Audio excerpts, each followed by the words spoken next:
Volume 2. Prologue, on your side. Licia, hold these documents for me, Soma said. Okay, got it, I responded. Lately, Soma had been acting strangely. As I took the stack of documents from Soma, a thought occurred to me. Recently, Soma had been working on paperwork with even greater zeal and enthusiasm than before. It was as if we'd returned to that time shortly after my father had abdicated the throne to him. He shouldn't have been as busy now as he was back then, but it seemed to me as if he was seeking out work and packing in more of it than he reasonably could. And yet, when he suddenly found himself with free time, he didn't do anything in particular, just stared vacantly out the window. Before, when he'd had free time, he would have come to my room and worked on dolls, or on cute outfits to dress Tomo up in, but he didn't even do that lately. I watched Soma silently processing documents. The change was a subtle one, and I was sure that hardly anyone else in the castle would have noticed it. I started to speak. "HM, is something the matter?" Having noticed my eyes on him, Soma looked up. I said, "No, it's nothing." With just those words, I turned around and walked out of the governmental affairs office. Hey Licia. I could hear Soma's voice from behind me, but I couldn't bring myself to turn back. Or, rather, I couldn't bear to look at Soma as he was now.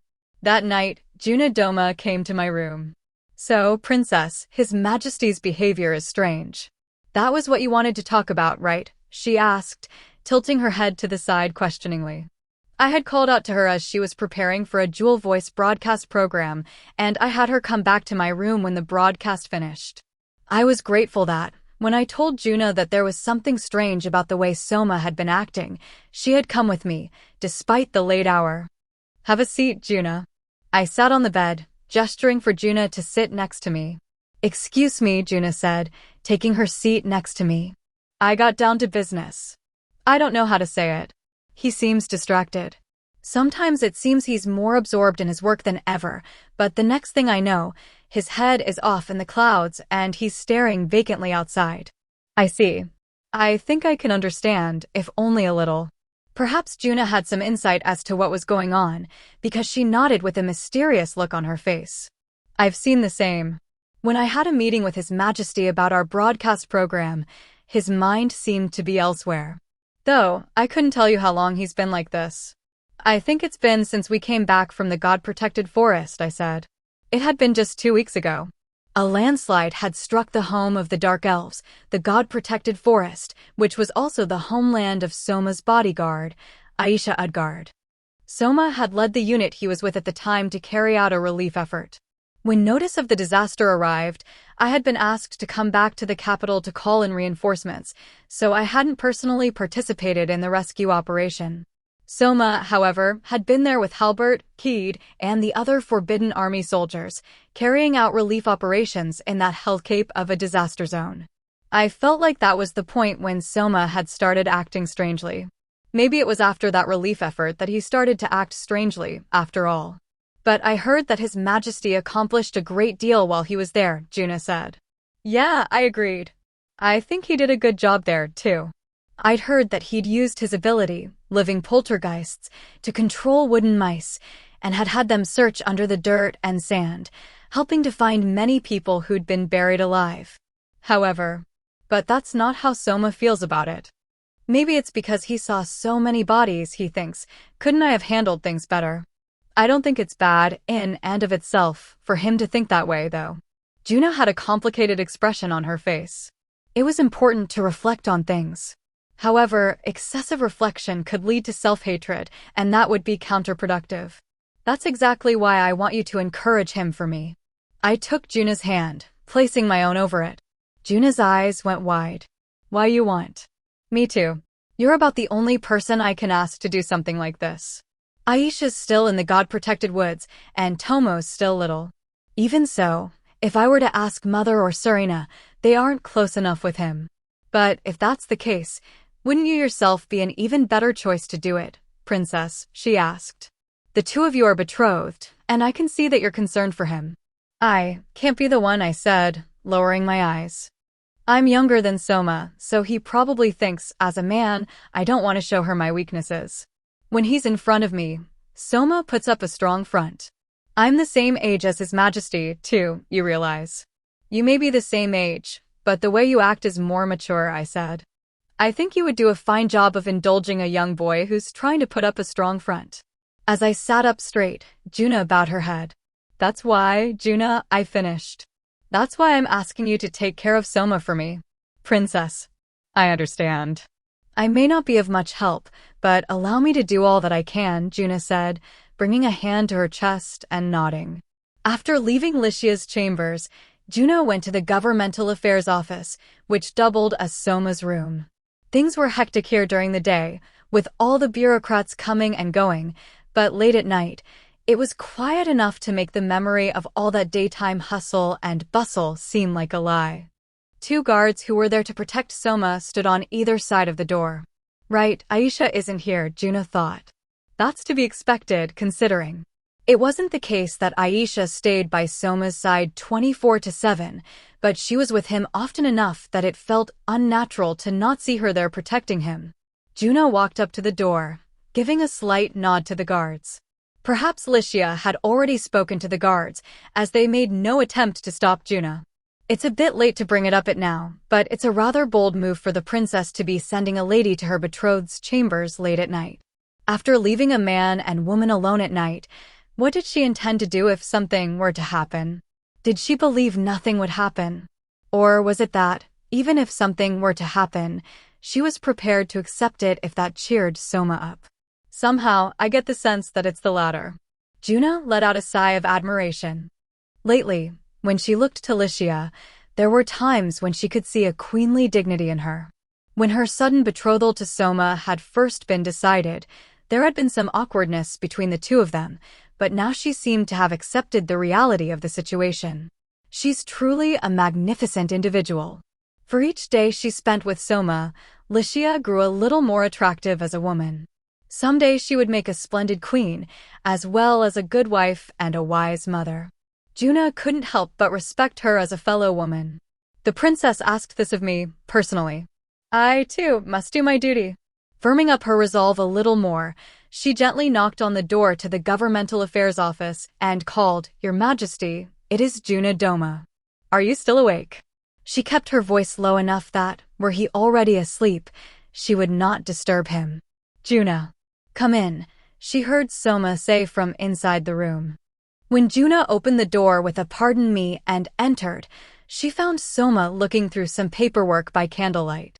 Soma laid the document down on the desk, turning a somewhat wearied smile to Juna. What is it, so late at night? Are you sleeping over at the castle? Yes, I am, Juna said. It's been decided that I'll be staying in the princess's room tonight. Having a girls-only party. That sounds like fun.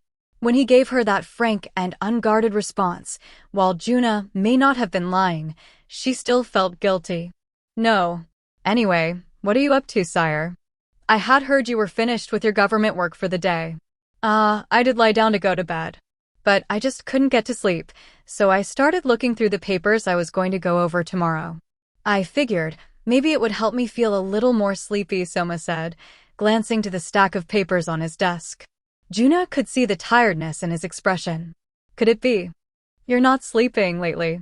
Juna asked. Soma scratched his head a little awkwardly. My body's tired, but my mind just won't let me get to sleep, you know.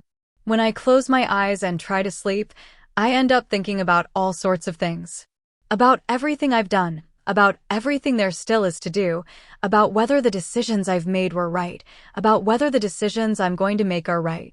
It all whirls around inside my head, and I just can't get to sleep. Soma gave a weak laugh. Juna remembered that ever since Soma had been summoned to this world, he had been forced to carry many heavy burdens, getting the country back on its feet, resolving the food crisis, and providing relief to the disaster area. Any one of these would have been too heavy for Soma, who had been a student until just recently. And now, this time, he needed to find a solution to the friction between him and the 3 dukes, along with the problem of the Principality of Amadonia's maneuvering in the shadows. All that pressure must have been keeping him up at night. When that occurred to her. Oh, pardon me, a moment. Juna took Soma's hand and had him stand up. Hold on, what? He stumbled. Paying no mind to the flustered Soma, Juno pulled him by the hand, tugging him over to the simple bed set up in a corner of the room, then pushing him down on it with a thud. As Soma lay there, eyes wide, having just been laid down on the bed, Juno spoke to him in a quiet tone. "Please sleep." "Huh. Juna. Please, just sleep." Juno, who always wore a warm smile, had an unusual expression on her face. It was like one she might use to scold a naughty little brother, stern, yet at the same time full of concern for the person she was talking to. "I know things are difficult, but please take care of yourself." "Princess Lycia is worried, too." "Lycia is?" he asked. "Yes. She saw right through your front, sire. She knew something was wrong and sent me here. She asked me to do my best to indulge you."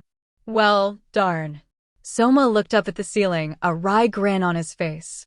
"I had thought. I was working hard and doing my best, you know." "You are working hard, sire.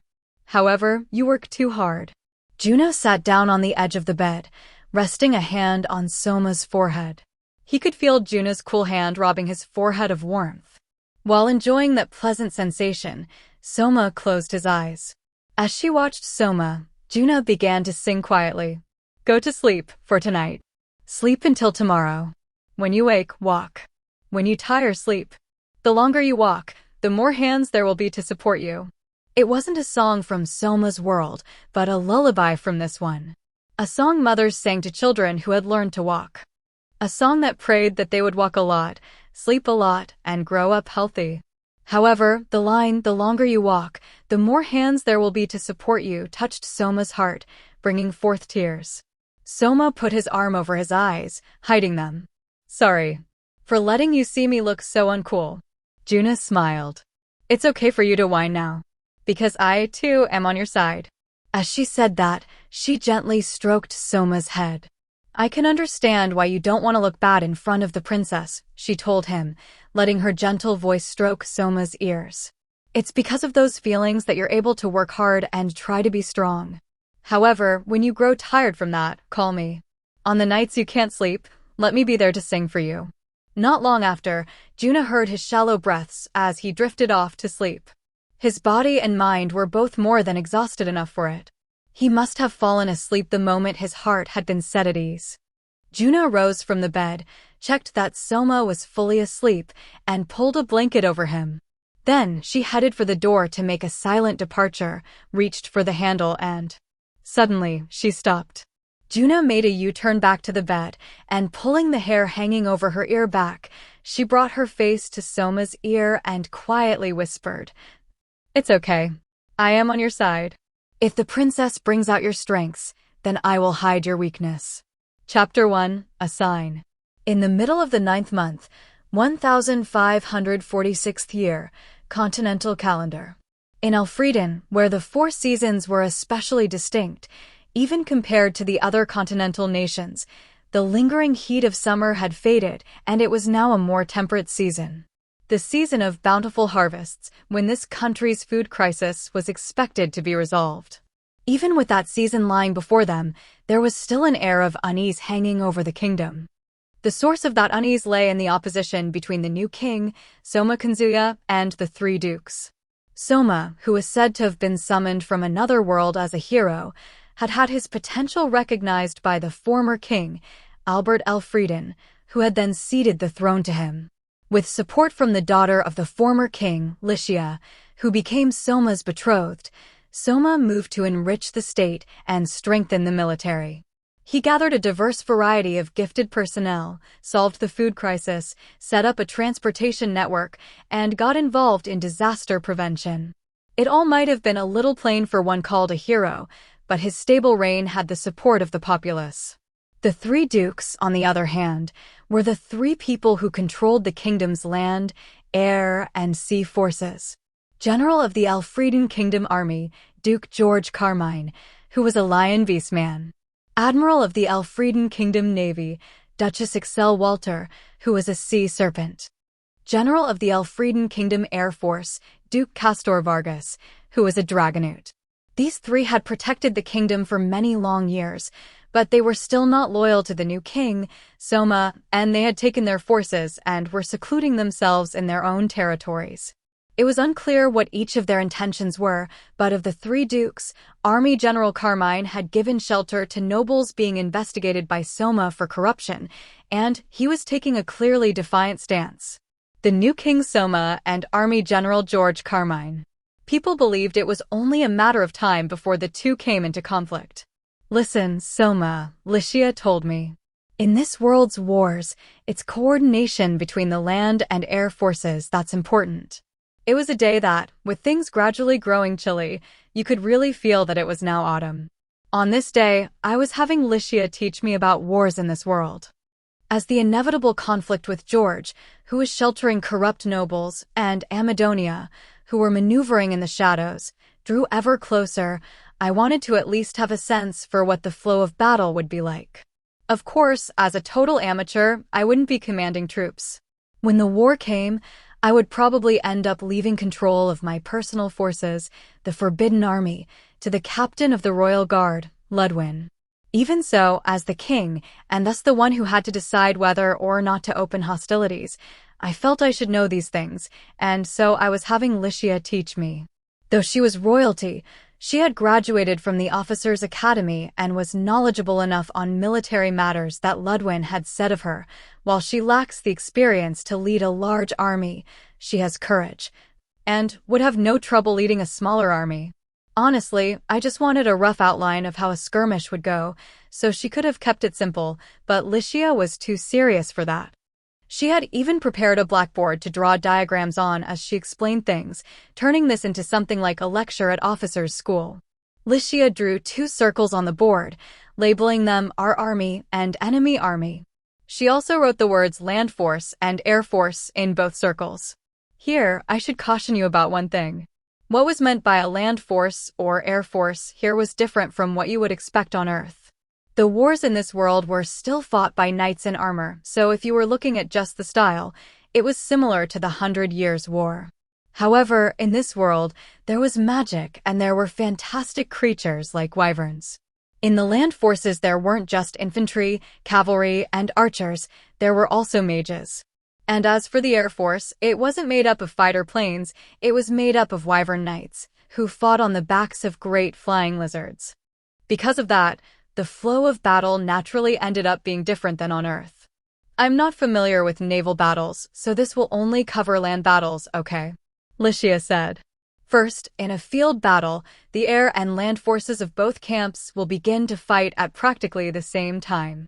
Lycia first drew arrows from the 2 land forces and had them ram into one another. The battle between land forces is orthodox. It starts with long-range fire from archers and mages, and then, when the enemy formation breaks, infantry advance and push in.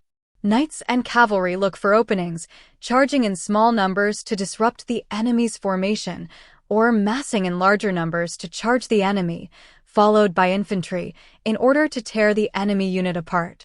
We call the former tactic cutting and the latter breaking. That's probably pretty similar to the battles in your world, right? Well, we don't hurl spells back and forth, but aside from that, I think it's the same, I said. Somehow, it called to mind memories of watching the battle scenes in the Taiga drama series. It started with an exchange of fire using the matchlock rifle and bow and arrow. Then, when the Ishigaru foot soldiers were given the order to charge, they advanced through rifle fire, even as they were shot down, to reach the enemy's fence. Because it was hard to use ranged weapons to deal with enemies once they were allowed to close in, the defenders would send out their own unit of Ishigaru soldiers, and from there the 2 units of Ishigaru would slug it out. Because this world hadn't developed firearms, it might be easiest to think of magic as a replacement for matchlocks. Next, Lycia drew arrows from the 2 air forces, having them ram into one another, too. And, at the same time as the 2 land forces are colliding, the air forces will crash into one another, too. If they can seize the airspace over the battlefield, the wyvern cavalry can fly at altitudes that arrows can't reach to drop gunpowder barrels, a sort of bomb, after all. That's brutal, I said. It was like the fear and the pain that came from being punched with no way to fight back. In that case, is the key to victory or defeat in battle held by the Air Force then? I asked. No, she said. The battle between air forces almost never decides the outcome of a battle. Huh. But just now, you said if you can gain control of the air, you can attack without there being any way for them to fight back. Yes, I did. Which is precisely why the primary goal of the air battle is not to gain control of the air, but to keep the other side from gaining control of the air. Next, Licia wrote 1,000 next to the air force of our army and 500 next to the enemy's. Wyvern Knights are only a small fraction of the overall army. In the Elfrieden Kingdom, there are 1,000 knights, and in the Principality of Amadonia, around 500 knights. Now, hearing that, you might think in a straight-up fight, our side would win, but the enemy know they're at a numerical disadvantage. They won't actively try to go on the offensive, they're going to stick purely to defense. If we try to force the attack, we'll take heavier losses. It takes a lot of time to raise a single Wyvern Knight, so we don't want to take those losses. I think I've got a sense of it. Basically, in a field battle, the Air Force's job is to guard the air until the battle between the two land forces is decided, right? You've got it. Well, if our Air Force is considerably more powerful than the other countries, there are times when things can be decided by just the air battle, though. Licia turned to the map of the continent on the blackboard and pointed to the big country on the western edge, the Grand Chaos Empire. Then she pointed to the Star Dragon Mountain Range in the center and to the Not-Hung Dragon Knight Kingdom in the north. The Grand Chaos Empire has Air Force units that are organized not around wyverns, but another type of mount called griffins. When you say griffins, they're the ones with the head of an eagle and a body that's like a lion with wings, right? Yeah, she said. They can't fly continuously for as long as wyverns do, but they can make tight turns in midair, and they can overpower wyverns in a fight. On top of that, the Empire has a large number of wyverns, too. That makes them dangerous. From what I was hearing, wyverns were like bombers, while griffins were like fighters. Both had strengths and weaknesses depending on how they were used, but when it came to a battle, fighters, which could make tighter turns, would be the stronger of the two. While I was sitting there satisfied with my own explanation, Licia continued on. Next, the Star Dragon Mountain Range and Not-Hung Dragon Knight Kingdom have dragons. Now that you mention it. I think I heard about them when we found the dragon bones at the sedimentation pool, I said. Dragons had a degree of magical power that was incomparably higher than what wyverns had. They were intelligent, they understood human language, and apparently they could even take on human form. While they didn't fall under the classification of mankind, they had a pact of mutual non-aggression with mankind and had built a country of their own in the Star Dragon Mountain Range. In terms of appearance, while wyverns had wings in place of their forelegs, like pterosaurs, dragons had wings, but they also had front legs and back legs, looking more like the Western conception of dragons on Earth. North of the Star Dragon Mountain, in the Not-Hung Dragon Knight Kingdom, there are dragon knights who formed contracts with dragons from the Star Dragon Mountain Range, Licia said. A dragon knight takes a dragon as their partner, and in exchange for helping them to produce offspring, the dragon lends them their strength on the battlefield. Basically, they get married to the dragons. Can I think of them like an upgraded version of the wyvern cavalry? I asked. They're similar, but dragon knights are an order of magnitude more powerful. When a dragon and its knight become husband and wife, they're in perfect sync with one another. Even 1,000 soldiers from the land force would be no match for them. I hear they even managed to turn back an invasion by the Empire when it was at its peak once, even with the Empire's Griffin units. Well, they definitely have the strongest air force, then, I said. So they went into battle like a married couple running a 3-legged race. No, in their case, I guess it would be a 5-legged race. By the way, Dragonutes, like Air Force General Castor Vargas, were a race born from the union between those dragons and their knights. When a child was born to a dragon and knight, it might be a dragon, it might belong to the knight's race, or it might be a Dragonute. There was no way to predict which it would be. It was totally random. On the other hand, a dragon couldn't be born from a Dragonute. And if a Dragonute married someone of another race, There was a 50-50 chance a Dragonoot would be the result, so they were fairly numerous. Wait, why did we start talking about this again? I asked. Because we were talking about how it's hard for Wyvern cavalry to be the deciding factor in battle, remember? Licia stared at me appalled. Oh, right, that was it. Next, Licia drew a picture of a castle on the blackboard. That's a trend that becomes especially apparent in castle battles. At first glance, you might think the Air Force could fly over castle walls, directly attacking the castle and town, but it's actually impossible. Why is that? I asked. Because there are what you could call Air Force killers, anti-air repeating bolt throwers, installed on the castle walls. According to Licia, from practically the moment Wyvern Knights first came into this world, there had been research into countermeasures against them. That was because if the Wyvern Knights were allowed to fly over the walls as they pleased, it was a threat to the security of the state. In order to counter the Wyvern cavalry, the anti-air repeating bolt thrower had been invented. Inside a large rectangular box, there were small compartments, like a honeycomb, and in each of them was a thick, stake-like bolt. The bolts had their flying distance extended with attached spells, and they would also trace anything moving in the air. The anti-air repeating bolt thrower could fire dozens of these bolts simultaneously. If any Wyvern Knight carelessly got too close to the wall, the bolts fired by the anti-air repeating bolt throwers would attack them like homing missiles. That's why, in order to bomb a city, it's first necessary to attack the castle walls from ground level and destroy the bolt throwers, Licia explained. Up until that point, the Air Force's job is just to guard the air above the land force. I see. Castle battles are like a three-way deadlock, I said. Land forces were beaten by air forces were beaten by bolt throwers, and bolt throwers were beaten by ground forces. It was because of those interrelated strengths and weaknesses that Licia said coordination between the air and land forces was important. Basically, setting aside the Navy for the moment, in the present situation, where we don't have a land or air force, if the Principality of Amadonia were to invade, we would have no way to deal with them, Licia was silent. The Elfrieden Kingdom had a total manpower of around 100,000 troops. To break that down, the king's personal army, the Forbidden Army, had over 40,000. 40,000 in the army, led by Duke George Carmine. 10,000 in the Navy, led by Duchess Excel Walter. 1,000 in the Air Force, led by Duke Castor Vargas. First, when it came to the king's personal army, the Forbidden Army, in reality, only around 10,000 of those troops could be mobilized.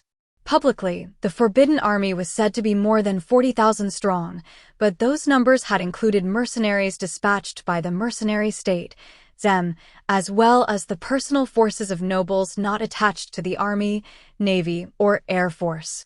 Of those, I had already terminated our contract with the Zemeish mercenaries. This was partly to save expenses, and partly because of Machiavelli's advice against trusting mercenaries. On top of that, while things might be different in a battle against Amadonia, in the upcoming conflict between myself and the three dukes, many among the nobility were going to be fair-weather allies. If it actually came to war against the three dukes, I probably wouldn't be able to count on using their personal forces. As such, the number of troops I could deploy would be only 10,000 or so, made up of the Royal Guard and the forces I controlled directly. My directly controlled army was almost entirely made up of infantry. 800 members of the Royal Guard were heavy cavalry, but because I had put them to work on infrastructure projects recently, all of them also had the skills required to be combat engineers. Furthermore, in my personal forces, there were also 500 earth mages like Keed. Now, as for the three dukes, if I were to give you the quick rundown, this is what it looked like. First, there were the 10,000 in the Navy. Most of these were the crew of battleships, cruisers, destroyers, or torpedo boats. There were only about 2,000 Marines who could go ashore and fight. So, even if we had to fight them, because it would be on land, they weren't much of a threat. However, their admiral, Duchess Excel Walter, warranted caution. She was an incredible woman, possessing not only wisdom and courage, but political savvy as well. I'd heard that she had overcome the food crisis that had struck the whole kingdom using her own independent plan. If I made an enemy of her, she would probably come up with surprising ways to take advantage of my weaknesses, even from outside the battlefield. Personally, of the three dukes, she was the one I least wanted to make an enemy of. In contrast, the Air Force had a leader who would be easy to handle, and soldiers who would be dangerous to fight. Each of their soldiers generally came paired with a wyvern, and there were around 1,000 of these wyvern cavalry. Wyvern knights were every bit as strong as Licia had explained earlier. With the Forbidden Army having only a few wyverns used for relaying messages, it would be hard to fight them straight up. Air Force General Castor Vargas was a dragonood, and it was no exaggeration to say that he was a peerless warrior. Also, being a dragonood, even without a wyvern he could fly using his own wings. He was hot-blooded, impulsive, and had a distaste for using any sort of petty tricks. While his actions would be easy to read, he had a tendency to put his beliefs before his own interests, so if I were to attempt to persuade him based on what was to his advantage, he was the one that would be least likely to work on. Finally, we were left with the 40,000 in the land forces, but both the general and his troops were going to be troublesome. While the simple number of soldiers they had was already impressive, their equipment and overall quality was like an upgraded version of what I saw in the Forbidden Army and my directly controlled forces. In addition to infantry and cavalry, there was also a siege weapon unit, and the firepower provided by their fire mages would be on another level. This was truly an army built to play the main role in a war. The man leading this army corps, General George Carmine, was a fierce commander and veteran of many battles. While his martial prowess was no less than Castor's, he didn't just rely on that. He was the rare warrior who could make level-headed decisions backed up by past experience. Honestly, I didn't want to make an enemy of him any more than I did Duchess Walter, but it didn't look like he had any intention of backing down. He had sheltered the nobles I was investigating for corruption and was clearly positioning himself for a confrontation. From what I had been told by Hal's father, Glaive Magna, there were many nobles and knights in the army faction who had left Duke Carmine over doubts about the position he was taking.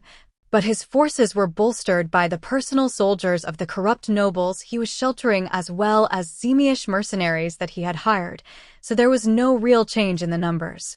40,000 in the army versus 10,000 in the Forbidden Army. If fought, the enemy would have 4 times our number. 4 times our number. Those are numbers where Sun Tzu would say to either flee or avoid the battle, I said. Sun Tzu, Licia asked. A military strategist from my old world. The name Sun Tzu refers to Sun Wu. He wrote The Art of War, who served the king of Wu during the spring and autumn period of Chinese history, or to his descendant, Sun Bin. He wrote Sun Bin's Art of War, who served King Wei of Qi during the Warring States period.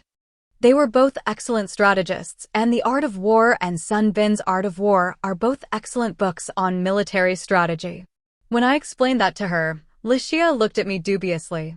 Soma, you were a student, right? Were you reading books on military strategy? Yeah, because I liked history, I said. It was related to my interest in that. I had especially liked reading records of the Grand Historian, Romance of the Three Kingdoms, and books about the Warring States period in Japan. As an offshoot of that, I had read both The Art of War and Sun Bin's Art of War because both Sun Tzu's appear as characters in records of the Grand Historian. If you read them, they're actually quite interesting. Like Machiavelli, they lived in turbulent times, and in their work they accepted that this is just the way humans are, and so they discussed how best to deal with the unending wars. Both became famous through war, but that wasn't to say that they were bellicose men. Both of them spoke against easily resorting to war. Sun Wu had said, to break the enemy's resistance without fighting is best in Sun Wu's strategic attack, and when giving counsel to King Wei, Sun Bin had said, war is not a place for merriment in Sun Bin's meeting King Wei. However, in a chaotic world, such platitudes wouldn't always be enough. If you didn't defend, didn't attack, the result would be that people died. Both Sun Tzus understood that. Sun Bin said, even the great rulers of legend wanted to rule by morals, but they couldn't do that. That was why they had to subjugate evil kings by means of war. It's important to separate ideals from reality, and to do the things that, realistically, you ought to do. Even if I don't want to do it, I have to, I said. Because I'm the king now. Huh. Soma. Lycia began to say. There was a knock at the door. Come in, I called out, and my adopted little sister-in-law, Tomo, poked her head out from the shadow of the door. Big brother Soma, Hakuya is calling for you, she said. It seemed that Tomo had been sent by my prime minister, Hakuya, to come and call me. Hakuya is. I asked. Got it. Well then, Lycia, please teach me the rest next time. After making that request to Lycia, I left the room to go see Hakuya. Is something wrong, big sister? Tomo asked. As I stared vacantly at the door Soma had left through, my adopted sister spoke up, sounding concerned. Oh, that's no good, I thought. I can't go worrying such a little girl. It's just. There was something that bothered me. I said. Something bothered you? Tomo tilted her head to the side quizzically. She looked adorable the way she did it, which helped to calm me down a little bit. You see, Soma, he said, because I'm the king now. Big brother Soma is the king of this country, you know, she said. Well, yes, but. I didn't think that the Soma I had known up until then would ever have said those words. Up until just recently, he'd said things like, I'm just holding onto the crown temporarily, or once I've finished reconstructing this kingdom, I'll give it back to you, Lycia.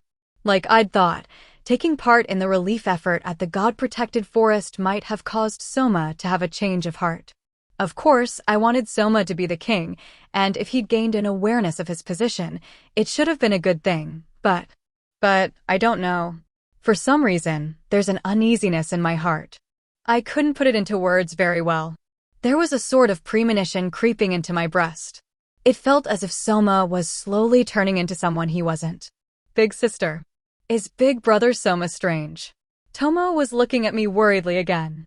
It seemed I'd had a gloomy look on my face again. I patted Tomo on the head. It'll all be okay. Soma's not alone. He has all of us with him, after all. Yes, he does. Tomo's little wolf tail was wagging about energetically. Yes, that's right. No matter what future awaits. I will walk alongside you to the very end, Soma. Chapter 2, The Castes of Two Nations. 9th month, 1546th year, Continental Calendar, Princely Capital Van. The city of Van, the princely capital of the Principality of Amadonia, was surrounded by high castle walls, and its architecture was without stylistic excess or ornamentation. Put in a flattering light, it could have been called austere and rugged. Termed less favorably, it was dull and monotonous. The unrefined scenery of this town closely resembled the people who inhabited it. This country, which had lost land in a war with Elfrieden 2 reigns ago, had made revenge on that kingdom a national policy. What they valued above all else was the warrior ethos. Of their men, they demanded austerity. Of their women, they demanded servility to those men, as well as a feminine modesty. Because of that, there were no men laughing in the streets and no women promenading in fashionable outfits. That was the nature of the quiet city, Van, but recently there was a strange giddiness in the air. It had started when their neighboring country, the enemy kingdom of Elfrieden, had gone through a sudden change of leadership. In the 1546th year of the Continental Calendar, King Albert of Elfrieden had abdicated his throne. Albert, the now former king, had been a mediocre individual, but owing to his gentle nature, he had been respected by his vassals and the people. However, also owing to this gentleness, he had not implemented the drastic policies that would have rooted out the corruption of wicked vassals. Thanks to this and a variety of other, overlapping causes, the kingdom had fallen into a slow decline. This Albert had turned over his throne to a hero said to have been summoned from another world. The hero was apparently named Soma Kanzuya. At the same time as Albert had entrusted the throne to Soma, he had also arranged for the betrothal of his only daughter Lycia to the new king, ensuring Soma's hold on power. This Soma, who the throne had been turned over to, had yet to be formally crowned, but he was, in effect, the king and had embarked on a series of political reforms. With this sudden change of kings, there had been those who had suspected usurpation at first, but, with the support of Lycia, he had righted the wrongs of his vassals, gathered new personnel, improved the food security situation during a time of shortages, and installed a domestic transportation network to boost shipping capacity. With the steady implementation of these policies and more, Soma was gathering the support of the people. For a hero, he was rather plain, but as a king, he was a superb. That was the people's appraisal of him. However, Soma's reign was not to be smooth sailing in all aspects. First, the three dukes who controlled the land, air, and sea forces of Elfrieden. There was also a force other than these, the Forbidden Army, which served the king directly, had still not sworn loyalty to Soma. The Lion Beast Man, who was general of the army, George Carmine. The Sea Serpent, who was admiral of the navy, Excel Walter. The Dragonoot, who was general of the air force, Castor Vargas. Ever since the change of kings, these three had taken their armies and secluded themselves in their own territories. Because this was all taking place in another country, their exact intentions remained unknown, but it was clear that their relations with Soma were strained. In particular, there were rumors that the general of the army, George Carmine, had been gathering forces in his territory, making his position in opposition to Soma clear. In addition, the nobles who had been investigated by Soma for corruption were pushing back against him. Those engaged in serious wrongdoing had been stripped of their titles and had their lands and assets seized. Those whose crimes were even more severe were to be jailed or otherwise punished. The corrupt nobles were not happy about this and had attempted to take their assets and flee the country. However, the borders had already been sealed, and, with no other alternative, they had gathered under George Carmine, who was in open opposition to Soma. Thus, with the discord between Soma and the three dukes rising to the surface, the citizens of Amadonia were in high spirits. There were plausible rumors that King Soma had begun to raise troops to subjugate the three dukes who would not step back from their rebellious position. The kingdom was experiencing a conflict between the king and his vassals. This was a situation that had the Principality of Amadonia watering at the mouth. It looked like an unparalleled chance to pursue their national goals, to reclaim our stolen land and take revenge against that kingdom. Because of that, among not only the soldiers, but the general populace as well, the overwhelming consensus was that now is the time to invade the kingdom. In this militaristic state, the army came first and the lives of the people second. Priority was given to the military when funding was handed out, meaning that the people did not become more prosperous. Of course, there must have been discontent from this, but the people were taught that all of our suffering is the fault of the Elfrieden kingdom, who stole our land. Rather than direct their anger towards the politicians or the army, instead they directed it at the kingdom of Elfrieden. No matter how badly they were misgoverned, it was always that kingdom's fault. From a statesman's perspective, there could be no situation that was more ideal. Furthermore, this belief that that kingdom is responsible for our difficult lives led naturally to a belief that our lives will become better if we can defeat the kingdom. That was precisely why, given this seemingly ideal opportunity, there was growing momentum to invade the kingdom. Having caught wind of that momentum, bold words could be heard on every street corner. Finally, the time has come for us to fight that kingdom. That's right. We will bide our time no longer. The brave and manly Lord Gaius will never lose to that whelp. A war, huh? While many people were spoiling for a fight, there were also those who felt uncertain about the war that seemed to be drawing closer. They feared that they themselves, their homes, or their families might get caught up in it. However, right now, the public sentiment in this country wouldn't allow them to voice those worries. They had no choice but to suppress their anxiety and trusting themselves to the flow. One person silently watched the people from the shadows of an alleyway. This person was wearing an ochre robe, the hood covering their head entirely, so it was not possible to see their expression. However, they were of slight build and stood less than 160 centimeters tall. The person sighed at the way the people of the city were acting and then walked off at a brisk pace. The person was heading towards a shop. From the goods in the show window, it seemed to sell men's apparel. The sign out front read, "The Silver Deer." The person entered the shop, and the moment they drew back their hood, two braided twintails appeared. The hood had been hiding the adorable face of a young girl.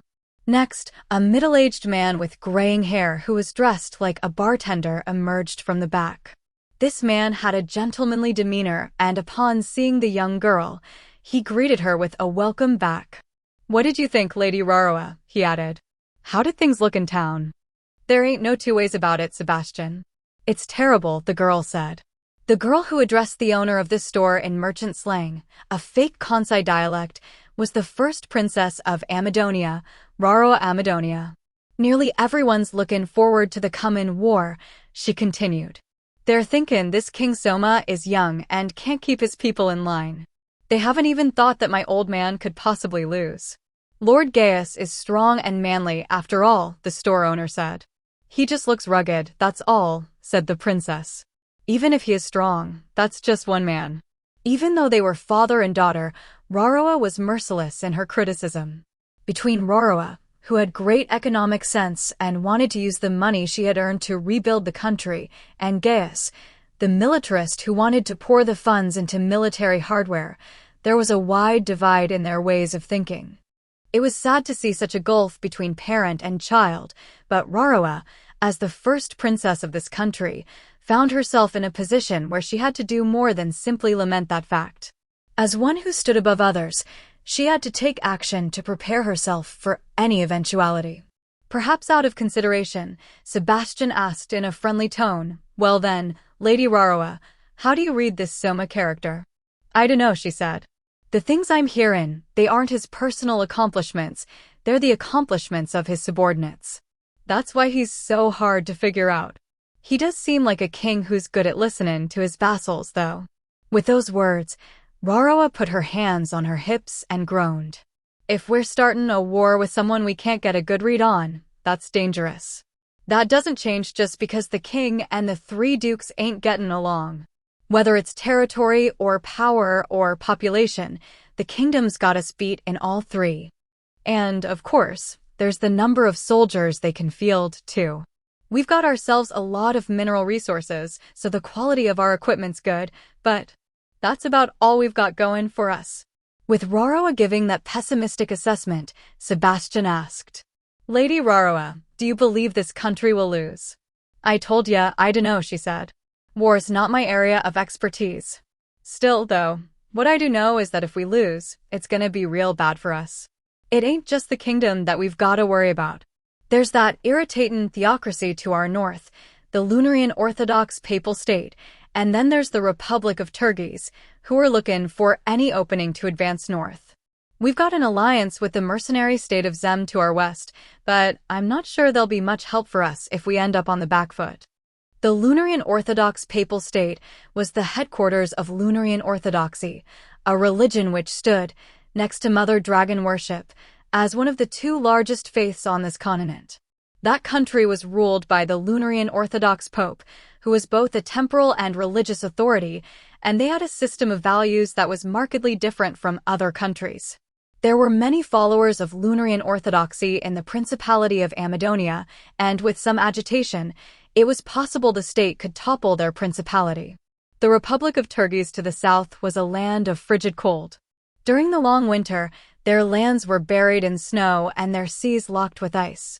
Because of that, in their quest for unfrozen land and warm water ports, they were always keeping an eager eye on the north for any opportunity to expand. The mercenary state of Zem was a unique country. They professed eternal neutrality, yet obtained mutual security guarantees by dispatching their mercenaries to every nation. They had dispatched mercenaries to the principality as well as all the rest, but mercenaries were motivated by profit. If their country ever found itself at a disadvantage, there was no way to know how seriously the mercenaries would take the fighting.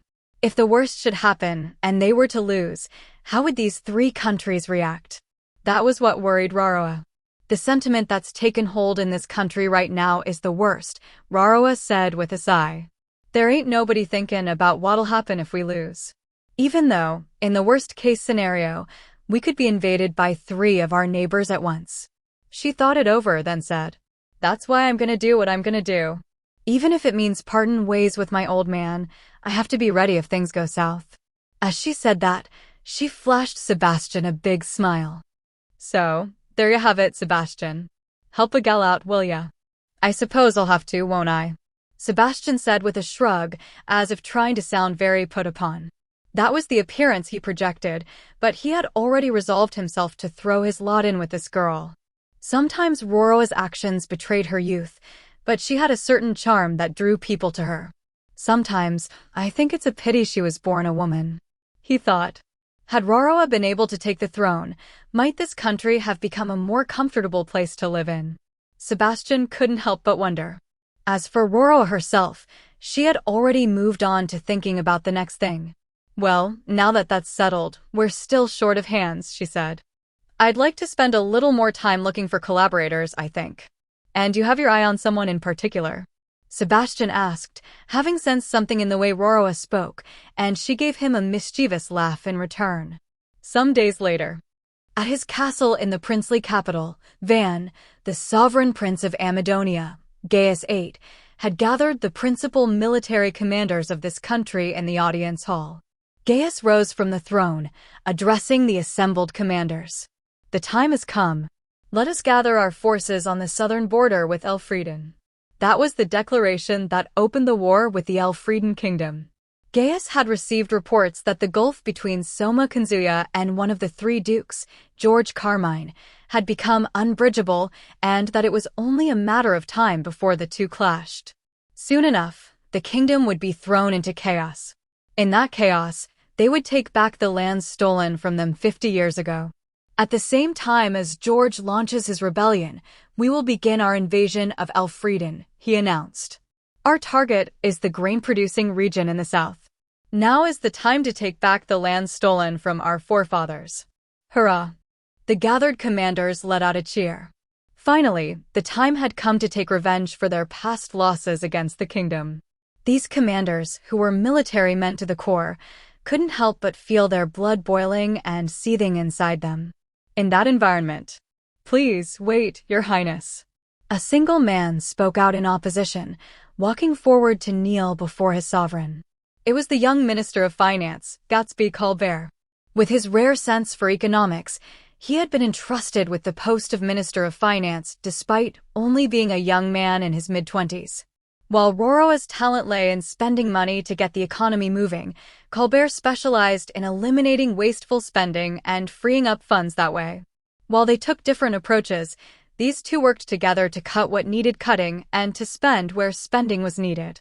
They were the ones who were just barely keeping this country's economy from tumbling over the brink. "Oh, it's you, Colbert." Gaius turned a stern eye on him. He was clearly displeased. When Gaius, a man who even generals who had survived many battles feared to anger, turned that gaze on Colbert, a mere bureaucrat, Colbert began to tremble. Still, he worked up the courage to offer his advice. "I say this with all due respect, sire," he managed. "Please, reconsider invading Elfrieden. The people of our nation are suffering from a food crisis and a poor economy. If we start a war now, our people will starve." "I know that," the king snapped. "That's why seizing the grain-producing region is so urgent. Wars require a vast expenditure on the part of the state," Colbert protested. "If you have that much leeway in the budget, you ought to be able to import food from abroad. Rather than fight a war we don't know if we will win or lose, and which, even if we do win, we don't have any guarantee our efforts will pay off. Isn't this the time when we should build our strength and—" "Silence," Gaius roared. He walked over to the bureaucrat and kicked him hard enough to send the man flying. "Irk." As he looked down at Colbert sprawled out on the floor, Gaius had a look of rage on his face. "You domestic affairs ministers always say the same thing. Work on domestic affairs, now's not the time for this. That's all I ever hear.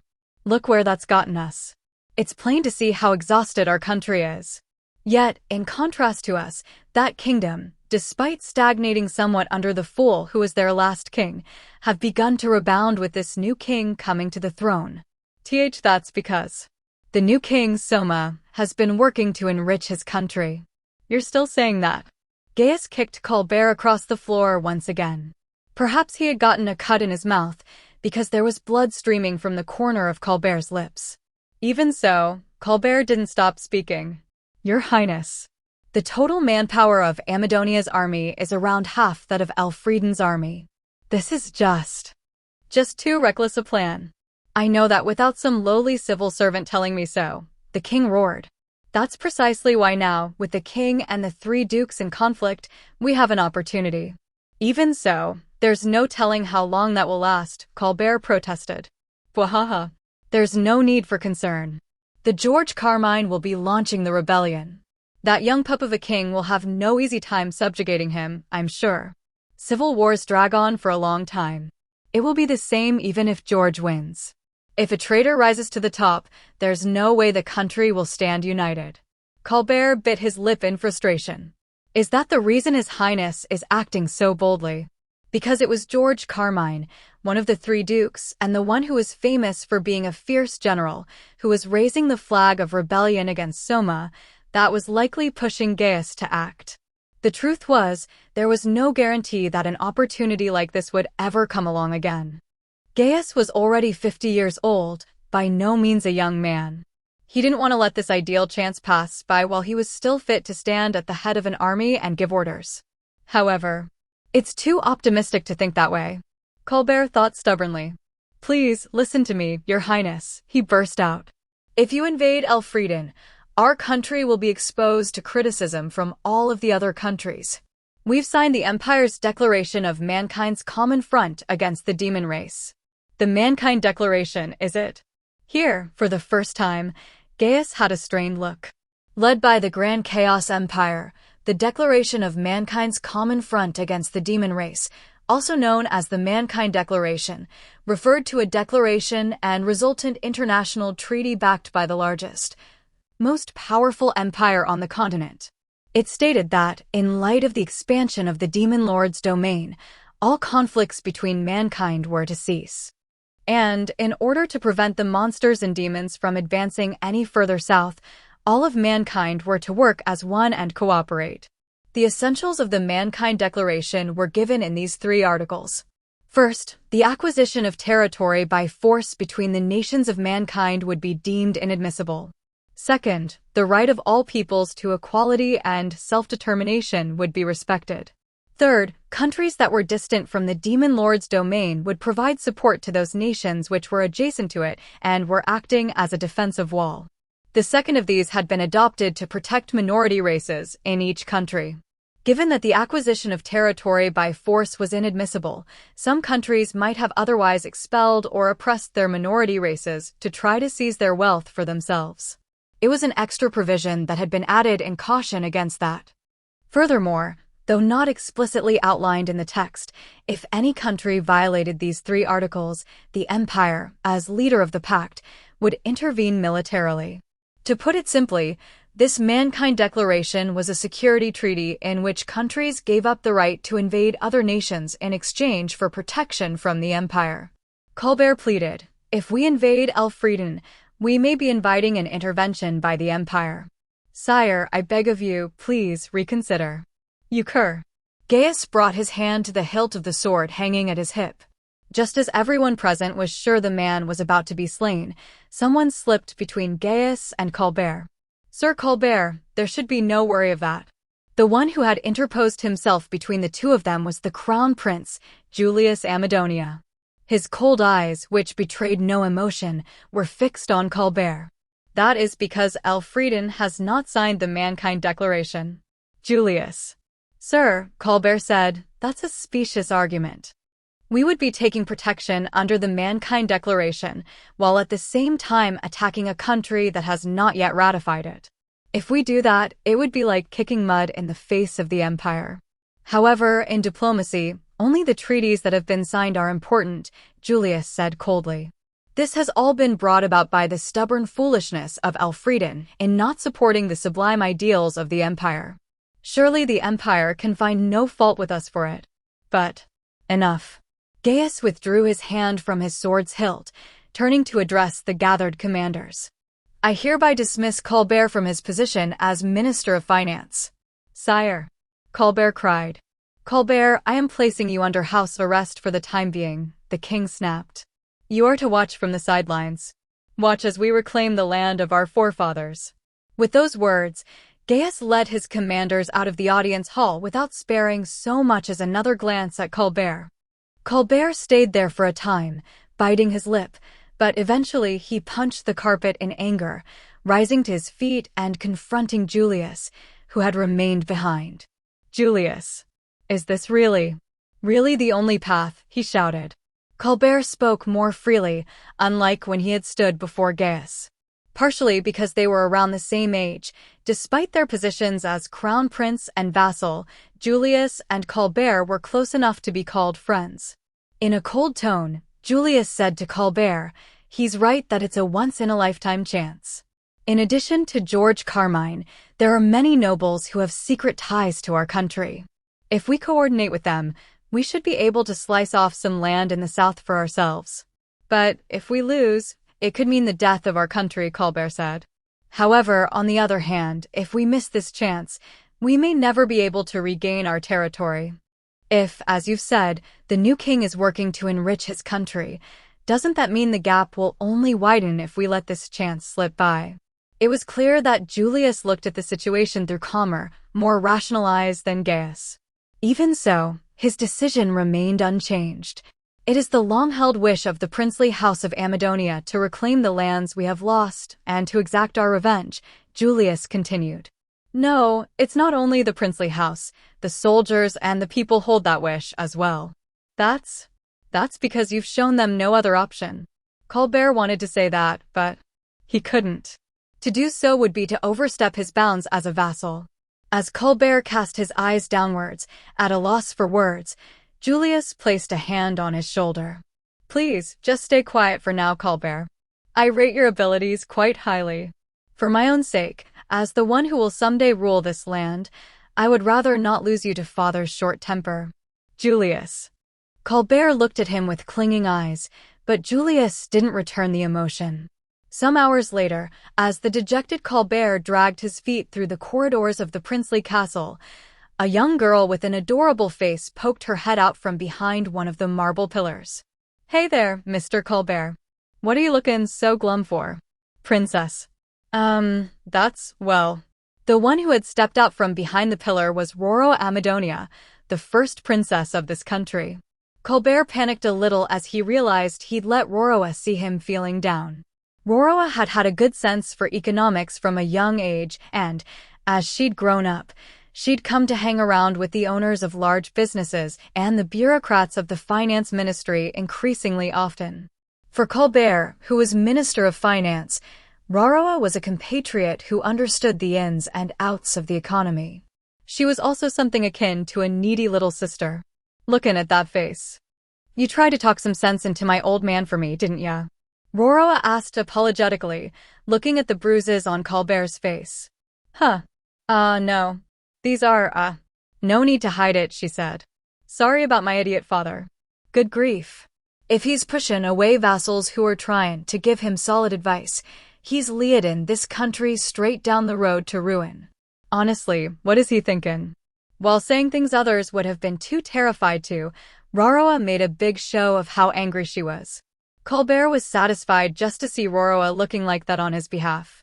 "Thank you, princess," he said. "I'll be fine." "You will? Well then, get yourself ready." Get myself ready for what?" Unable to keep up with this sudden turn in the conversation, Colbert blinked repeatedly. Roroa waved her hand at him with a laugh. "The old man just gave ya all the free time in the world, so you've got nothing to do, right? Well, maybe you can help me out with what I'm doing then. I've already talked to all the bureaucrats who seemed amenable to it, but I could still use more people to help, after all." Princess. Just what are you planning to do?" "That's obvious," she said. "We're all gonna disappear together. Sebastian's moving forward with the plans, but for now I think we'll go stay with Uncle Herman in Nelva." "Wha?" he exclaimed. Roroa grabbed him by the sleeve and walked off quickly, dragging Colbert behind her. Some days later, at the same time as Gaius VIII and Julius departed from Van, there was an incident where Princess Roroa and a number of bureaucrats vanished. It was an incident that ought to have caused a big stir, but it was craftily covered up by Roroa, and neither Gaius or Julius ever noticed it. It was the royal capital Parnam, late September, the 1546th year of the continental calendar, in the royal palace of the Elfrieden Kingdom, Parnam Castle. In the governmental affairs office, I was listening to reports from Pancho and Tomo. First, I heard from Pancho. Until just the other day, his title had been Minister of State for the Food Crisis, but with that issue now resolved, I had made him the Minister of Agriculture and Forestry. In addition to agriculture, forestry, and management of military provisions, I also had him overseeing the construction of terraced rice fields and other projects that would establish new crops in this country. By the way, the reason he was not also in charge of fisheries was that this country did not manage fishing rights. The various fishermen's guilds each had their own zones to a degree, but all that the country did was receive taxes from the guilds in exchange for protecting their rights. Eventually, I wanted to set up something for that, but it would likely have to wait until I had the Navy under my control. In order for the country to guarantee the rights of fishermen, we were going to need something like a maritime safety agency. If we tried to force obligations onto the fishermen without any protections, they wouldn't obediently go along with that. It looks like I'd gotten off topic, huh? I asked Pancho a question. How are things going with the supplies, military provisions, and cavalry horse fodder that I asked you about? All right. Somehow I managed to procure them, but Pancho sounded awfully non-committal, especially considering he was saying he'd managed to get the supplies ready. Is something the matter? I asked. No. I was just worried whether these numbers were correct, Pancho said, wiping the sweat from his brow. The supply totals you requested could easily support the Forbidden Army for over a month, you see. It wasn't easy to gather them, so if the numbers were in error, it will mean we've taken massive losses, yes. That made sense. When he looked at the numbers I could currently mobilize from the Forbidden Army, he worried that the amount of supplies was too high. There were only around 10,000 men, after all. It's not a problem, I said. We do actually need all those supplies. In fact, you could even say that this massive stock of supplies is what will decide whether we win or lose. It is, he stammered. It's a good thing that we had such an abundant harvest this year. If you had asked me last year or before that, I wouldn't have been able to gather this quantity. Yeah, I said. Though this is the fruit of everyone's hard work. Of course, that means it's thanks to you, too, Pancho. Why, you are too kind, yes. Pancho, humbled by the sudden praise, stood up so straight, it looked he might bend over backwards. I gave a wry laugh at his behavior, then shifted my gaze to Tomo. How have things been on your end, Tomo? I asked. All right. I think I have another 5 rhinoceroses that will help us. Because Tomo was gifted with the ability to understand animals and monsters, I had sent her to recruit some of the giant lizards, rhinoceroses, that we used during our mission to provide relief to the God-protected forest. Their ability to haul cargo, as I had seen during the road construction, was truly amazing. I wanted to increase the number of them held by the Forbidden Army, but because they were living creatures, it took quite some time to train a rhinoceros. Still, if we tried to deploy them without substantial training, if the worst were to happen and they went berserk, their bodies were huge. They could do a lot of damage. That made this a job for Tomo, who could understand the languages of all living creatures. Tomo could listen to requests from the rhinoceroses. Mind you, it seemed rhinoceroses weren't all that smart, maybe on the same level as stegosauruses, which they say had brains the size of a chicken egg. So their requests usually amounted to tasty food and a place to breed safely. In order to accomplish that, I had ended up creating a rhinoceros preserve in the kingdom, but it was a small price to pay for a long distance, high-speed means of shipping, roughly equivalent to a train, that would be loyal and require no training. And Madame Tomo's ability truly is incredible, yes, Pancho said. It sure is, I agreed. I'm glad I was able to take her under my protection before she fell into the hands of some other country. Why, you're flattering me. Tomo turned a bright red and looked down in embarrassment. The doors to the governmental affairs office opened, and Licia walked in. Soma. There's something troubled in her expression, I thought. I'm a little worried. Pancho, Tomo, I said. Could I ask you to leave us alone for a moment? Why, yes, you can, yes. Oh, okay, big brother. With a bow, they headed out of the governmental affairs office, leaving me and Licia alone in the room. We were both silent for a moment, but then I rose from my seat and moved over to the bed in the corner. Then, sitting down on the bed, I motioned for Licia to come over to my side. Licia sat down next to me, like I'd asked.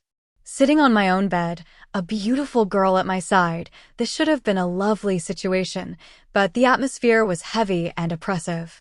You came because you needed to talk about something, right? I asked Licia, unable to bear the silence any longer. Licia seemed to resolve herself and began to speak, the words coming out slowly. In the castle town. There are rumors that you're raising an army against the three dukes.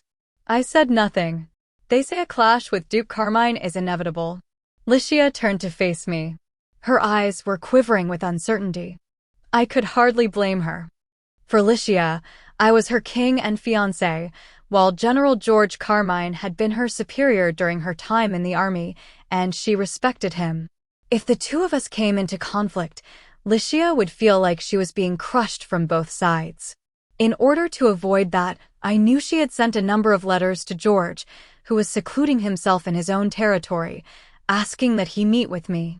Is there nothing else you can do?" she stammered.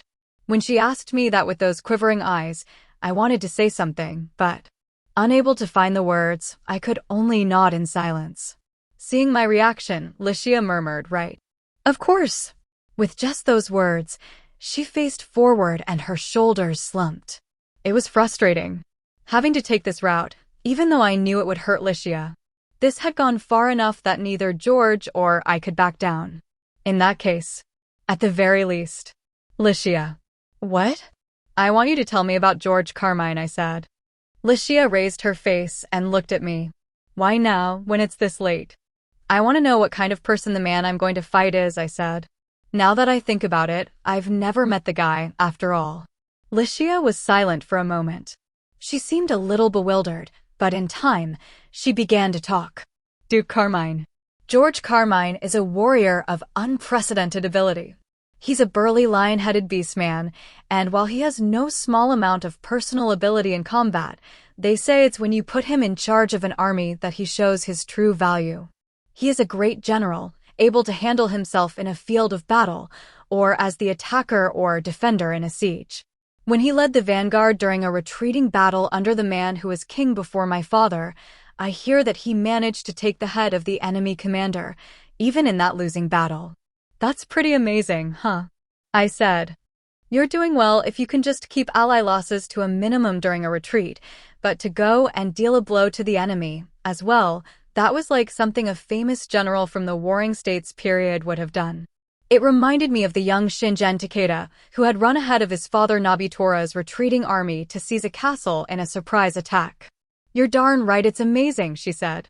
Not only did he have the leadership to keep up the morale of a defeated army, but it was also a feat he couldn't have pulled off without the perception to locate a spot where they could meet the enemy efficiently. There was a slight pride in Licia's voice as she spoke. She really did respect him, huh? When my father took the throne, this country changed the way it expanded, she continued. With my father, who was, for better or for worse, an ordinary king ruling this country, we ought to have been an easy target for nearby countries. You're awfully harsh, even though he's your own father, I commented. Well, it's the truth. Still, that never happened. Because Duke Carmine always kept a keen eye on the West, neither Amadonia or Turgis tried to lay a hand on us. Despite being the greatest warrior of his generation, he had no ambition and served my father loyally. No, that's not it. Rather than it being for my father's sake, Duke Carmine just had a pure love for this country. Why for this country? I asked. Don't you know, she asked. There are still countries in this world that discriminate against other races. The Empire holds up the values of racial equality now, but there is still discrimination against non-humans in some regions. There are also places where it's the other way around. In the Northwest, there's a High Elf island country that promotes a policy of High Elf supremacy, and it's humans who are looked down on there. It looked like those sorts of problems that you find everywhere existed in this world, too. But in this country, we don't have that sort of discrimination, she continued. Even if it exists, there's no outlet for it. The races that were against that sort of discrimination to begin with gathered under the first king and cooperated to make this country prosperous, so that they wouldn't have to live under the yoke of anyone else. That is what this country is like. And Duke Carmine loved it more than anyone. There, Licia paused for a moment before continuing to speak. In his personal life, Duke Carmine is a man who knows how to be polite. He had a close relationship to my father that was more than just professional, and he often offered my father advice. He even cared for me like his own daughter. As for myself, I loved Duke Carmine. I was silent. She continued, when I went to the officers' academy because I wanted to become a soldier, he was opposed to it at first. He said it was unbecoming of a princess. But, in the end, he let me have my way. Mind you, once I graduated from the academy, I was placed at his command and was only used to encourage the troops. Well, yeah, he couldn't have used the princess, a blood relative of the king, as one of his subordinates.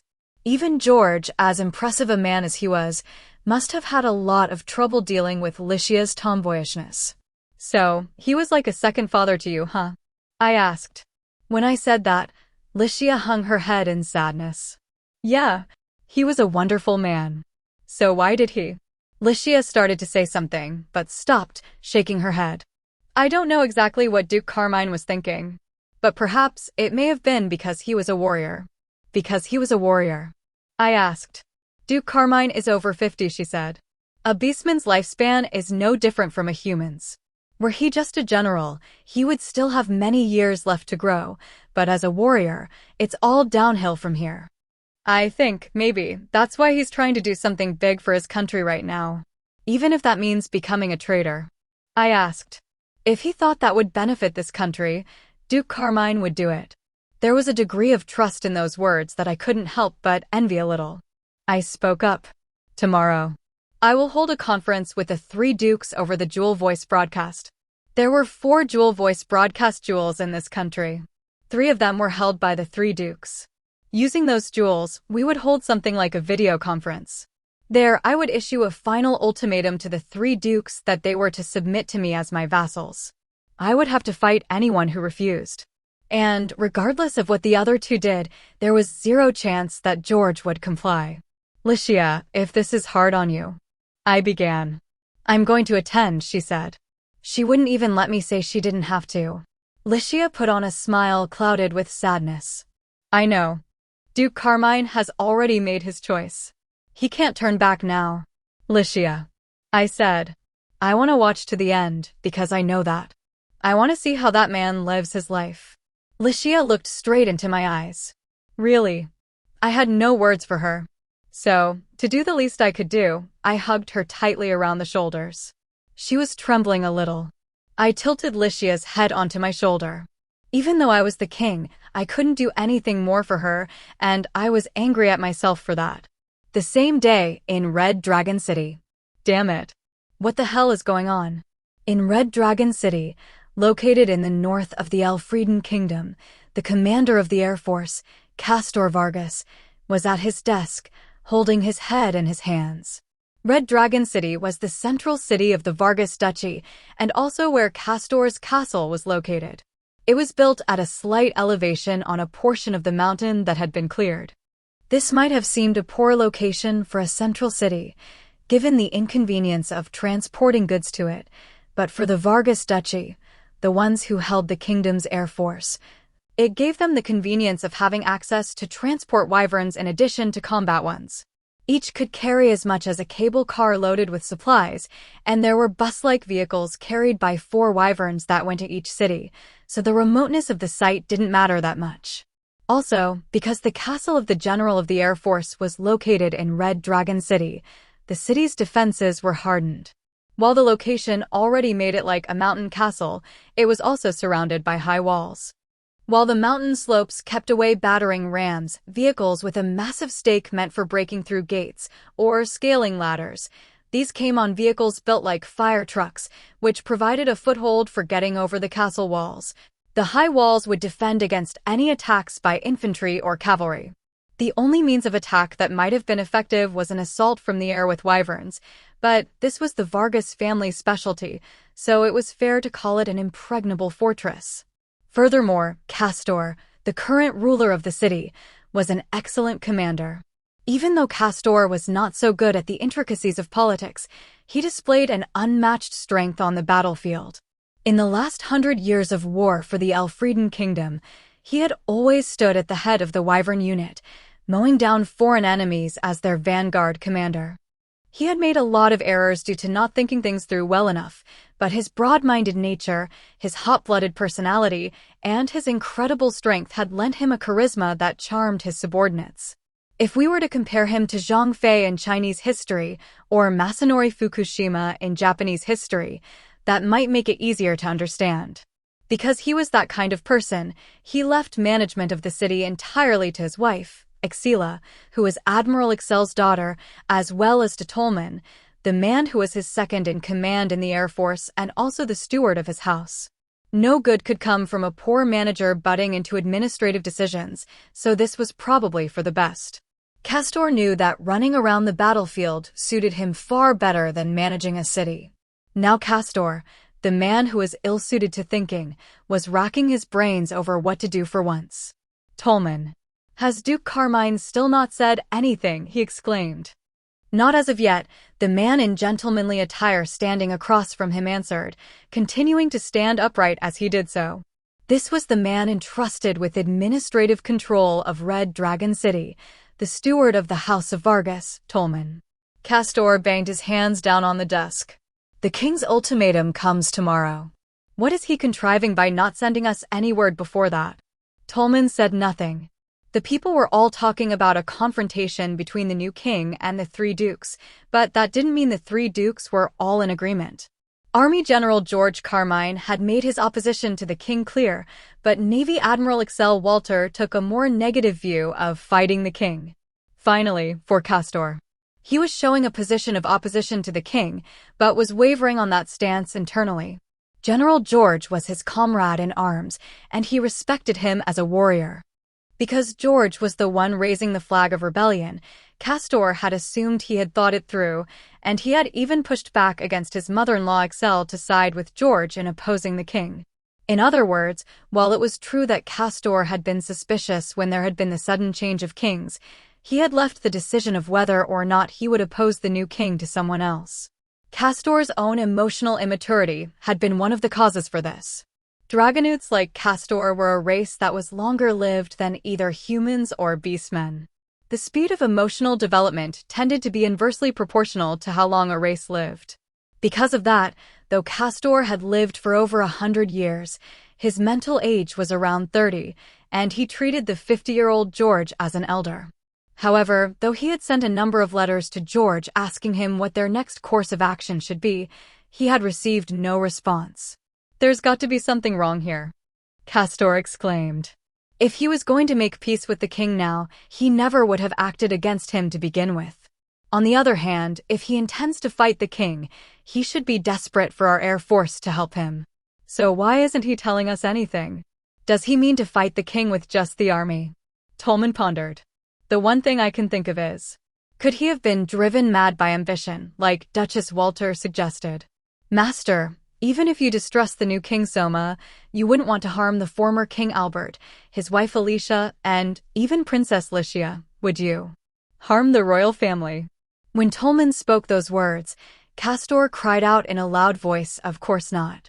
Duke Carmine himself said, once King Soma is removed, I will have King Albert take the throne once more, and we will support him.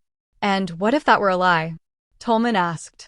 Could it be that, in truth, he wishes to take the throne for himself? If that is the case, you and Duchess Walter will surely be his next enemies. In preparation for when that happens, could he not be trying to settle things with just his own forces, so as to keep the two of you from gaining influence after the war ends? So that he can abolish both your houses after the war. That's absurd. Castor burst out. There's no way Duke Carmine would ever think of doing that. Castor denied it, but as would be expected from one entrusted as the steward of his house, Tolman had the ability to calmly analyze things. This was the conclusion Tolman had come to, setting aside appeals to emotion and looking purely at the interests of those involved. However, because Castor knew George well, he couldn't accept that argument. There isn't a warrior who cares more for this country than Duke Carmine, Castor protested. He could never harm the royal family. However, was it not because of her doubts about Duke Carmine that Duchess Walter parted ways with him? Tolman asked, even going so far as to take the mistress and young Master Carl back home with her. Fearing Castor's wife Axela and their young, eldest son Carl would be held collectively responsible, Axel had demanded that he divorce Axela, and she was now sheltering them at the house of Walter. At the very least, they would not be caught up in the showdown between George and Soma that was no doubt coming. That offered Castor some small comfort at least. Castor rested his elbows on the desk, covering his eyes with his hands. I just can't imagine that Duke Carmine would be driven mad by ambition. Master, Tolman began. I'm sorry, but could you leave me alone for a moment? As you wish. With a bow, Tolman left the office. Left alone in the room, Castor leaned all the way back in his chair, staring up at the ceiling. And then, Carla, he said quietly. You're there, aren't you? The window behind Castor opened, and a girl with red wings came in with an embarrassed look on her face. With long red hair the same color as her wings, this beautiful girl who looked to be around 18 was Castor's only daughter, Carla. In contrast to her pretty girl look, she had the courage and combat sense to lead an Air Force unit into battle. So you noticed me, she said. You'll need to hide your presence better than that. The sound of your wings when you landed on the balcony gave you away. But that's not sensing my presence. Carla shrugged her shoulders. Then she pulled a bundle of letters from her pocket. Because he was talking to his daughter, Castor was taking a less formal tone. What are those? From Lycia, she said. Lycia sent a number of them, asking us to make peace with King Soma. Carla considered Lycia a friend. They had gotten to know one another after Lycia had joined the army. Because both had serious personalities, and both had enlisted in the military despite being women of high birth, they had a lot in common, and had become fast friends. However, because Carla was even more serious than Lycia, or, to put it in less favorable terms, she was a bit hard-headed. When Lycia had gotten engaged to King Soma, Carla had suspected coercion, and she had become hostile towards Soma. Because of that, even when her mother and brother had gone to the Walter house, she had remained here by herself with her father Castor. However, at this point, Carla was beginning to have a change of heart. I can feel Lycia's passion in these letters. It's not coming from someone who is coerced into a betrothal she doesn't want. Also, in her letters, Lycia cautioned to beware Duke Carmine as he is now. We may have been the ones who were mistaken. I see, Castor said. So Princess Lycia feels the same way, does she? Castor's shoulders slumped. Then, as if making up his mind, his head rose. Carla, it's not too late. Go be with Axela. I'm the only one who needs to go along with Duke Carmine. As a father, he must have wanted to avoid getting her caught up in something he was doing out of friendship. However, Carla shook her head, her mind already made up. I don't even know how I'm supposed to show my face to Lycia after all this, she said. Besides, you still believe Duke Carmine has put some thought into this, don't you, father? In that case, let's see our position through to the end. Even if Duke Carmine is defeated and we become traitors, if you fall at his side, having believed in your friendship, I doubt the people would laugh at you for that. But then you'd. I was born into a military family, Carla told him. I am prepared. Oh, don't worry, we have Carl, so at least the house and our bloodline will remain. That's why, as members of the House of Vargas, we will leave behind a record of distinguished military service. I see. Learning of Carla's determination, Castor made his own decision. He would believe in George Carmine to the end, and he was ready to fall for that. To that end, he did not call up the Air Force units stationed around the Vargas Duchy. This was done out of consideration, so that, even if he came into conflict with the king after the ultimatum tomorrow, he would fight with only his own personal forces in Red Dragon City, and would not drag the rest of the Air Force into the conflict. At night, the same day, in a certain location. I see. Those two have resolved themselves to do it then. When she learned of Castor and Carla's movements from the spies she had sent to Red Dragon City, Navy Admiral Excel Walter's beautiful face took on a look of sorrow, and she let out a sigh. This antlered beauty who, despite having lived for 500 years, looked no older than 25, stood at the window in her dark room, staring out at the night sky. Even the clothes she wore seemed to weigh her down now. Tonight it was cloudy, and she could barely see any stars. Castor is prepared to martyr himself for his friendship with George, Excel said sadly. And Carla is prepared to follow him to the end as he does it. Fools though they are, I cannot bring myself to deny the validity of their choices entirely. Excel closed her eyes slowly, bringing a hand to her ample bosom, which was apparent even through her kimono-like outfit. What was she to think, having learned of her son-in-law and granddaughter's determination? Some time passed before she opened her eyes once more, turning her back to the window and walking away. If anything, this only gives me more reason to do as I must, even if that meant treading on their determination. Chapter 3, Ultimatum. It happened in the Jewel Voice Room, Parnam Castle. In this room where the 2-meter diameter jewel used in the Jewel Voice broadcast floated, there was also equipment for receiving a Jewel Voice broadcast. The receivers in each city used equipment installed in fountains to produce mist, then used water-type magic to reproduce the recorded video, and wind-type magic to reproduce the recorded sound. The system in this room, however, projected the image on a piece of equipment that was like a thin, wide tank filled with water. To differentiate the two, I was calling this one a simple receiver. If the fountain receiver was like a theater, you could say this simple receiver was like a television. The simple receiver produced a clearer image, too. The jewels were a rare item found in dungeons, so it seemed that it wouldn't be possible to mass-produce them, but maybe we could mass-produce these simple receivers. If that could be arranged, maybe someday families would be able to watch the Jewel Voice broadcast in their own homes. Anyway, let's get back to the story. There were 3 of those simple receivers set up in this room. The 3 receivers showed the faces of Army General George Carmine, who was a Lion Beast man, Air Force General Castor Vargas, who was a Dragonood, and Navy Admiral Excel Walter, who was a Sea Serpent. I was sure that, on their end, they had a projection of me and Licia standing together, too.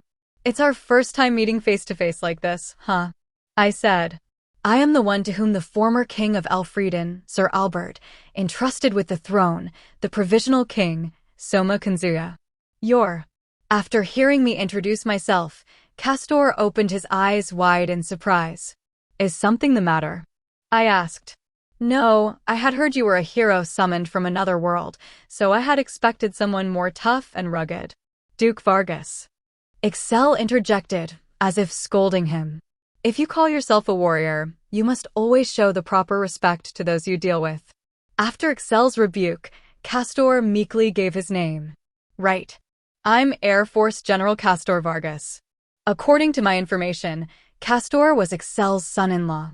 Perhaps the reason he was acting more meekly than the personality I had heard for him, a musclehead, was because of that power dynamic between them. I apologize for raising my voice just now, the Sea Serpent said, accompanying her words with an elegant bow. It is a pleasure to meet you, Your Majesty. I am Excel Walter, at your service. I am Army General George Carmine, the Beastman said shortly. This brought the introductions to a close. This lion-faced Beastman is George Carmine, huh? I thought. He had a well-built physique that an ordinary guy like me couldn't hope to compare with, a mane that served to accentuate his manliness, and, lastly, the shining, fiery eyes of a lion. Even though I was only seeing a video image of him, it felt like he was right there in the room with me. I could understand why Licia had admired him. He had the look of an experienced warrior. Duke Carmine. Licia began. The Duke said nothing. Licia had let out his name without intending to, but George didn't even cast a glance in her direction. I will now issue an ultimatum to the 3 dukes. In order to keep myself from being overwhelmed by George's presence, I issued this pronouncement in a clear tone. In the time since I took the throne, you have all failed to respond to repeated requests for your cooperation. While it may have been Sir Albert's own idea, I am sure the suddenness with which the throne changed hands must have played into that. As such, I will not hold you responsible for not obeying my commands up to this point. However, if you continue to disregard my orders, I will be left with no choice but to declare you traitors. I would like to hear your opinions on this. I have something to ask you, sire. The first to open her mouth was Excel. What might that be? I asked.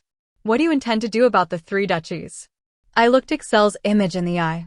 As might have been expected from a woman who had inherited the blood of sea serpents, her eyes were endlessly cold, seeming to stare into the depths of my heart. If you obey me, I have no intention of laying a hand on the 3 duchies themselves, I said.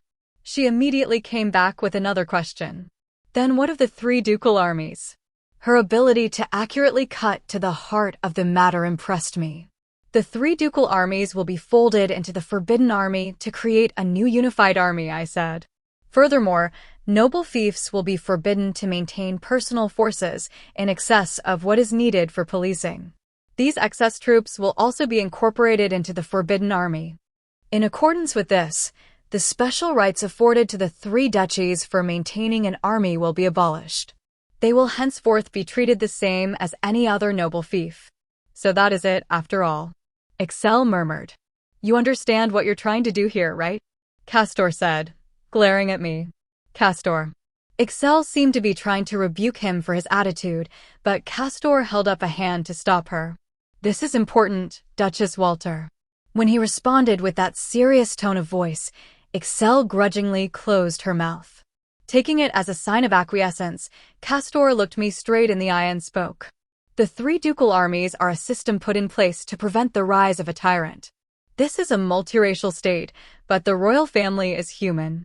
If a tyrant were to become king and institute policies that favored humans, the other races might face oppression. In order to prevent that, our predecessors came up with the 3 ducal armies. We 3 dukes of different races support the royal family, but we also monitor it so that we can step in and depose a tyrant if it comes to that. Are you saying you want to destroy that system? It was a direct question, so I looked Castor in the eyes and answered. In times of peace, that system would be fine, I'm sure. However, the world is full of instability now. While the expansion of the Demon Lord's domain to the north has stopped, there's no telling when that might change suddenly and drastically. The intentions of the great power to the west, the Grand Chaos Empire, also remain unclear. The Principality of Amadonia, who long for revenge on this country, and the Republic of Turgis, with their Go North policy, are actively looking for any opening to seize our territory. The disputes with the 9-headed Dragon Archipelago Union to our east over fishing rights are unending. I was speaking about the situation this country had currently found itself in. This country's situation was incredibly unstable. Ordinarily, we shouldn't have had time for this petty squabbling. Look at the situation in the world, Duke Vargas, I continued. In this unstable situation, an army with multiple command structures is not going to perform anywhere near well enough. This is the time to centralize power. And what if the center is rotten? He demanded. How can you say for certain that you won't become a tyrant? If we leave the entire army in your hands, who could hold you to account? If that happens, then come for my head yourself. I slammed my hands down on the desk hard, knowing this was where I would have to fight. In the corner of my eye, I could see the image of George, his eyes closed and his arms crossed. That man. He wasn't about to stop now. However, that only made it more important that I win Castor and Excel over to my side here. I'm only human, I said. I can't guarantee that I won't turn into a tyrant. Of course, that said, I have no intention of ever doing anything that would make Licia and the others sad. Soma. Licia said sorrowfully, but I went on. I will be dismantling the 3 ducal armies, but I will promise you positions within the National Defense Force. So, if I do become a tyrant, then lead the armies and stage a revolution or whatever. Talk is easy, Castor said. If that time comes, wouldn't you move to protect yourself? There's a political thinker from my world, Machiavelli, who had something to say about that. The best possible fortress is not to be hated by the people. If the people are on your side, anyone plotting rebellion will quickly be exposed. On the other hand, if the people abandon you, you might wait out a rebellion or 2 by hiding in your castle, but there will never be a shortage of foreigners willing to assist a people who have taken up arms against you. If I were to become a tyrant, so causing the people to abandon me, a rebellion would easily succeed. Castor was quietly listening to me speak. Were my words reaching him? At this point, I couldn't be sure one way or the other. Then Excel spoke. I would like to ask one more thing. I hear that you are building a new coastal city. When that city is completed, what will become of Lagoon City, I wonder? Lagoon City was the central city of the Walter Duchy. I had heard that for Excel and her race, the sea serpents, Lagoon City always came first. Apparently, the sea serpents had been driven out of their former home, the nine-headed dragon archipelago, and Lagoon City was the place they had found to live in peace after many years of wandering, or something like that.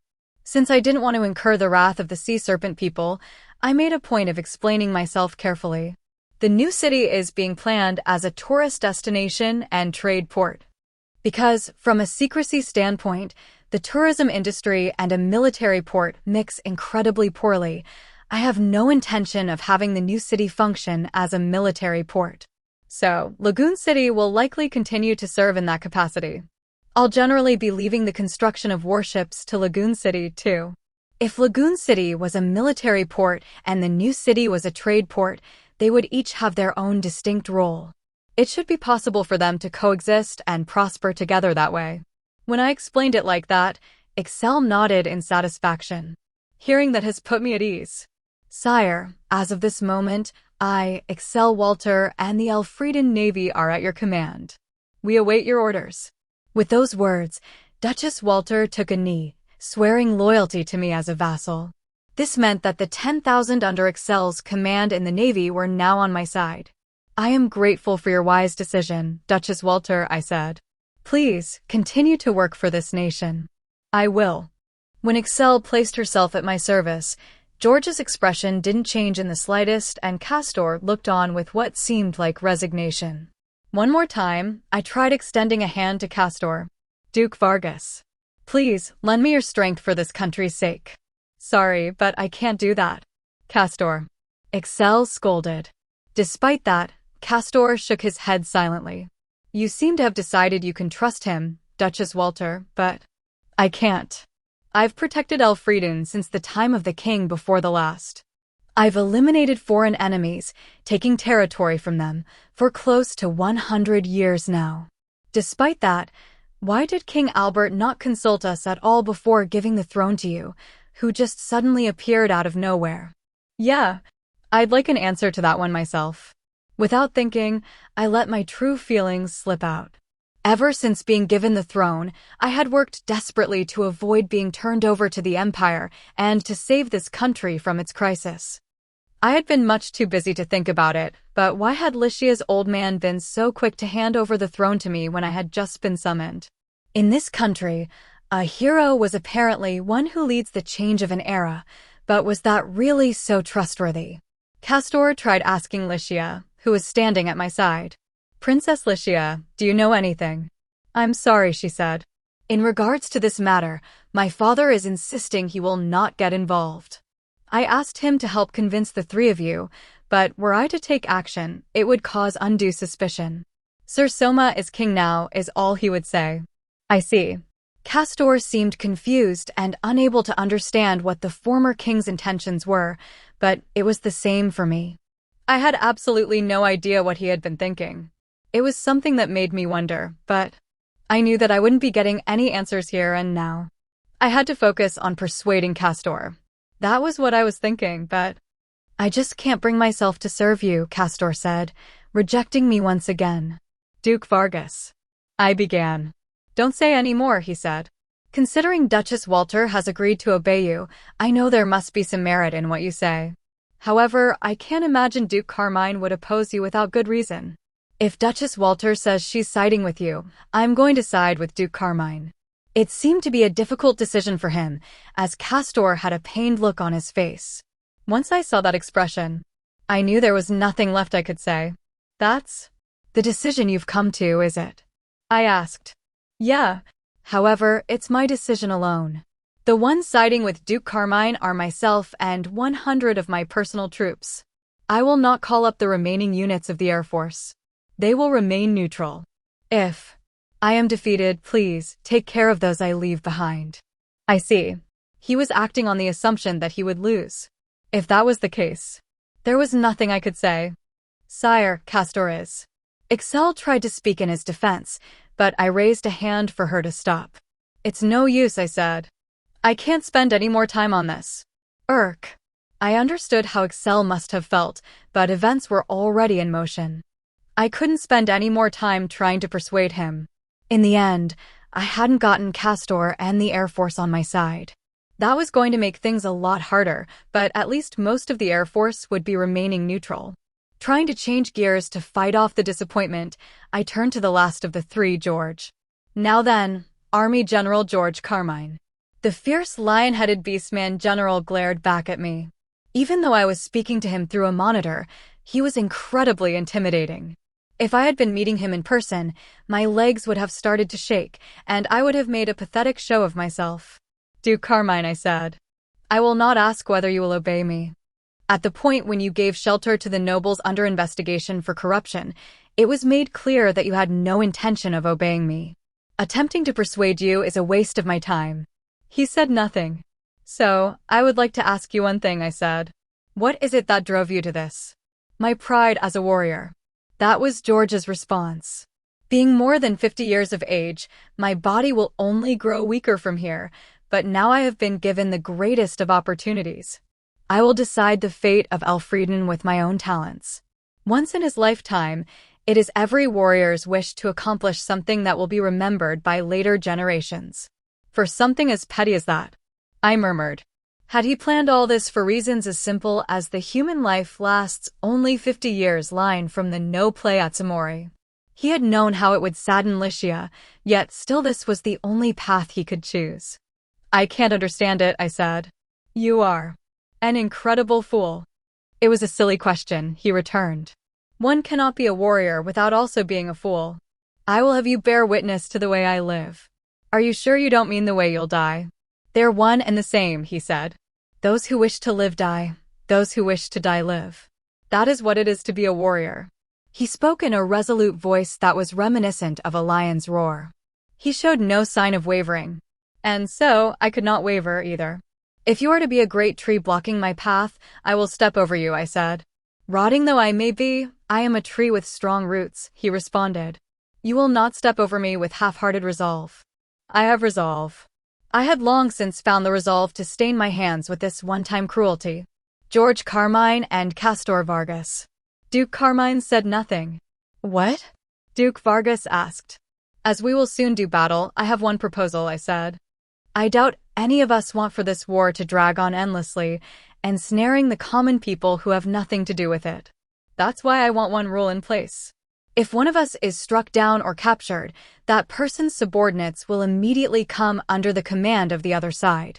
This is meant to prevent an army that loses its leader from seeking revenge or continuing to rebel. When they heard my proposal, both nodded. Very well, George said. I'm good with that, too, Castor agreed. I will inform my men that, should I fall, the entire Air Force is to obey you. Thank you. Now, I shall take my leave. George rose from his seat, moving to cut the transmission. Wait. Licia burst out, after remaining quiet all this time. George narrowed his eyes. Princess. Duke Carmine. Each addressed the other, but neither could find any words beyond that. They only gazed into each other's eyes in silence. Licia and George. In the palace, they were princess and vassal. In the army, they were subordinate and superior. From that alone, they should have been able to find some way to understand each other.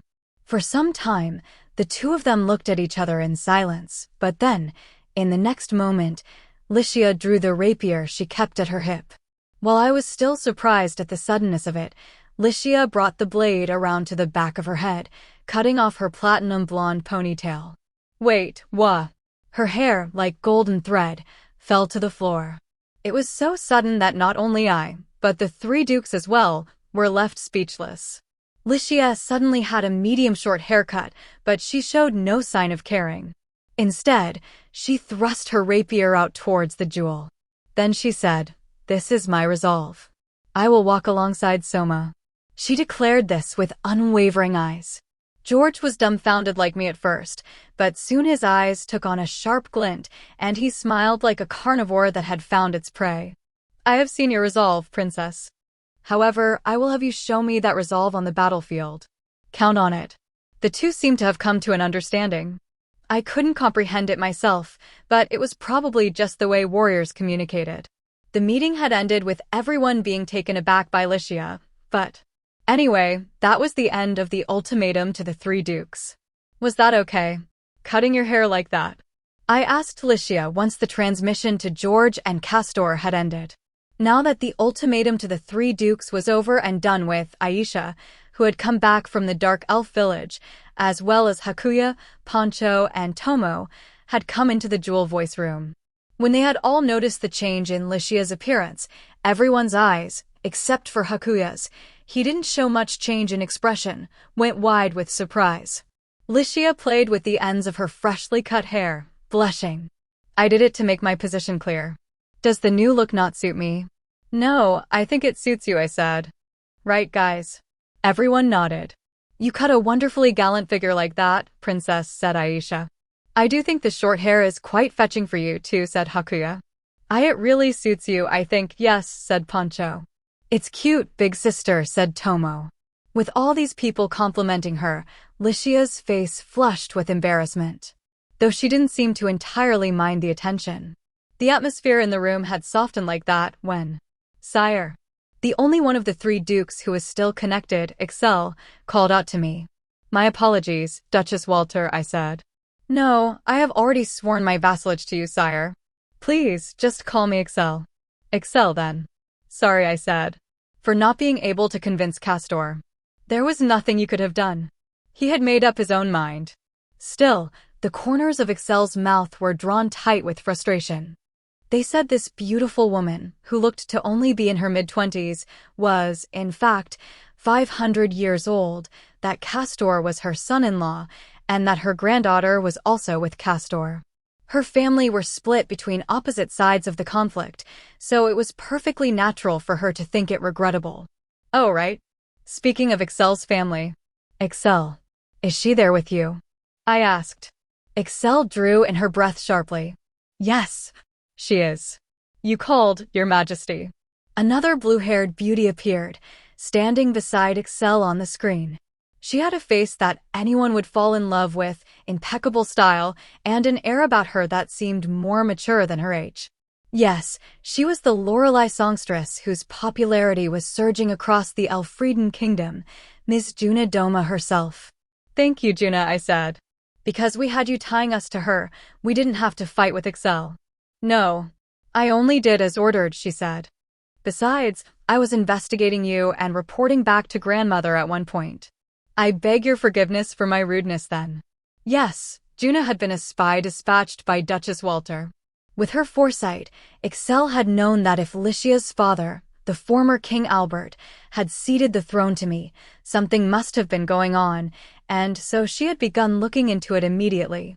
The spy she had chosen to dispatch for that was Juna, who was actually the commander of the Marine Corps. On top of that, Juna was apparently Excel's granddaughter.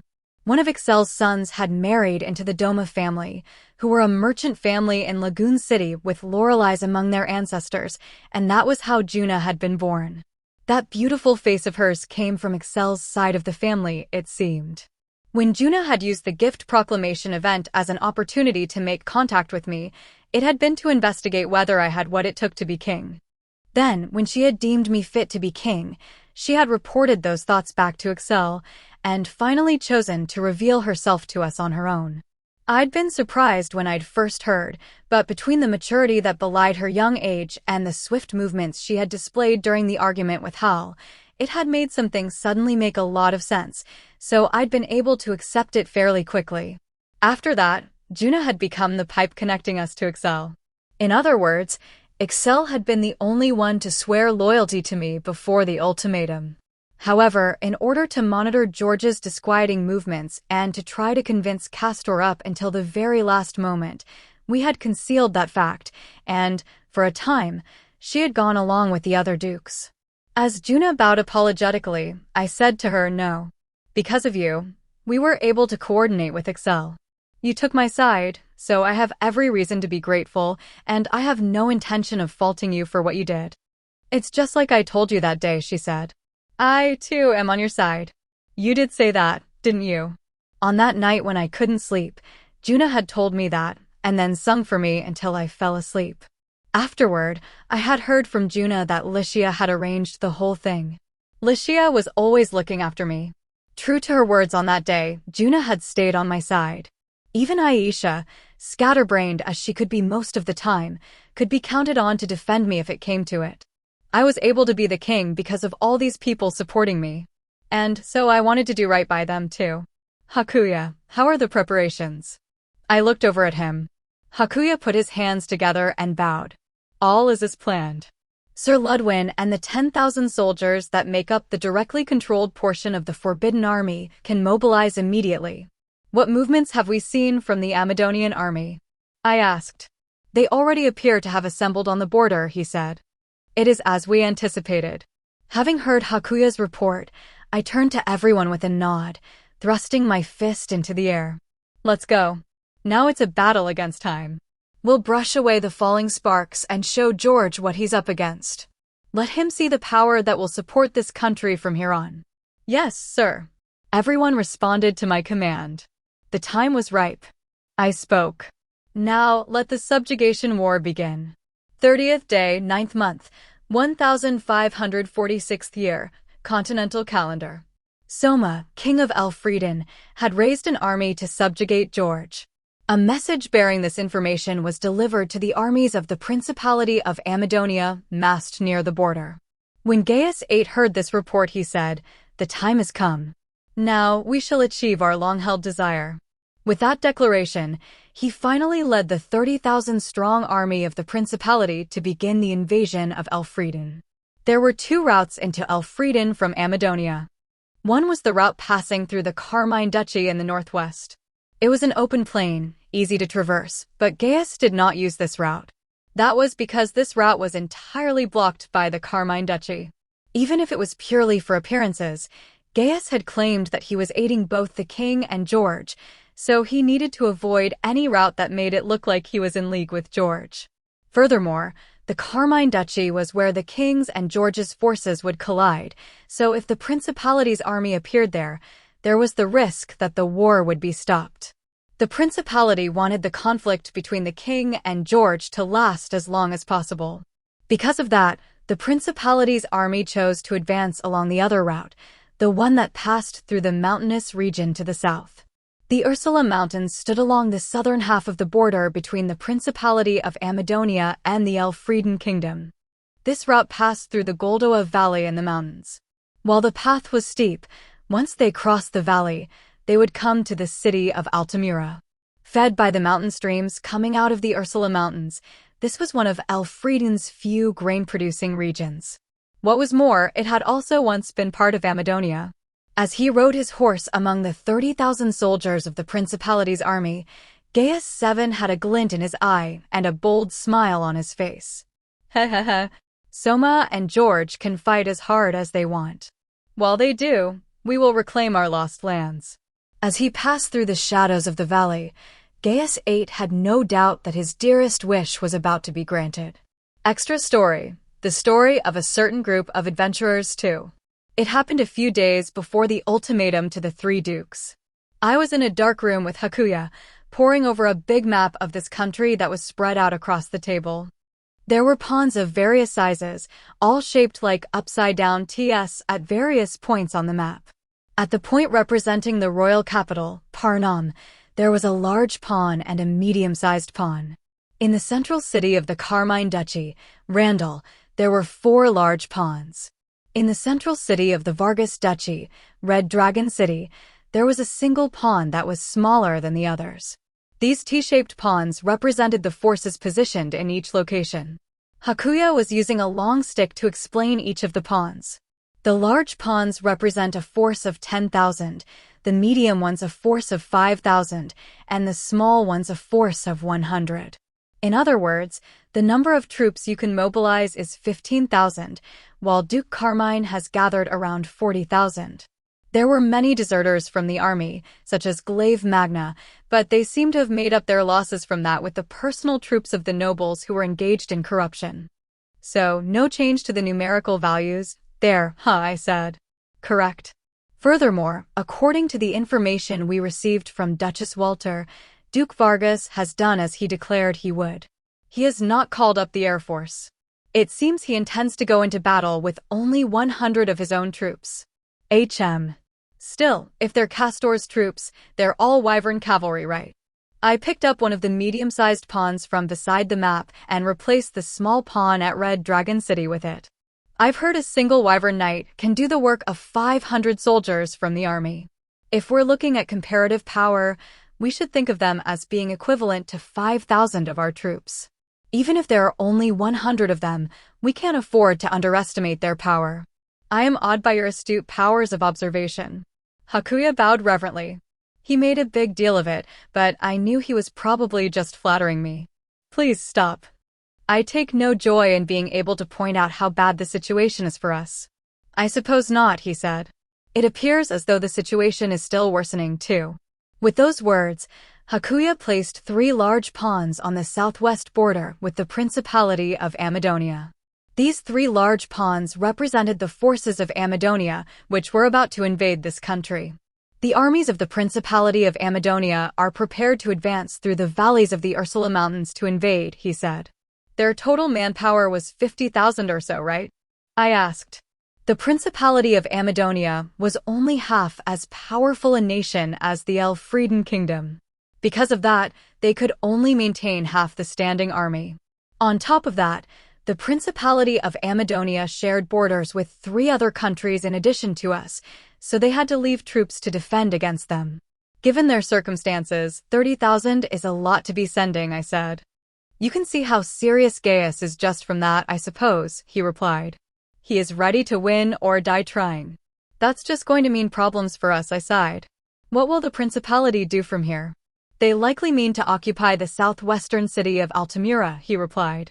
Once Altamira falls, they will sweep all opposition from the surrounding area and move to secure the grain-producing region. Once they have de facto control of this area, I expect they will declare it part of their domain. Gaius was mobilizing his army with the resolve to win or die trying, but then he was just going to do the equivalent of burglarizing a building while it was on fire. For all his resolve, he's not doing much, I said. With the manpower Amadonia has, I believe this is the most they could accomplish, Hakuya responded.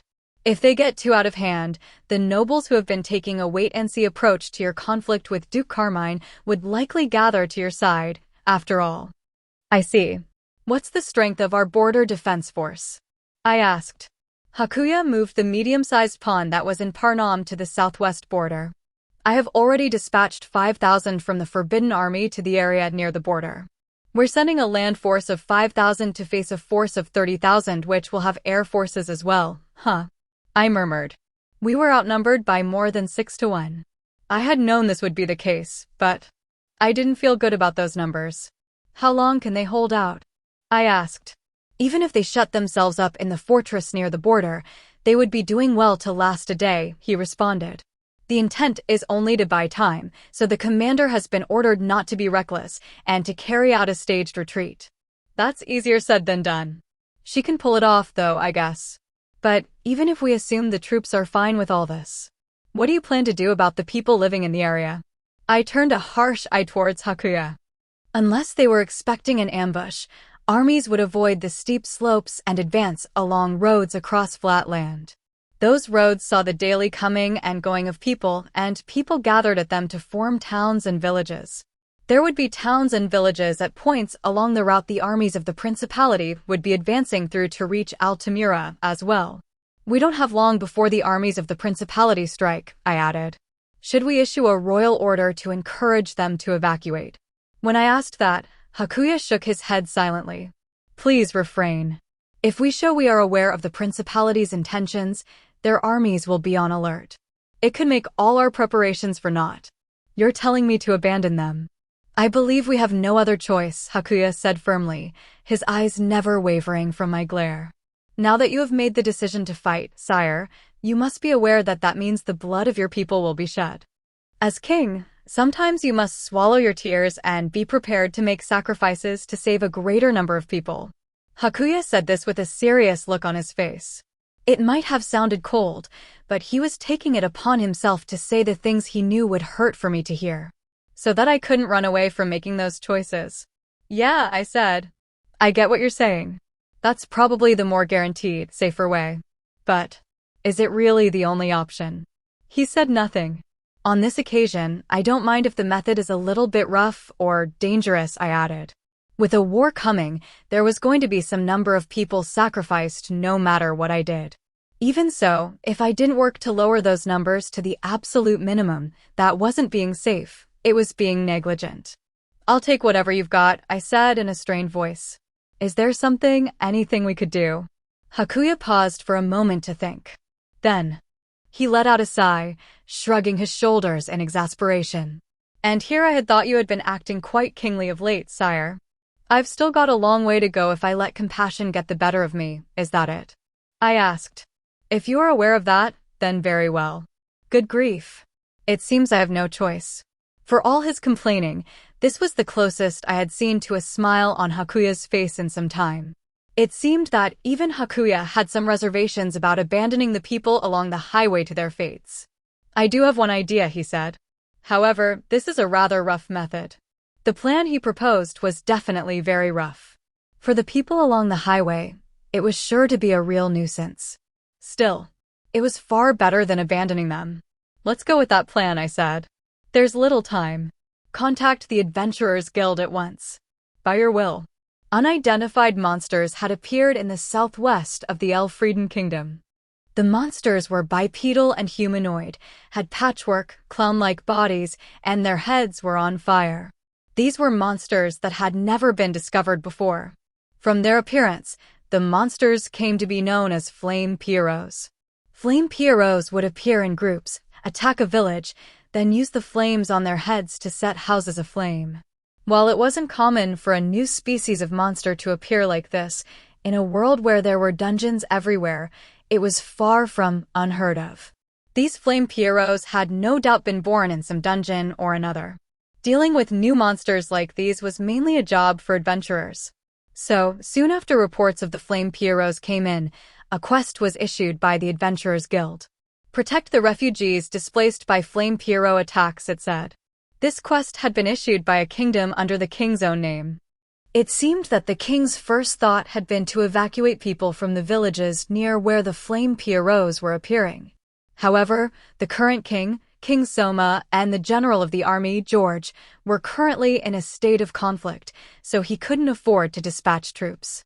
By having the guild issue a quest, he had probably hoped to have adventurers protect the refugees. As a quest issued by a country, it seemed like there would be a good payout for it, so all of the adventurers accepted the quest and worked to protect the refugees. Here, too, there was another party that had accepted that quest. There was their leader, the young and muscular swordsman, Dees, the baby-faced, female thief, Juno, the quiet, affable priest, Febrile, and the shapely, quiet beauty, Julia. This was the party that had once gone on a quest with Little Musashibo. This time, in addition to those four, there was the brawny, macho brawler, August. The reason Little Musashibo had joined their party last time was that August had been unavailable and they had been looking for someone to fill in for him. They, too, had taken on the quest issued by the kingdom. The closer a village was to the capital, the sooner a group of adventurers had claimed it, and so, having gotten a late start, their group accepted a mountain village near the southwestern border. They were now pushing on towards the east through the dense forest, protecting 30 or so villagers. So far, all clear. The party scout, Juno, was surveying the area from up in the treetops. In the process of protecting the villagers, they had to be on alert for more than just Flame Pierrots. There were vicious wild animals, and, in areas where public order was poor, they also had to watch out for brigands during an escort mission. Because of that, Juno was jumping from tree to tree like a monkey, surveying the area. For pay this good, there haven't been many problems. I'm kind of disappointed, Juno thought to herself while leaping through the air. Most of the time, if a quest paid well, it was going to be highly difficult. Even for quests that appeared to not be so difficult at first glance, if there was a good reward, you could count on there being something more to it. Beware anything that seems too good to be true was an iron rule among adventurers, even if the quest came from a trustworthy kingdom. However, once they had accepted it, no flame pierrots had appeared, and it was turning out to be a simple quest where they just went for a walk with some villagers. When Juno finished her patrol mission and returned, Dis and Febril were talking. "I think this quest really is too easy," Febril said. "Hey, what's wrong with easy?" Dis replied to the more pensive Febril, swinging his arms in a circle as he did. Febril was the party analyst and also served as advisor to Dis, the party leader. "For starters, we haven't even seen the flame pierrots that were supposed to be the reason for this quest," said Febril. "There's been a lot of talk about how dangerous they are, but I can't help but feel it's exaggerated." I've been thinking that too," Juno said, joining their conversation. Dis looked to Juno. "What's the situation?" "All clear." The forest was quiet. "I see. So, what is it you were thinking too, Juno?" "This is an escort quest where we protect people from the flame pierrots, yeah. I was wondering why it wasn't a subjugation quest against the flame pierrots. From what I've heard, there aren't many of them. Rather than make all these villagers move, wouldn't it be faster to wipe out those flame pierrots?" "I think that's a reasonable opinion," Febril said with a nod, but Dis still seemed doubtful. "Doesn't that just mean they're too dangerous to put out a subjugation quest for them?" he asked. "If they were, you'd expect reports of more extreme damage than what we're seeing," Febril replied. "The only damages I've heard of are an empty village or two burning to the ground after its residents were already evacuated." "Well, I guess that does seem a bit odd," Dis said. As would be expected of a party leader, Dis knew how to listen to others. When he thought an opinion was worth listening to, he was open-minded enough to follow the advice of others. Dis spoke to Juno, who had her hands behind her head, her fingers interlocked. "Juno, I'm counting on you to be thorough with your scouting. From here out, keep an eye out for more than just monsters or animals." "Roger that." With those words, Juno climbed up into the tree again, then jumped away. After watching Juno go, Dis said, "Febril, go tell August and Julia up at the front everything you told me. I'll stay here and guard the rear." "Roger." As he watched Febril run off towards the head of the party, Dis let out a sigh. "Here's hoping this quest stays this good until the end." That was Dis' fervent hope. After splitting off from Dis and the others, Juno went back on patrol. The forest was as quiet as ever, but when she came out onto one of the narrow mountain paths, Juno's sensitive ears picked up something. Juno descended from the trees, getting down on all fours and putting an ear to the ground. "This noise. Is it the sound of hooves?" The noise was coming from not far away. There was more than one of them, and the noise was loud. For now, all she heard was the sound of hooves. Taking into account that she didn't hear wheels, as well, she judged that the sound was likely coming from horsemen. A group of heavy cavalry at that. "There's heavy cavalry galloping along this mountain road." Suspicious, Juno decided to scout in the direction of the noise. But before heading off to scout, "Owa!" she howled, imitating the cry of a gray wolf. This was a message to Dis and the others. Abnormal situation detected. Be on your guard, was what it meant. Having done this, Dis and the others would stay alert. If something happened to delay her return, they would probably come to rescue her. Juno remained even more silent than before, jumping from tree to tree as she searched for the individuals making the noise. After some time, she heard the rustling of armor in the distance. Juno hid in the shadows, surveying the area around her. When she did, as expected, she spotted a group of heavy cavalry galloping along the mountain path. There were 5 of them in total. Each of them wore black full-plate armor. What are they doing here? While Juno was suspiciously observing them, the emblem on the shields they carried caught her eye. That crest. It belongs to the Principality of Amadonia. Then, are they horsemen from the Principality? This was Elfrieden Kingdom territory. It was strange for horsemen from the Principality of Amadonia to be here at all. Adventurers wandered the continent in search of dungeons and quests, so their loyalty to any given state was weak. However, because they wandered the continent, They were very knowledgeable about the relations between different countries. The principality is supposed to be hostile to the kingdom, she thought. If principality horsemen are out here, has the Elfrieden kingdom been attacked by the Principality of Amadonia? She recalled there having been talk of the Principality of Amadonia massing its forces on the border. The Adventurers Guild had a system that allowed a country that was under attack to pay a certain amount of money to conscript all adventurers inside their territory. Because of that, adventurers working in the kingdom had been keeping a close eye on the movements of the Principality, but the guild received no request for support from the kingdom. Because of that, she had thought nothing would come of it. Incidentally, Soma had cancelled that contract with the guild, declaring it a waste of money for the same reasons as hiring mercenaries, but the adventurers themselves hadn't been informed of this. Judging from their numbers, they're a scouting party. In that case, is the main force nearby? If the soldiers came across the villagers the party were escorting, it was going to be very, very bad.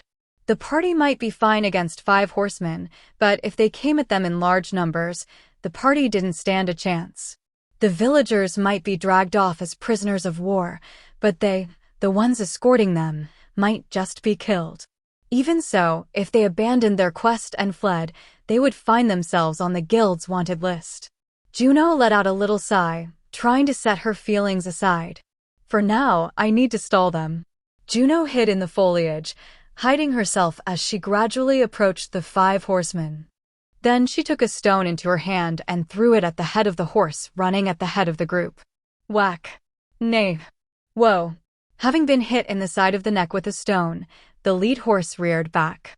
The surprised Principality soldier was nearly thrown from his horse. His comrades clustered around him.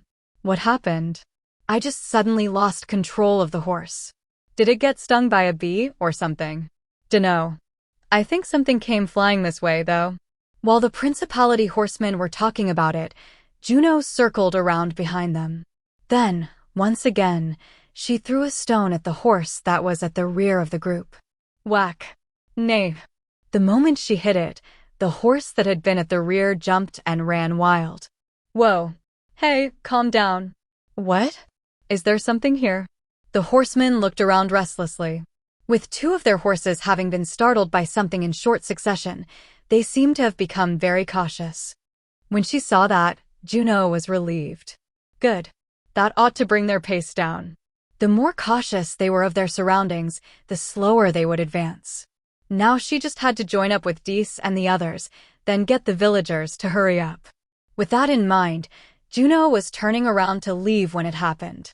Because she had turned suddenly, the branches rustled slightly. That vibration, unfortunately, startled a bird perched on the branch above Juno, and it took off.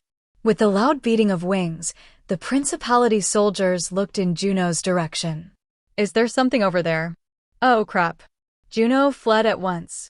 Making a snap decision, she took off in the opposite direction of the way she'd come. She couldn't lead these guys back to where the villagers were. The horsemen chased after Juno. Don't let her get away. Make sure you capture her. Juno could hear the voices shouting from behind her. Juno fled through the areas where trees were densely packed, making use of tight turns to try to shake her pursuers, but horses were faster on land. The horsemen deftly controlled their horses, diverting around the dense trees to pursue Juno. Damn it. These guys just don't give up. Juno wasn't convinced she'd get out of this alive.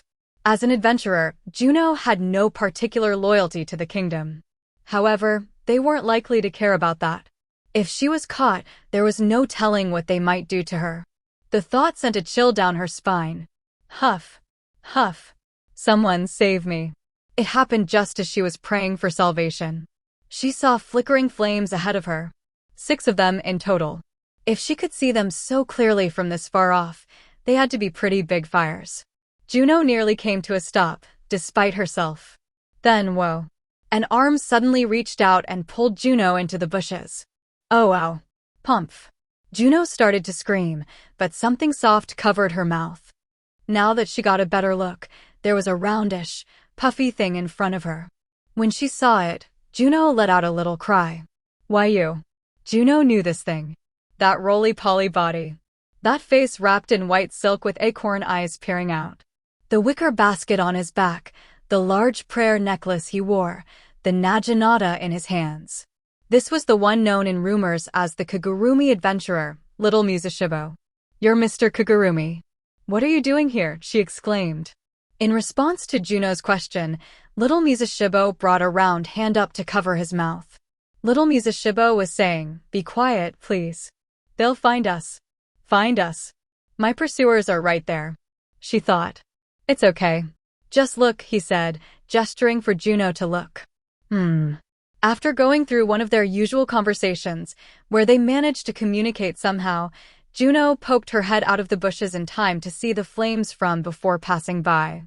They had patchwork bodies, tattered clothing, zombie-like movements, and flames blazing from their heads. The Flame Pierrots. Juno instantly recognized them as the new monsters that had been reported to the guild. However, when she looked at them closely, something seemed wrong. Their movements were strangely jerky, almost like they were marionettes. While she was thinking that, what are these things? The principality horsemen who had been pursuing her started shouting. Once they saw the flaming aberrations moving towards them with a click-clack noise, the horsemen had bigger things to worry about than their scouting mission. They had nothing to gain by staying here and fighting these unknown monstrosities. Notifying the main force about the existence of these things came first. "TCH. We don't have time to deal with these guys. We're heading back," the leader shouted. The horsemen retreated. Juno breathed a sigh of relief, but she wasn't out of danger yet. Now, she had a swarm of flame pierrots near her. Juno drew her short sword, so she would be ready to fight at any time. Pumph. Little Mizushibo placed his hand on Juno's head. It was so sudden, Juno's eyes went wide. Hey mister. What do you think you're doing at a time like this?" "It's okay now. The danger has passed," he said, patting her head. "The danger has passed. But those things are still here. Never mind them. Let's hurry back to Dees and the others," he was saying. Then, little Mizushibo lifted Juno up, throwing her into the wicker basket on his back. Whoa. This again. Ignoring Juno's protestations, little Mizushibo plodded off. Juno was bewildered for a while, but once she came to her senses, she rested her chin on little Mizushibo's head. "This is the second time you've saved me now, mister." Little Mizushibo gave a thumbs up. "What are you doing here?" Little Mizushibo didn't say anything to answer Juno's question. No, he never had said anything, but even Juno couldn't sense his feelings this time. However, as she looked at his back, she felt that she could sense something like sadness. Juno scratched her head, then started bopping little Mizushibo's back repeatedly. Stop, please," he said, flailing his arms around. She said. "If you want me to stop, then cheer up. Things don't always work out in life, but still, just surviving is a victory. It means you still get to eat tomorrow." Little Mizushibo said nothing in response. However, his footsteps seemed a little lighter now than they were before. Just surviving is a victory. Juno had gotten a little rough, but she had probably been trying to encourage him. Juno's words had certainly reached Soma, who had been controlling little Mizushibo and the flame pierrots from far away in the capital. This was the plan Hakuya had come up with to save the people of the southwest from the principality.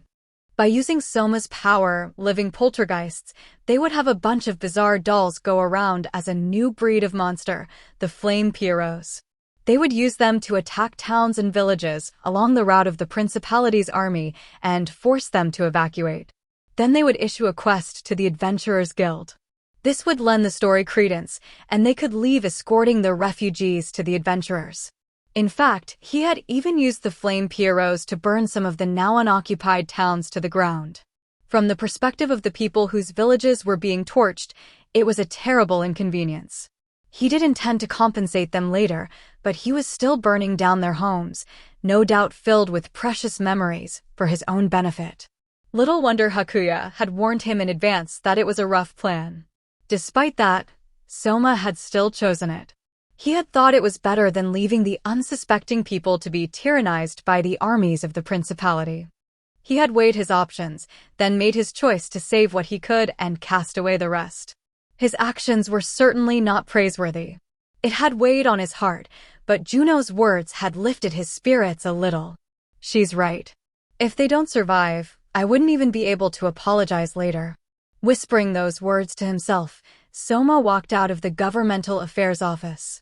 Meanwhile, around that same time, Julius, who was with the main force of the Amazonian army, was looking at the report he had received, puzzled. The appearance of a flame monster. It was hard to take at face value. There are reports that towns and villages along the army's path have burned down. When he'd received the report, he had thought that some soldiers must have run wild, running ahead of the army to engage in pillaging. They were aiming to annex this region after the war, so it wouldn't serve their interests to alienate the local population too much.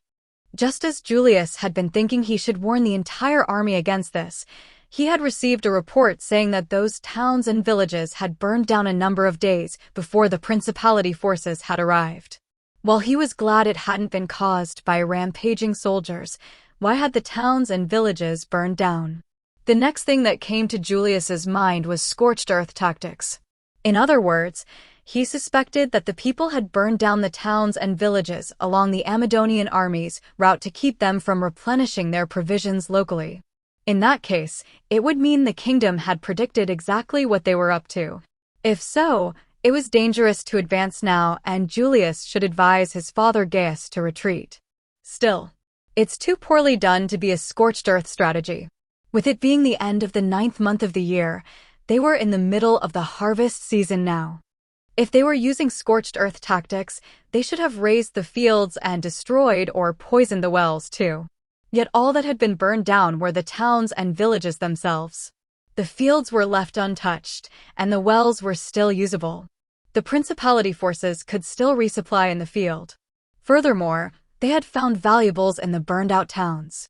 This had to be proof that the residents had evacuated in a hurry. In the end, he came to the conclusion that the towns and villages in this area must have been attacked by monsters or brigands.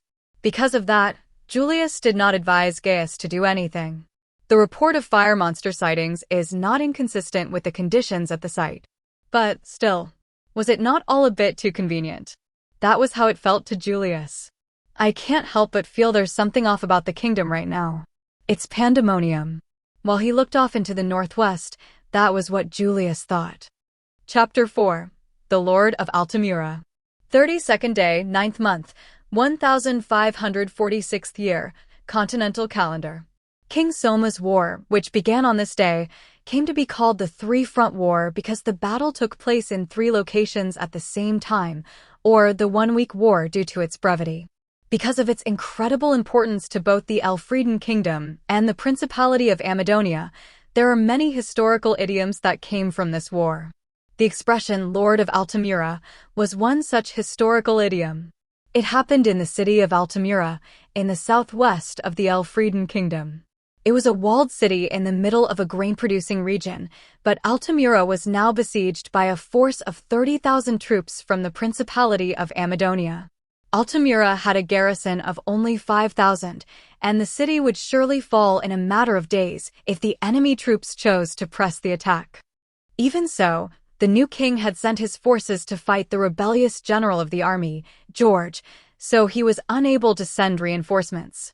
Everyone must have believed the fall of Altamura was only a matter of time. However, with the Amadonian force laying siege to the city, making no move to attack, a strange silence fell over the area. Why had this situation arisen? This was the work of one man. Right now, that middle-aged man was in the main camp of the Principality's army, bowing and scraping before Prince Gaius VIII. The man was thin and scrawny, with an easily cowed look about him. His name was Weistgaro. He was the lord who ruled over Altamura and all of the area around it. Weist, who had a manor in Altamura, should have been the one heading up the effort to defend the city, but now, of all things, he was here prostrating himself before Gaius VIII. Gaius sat on a camp stool, the crown prince Julius at his side. Then, still seated on his camp stool and glaring down at Weist, Gaius spoke. I see. So Altamura will open its gates to us without resisting. Why yes. We have no intent of resisting the forces of the Principality of Amadonia. Weist answered, the words catching in his throat a little. Gaius narrowed his eyes. Let us hear your reason. I don't need a reason. It's impossible to defend against a force as massive as yours. Altamira is a city built on the plains of a grain-producing region, not terrain that can be easily defended. Our only defenses are the castle walls anyway, and we only have a garrison of a few thousand. In a situation where there is no hope of reinforcements from the capital, if such a massive force were to attack, the city would fall swiftly and inevitably. Gaius glanced to Julius, and Julius responded with a silent nod. He could see no contradiction between Weist's words and their own understanding of the situation. Having decided that there were no lies in his words. Gaius grunted. And so you say you wish to surrender to us? Why, yes. If defending ourselves is impossible, we are left with no choice but to cling to your mercy. When he heard Weist's words, Gaius grinned wickedly. For Gaius, Weist's surrender was a godsend. He had dispatched troops to take advantage of the discord within the kingdom, but if the kingdom were to unify under either George or Soma, the weaker principality would be at a disadvantage. In order to prepare for a situation like that, Gaius would like nothing more than to take the city without suffering the loss of any troops. Very well, he said. Then open the gates at once. Please wait for a short while. Gaius's brow twitched with displeasure. Why? See, currently, the castle is divided between one faction that doesn't want to fight and another faction that wants to resist to the bitter end, Weist explained. There are those in the resistance faction who say that the Amazonians will kill us all even if we surrender, and some among the faction that don't want to fight suspect that is the case, too. I see. And are you one of them? Gaius asked. Perish the thought. I am here to beg for our lives. I must never doubt the man I am negotiating with. Weist hastily explained, breaking into a cold sweat as he did. I trust you, but it's an opinion that some in the castle hold. That is why, first, I have come to your camp to hear your thoughts, your princely highness. Gaius thought deeply about Weist's words. While he saw nothing wrong with them, still, was it wise to trust this man? While Gaius was thinking, Julius, who was standing next to him, interjected. Even without persuading those in the castle, we can take Altamira at any time. Yes, I am already well aware of that, Weist replied to Julius, showing him the same obsequience. However, there are many fools who do not understand that. Surely, His Princely Highness would not wish to lose any of his soldiers due to those people's foolishness. If you will guarantee us our lives, I will go and bring everyone in the castle around to the same point of view. As Weist's head bounced up and down like a grasshopper, Julius felt nothing but disgust for the man. Are the nobles of the kingdom all so peace-addled? Julius thought. It must be because there were no great wars during the reign of the last king. Perhaps it is little wonder that a fierce general like George would give up on this country.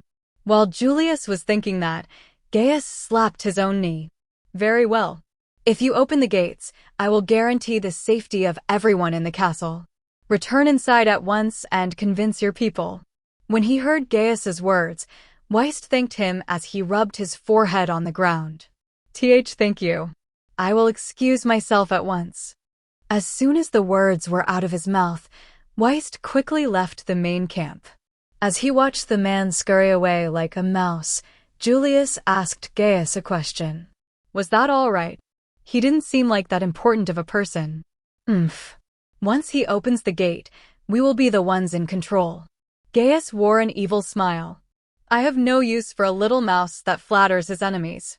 Once he has outlived his usefulness, I will part his head from his body and use it to decorate the gates. I see. Julius backed down, seemingly satisfied with the answer.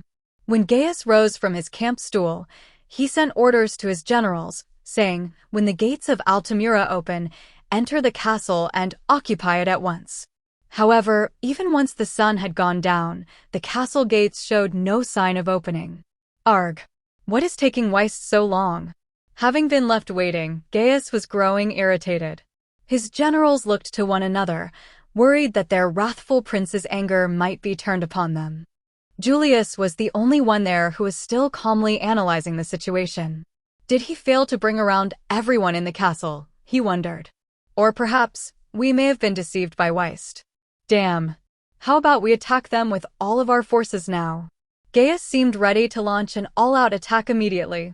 Seeing Gaius like that, Julius offered a word of advice using the calmest tone he could manage. Please wait. If the enemy has been plotting something, there may be a trap waiting. If we consider the possibility of an ambush under cover of night, I believe we should tighten our defenses and wait for dawn, then launch the attack at first light. We can take a city like that in half a day. When Julius pointed all of that out, Gaius lowered his raised fist. Ugh. It seems I have no choice. Gaius accepted Julius's advice, ordering his generals to attack at dawn. Even as he was relieved that Gaius had held off on the attack, Julius had a bad feeling about Altamira, somehow. The revulsion Julius had felt towards Weist. Had that feeling really come from the obsequious posture Weist had shown? When that man was grinding his forehead against the ground and prostrating himself before us, what expression was he making where we couldn't see? Was he relieved that we wouldn't attack? Or perhaps, was there something more to it? Julius felt as if he was being pulled deeper and deeper into the depths. As if he were being toyed with by someone unseen. I smell someone other than Weist here. As he looked towards Altamira, it was creepily silent. First day, 10th month, 1546th year, continental calendar. The dawn broke on the next day. The night raid that Julius had feared never occurred. Gaius VIII went to order the armies to attack as planned. That was when it happened. Whoa. A roaring battle cry suddenly rose up from inside the castle at Altamira, where all had been quiet before. It was a spirited cry, enough so that Gaius hesitated to give the order to attack. What had happened in Altamira? It had been so quiet up until yesterday. Reinforcements couldn't have arrived, could they? Various possibilities flashed through Gaius's mind, but he could make no decision. Meanwhile, a single horse raced towards the Amazonian camp from Altamira. Riding atop the horse was Weist. When Weist dismounted, practically falling from his horse, he was greeted by an angry Gaius and prostrated himself before him. Weist. You cur, what happened to our agreement to open the gate? Gaius roared. Weist shrunk into himself even more. I cannot apologize enough. The people in the castle have given in to desperation. It is taking some time to persuade them. Enough. I don't want to hear excuses. Gaius drew the sword at his hip, pointing the blade at Weist's neck. Eek. I'll lop your head off and send it to those inside the castle as a warning. With all due respect, your princely highness. I hesitate to say this, but we cannot make rational decisions when surrounded by an army of tens of thousands like this. Weist fumbled to explain while clearly in a state of terrible panic. Just now, the war cry you heard from Altamira was the voices of those saying, the Amazonians will never keep their word, so let's take as many of them with us as we can. Since Gaius had, in fact, had no intention of keeping his word, he found himself at a momentary loss for words. If every soldier in the castle was prepared to die, it was far too risky to force the attack. Such soldiers were like machines. They would fight to their last breath, taking as many of the enemy with them as they could manage. In a straight-up fight, his allies would take major losses. Amadonia's victory was still unshakable, but because their victory was so unshakable, he didn't want to waste manpower here. Unable to just watch any longer, Julius spoke up. Father, fighting death-crazed soldiers will cause major losses. We should avoid that. Why not make a display of your magnanimity, then ask Weist to attempt to persuade them once more? Weist leapt on Julius's suggestion, as if thinking, my life is saved. This time, I'll not fail. I swear I will convince the people in the castle. Weist cried. Gaius thought for a moment, but ultimately decided to let Weist handle it. Very well. Consider this your final chance. Why yes, sir. Leave it to me. Still, how am I to show my magnanimity? For that, why not break the siege as soon as I return to the castle? Weist asked. Weist's suggestion enraged Gaius. Break the siege, you say? Do you take me for a fool? Perish the thought. Of course, it only needs to be for a short time. If you could break the siege until at least noon, I will use that as a show of your princely highness's magnanimity and persuade the people in the castle. Gaius snorted. Very well. From now until noon, we will lift the siege. Should the gates not open by then, we will take them by force. Is that acceptable? Why, yes. I swear I will convince the people in the castle. Once Weist left, as frantic as he had come, Gaius immediately moved his troops to break the siege of Altamira. Of course, he took measures to ensure he could capture any unit that tried to take this chance to escape. He placed a highly mobile unit under the command of Julius and positioned them at the front. Altamira has but half a day to live. Gaius looked at Altamira with a gaze full of rage.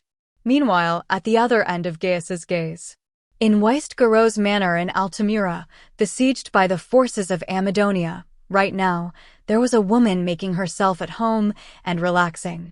Despite being in a city besieged by a force of 30,000, the woman was elegantly enjoying a spot of tea.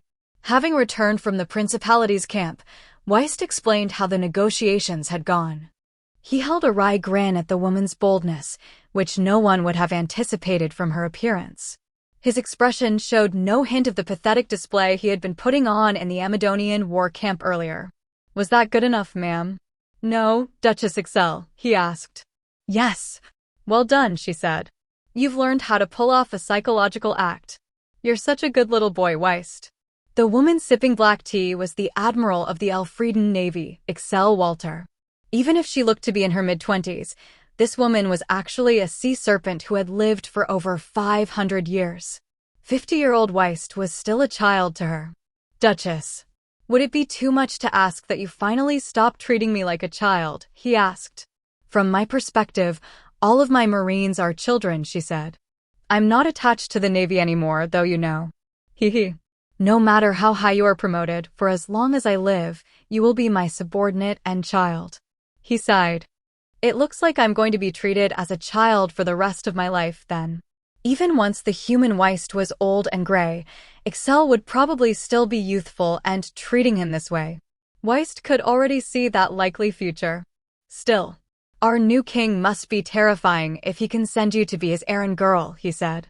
His Majesty does run his people ragged, she agreed. I know I've made it clear I'm at his service from the beginning, but still, he suddenly told me, take a dual voice broadcast jewel and a simple receiver and get your butt to Altamira, you know.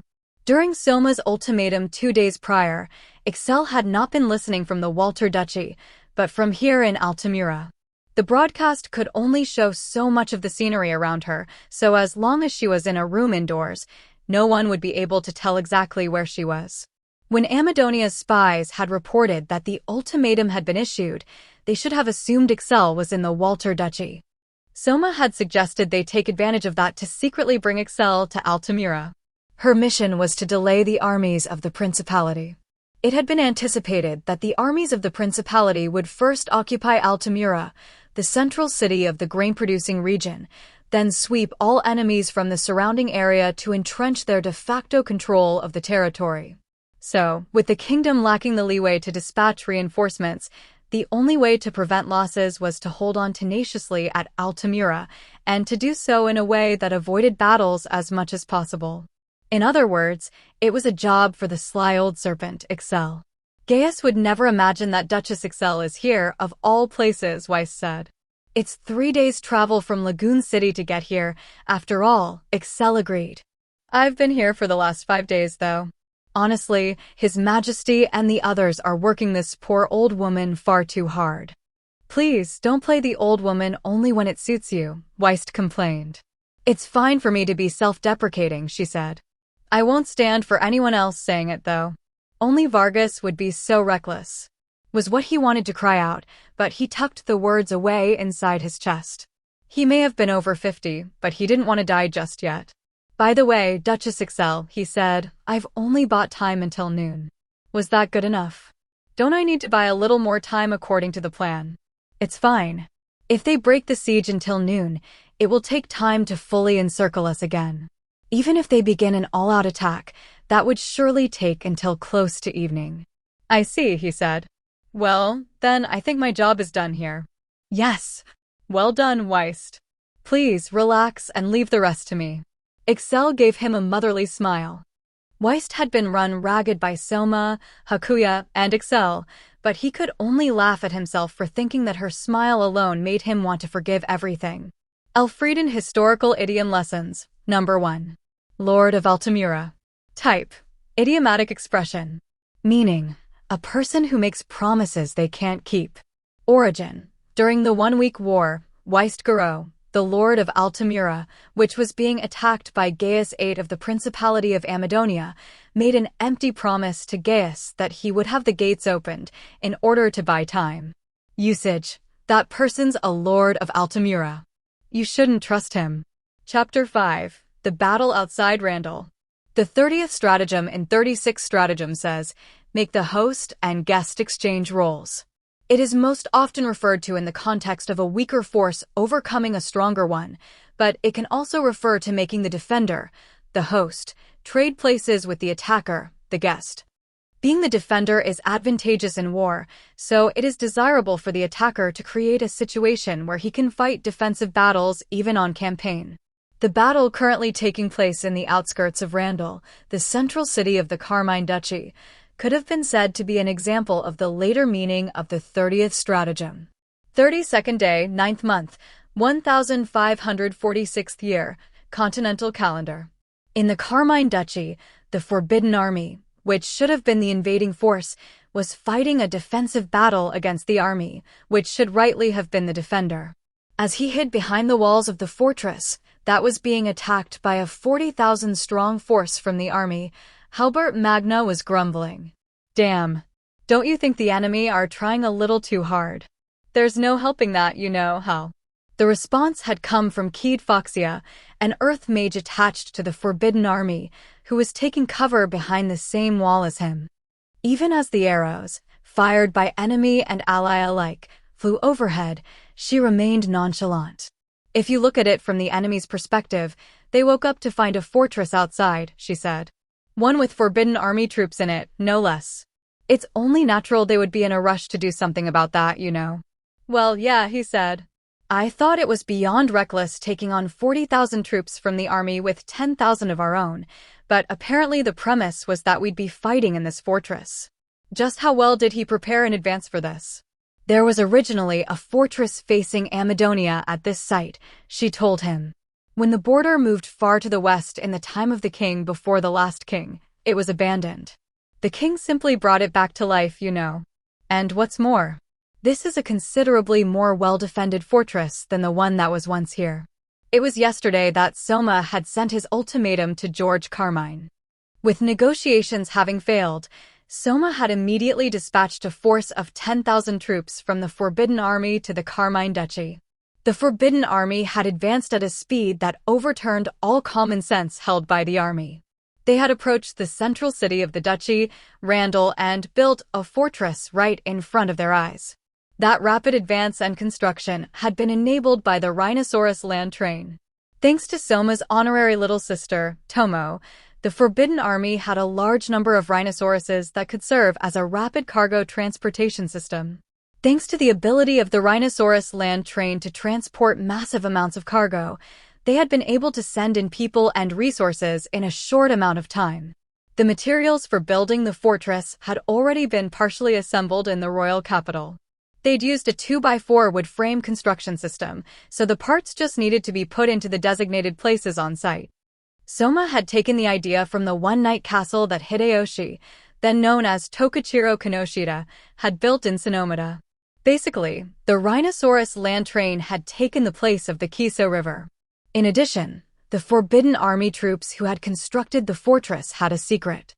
Having been sent out under Soma's orders to assist in the construction of the new city and roads, each and every one of the soldiers of the Forbidden Army was now a capable combat engineer. The soldiers would dig holes or pile up earth as needed, cover the walls the mages created in Roman concrete, and assemble the materials shipped in from the capital. The earth mages would gouge out the earth to make ditches, raise the ground's surface to make walls, use magic to make the Roman concrete poured by the soldiers harden, and use reinforcement magic to strengthen the walls. The common thinking when building a fortress on open land in this world was to have earth mages do all the work. However, because every non-mage member of the king's personal forces was able to take part in construction, the work speed was markedly faster. And so, even though the Forbidden Army had only arrived at the site yesterday evening, by the time morning came, the fortress was complete. From the people of Randall's perspective, it must have looked like the fortress had been built in one night. Later historians would come to call this Randall's one-night fortress. This blitz of construction had been carried out immediately after the ultimatum, and the army and corrupt nobles who were shut up in Randall had been able to do nothing to stop it. Still, I have to hand it to Duke Carmine, Keith said. The only ones who are visibly unnerved are the nobles' private troops. The army is quietly moving to encircle us.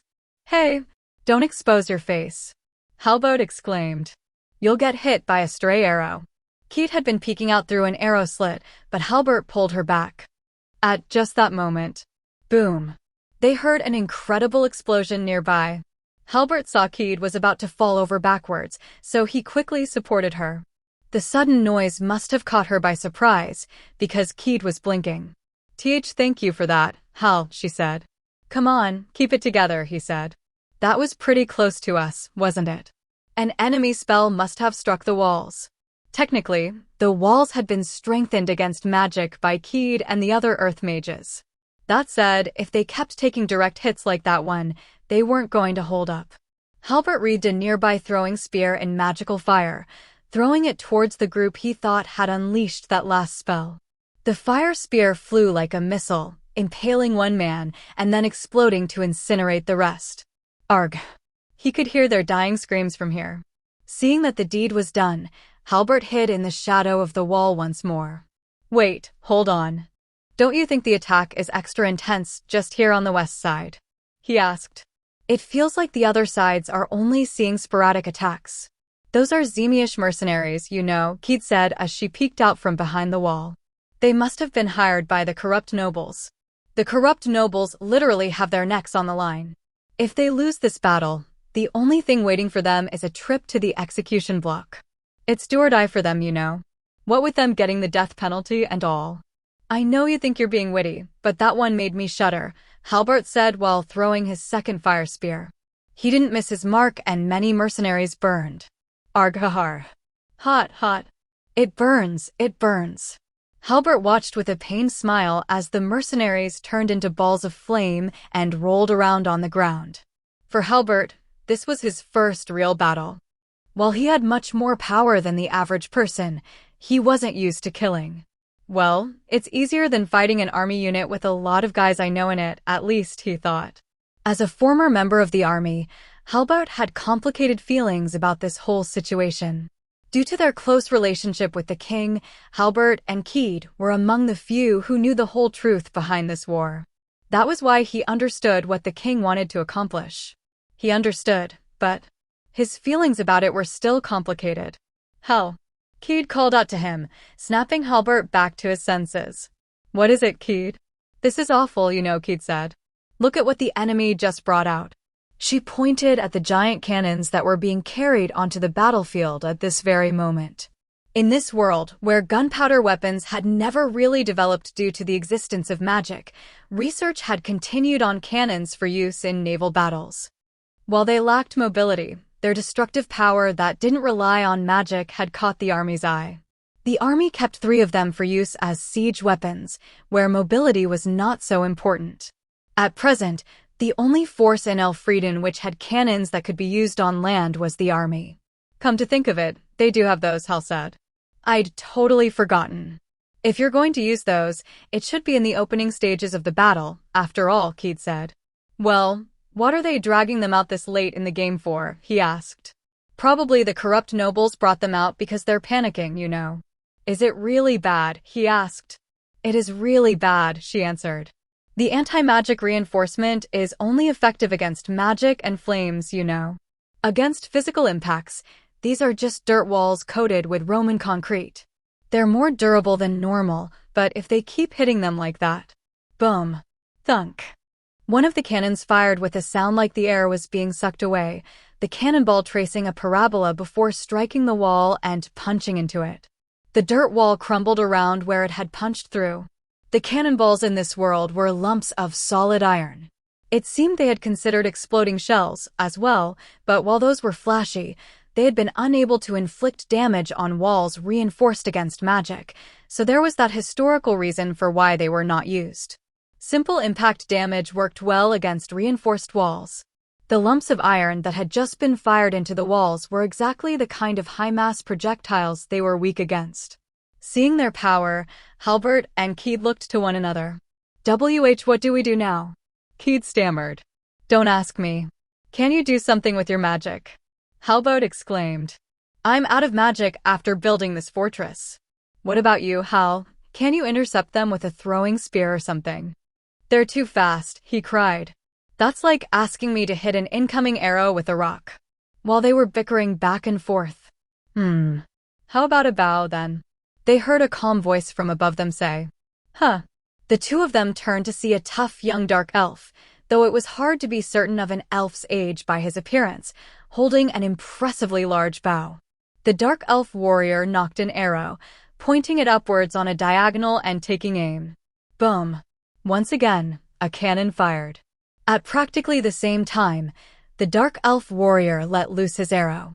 In that instant, Halbert and Keed thought they heard a high-pitched keening sound. The dark elf warrior had probably used a wind magic enchantment on the arrow. 2 seconds later, the iron cannonball was smashed to smithereens in midair. Halbert and Keed could only gape. The dark elf said. Easier than taking down a migratory falcon. Who are you?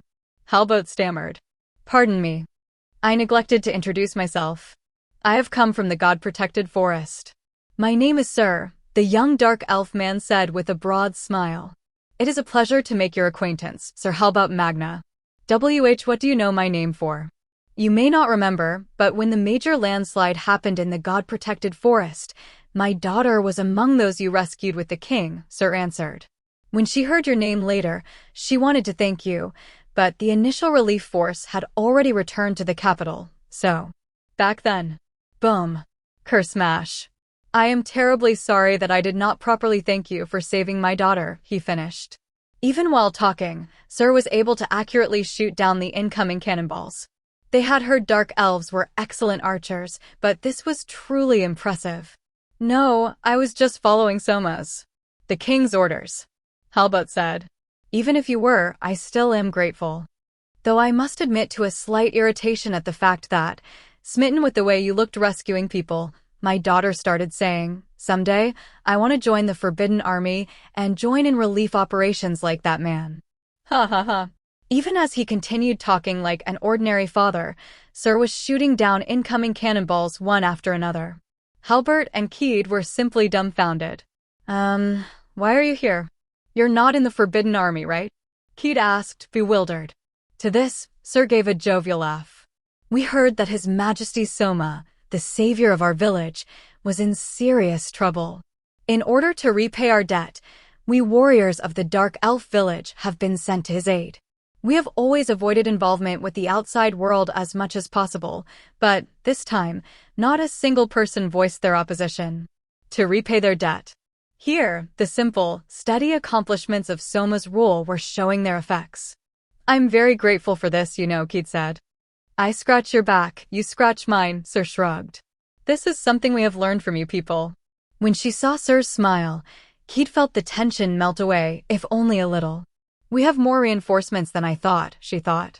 At this rate, I think we may manage to defend ourselves.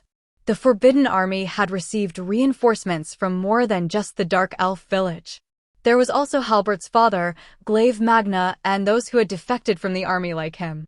They were participating in the battle as volunteer soldiers, with Glaive leading them.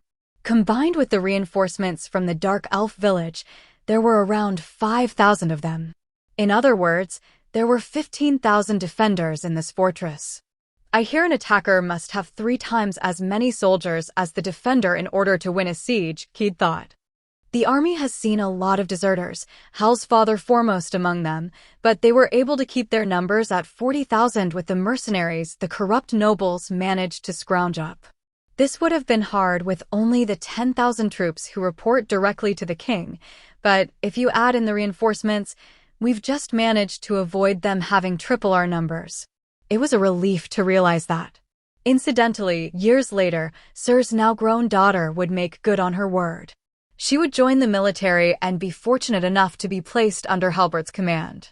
Somehow, she would also shrewdly manage to arrange for her marriage to Halbert, creating a situation Keed would not be able to feel relieved about at all, but that is a story for another day.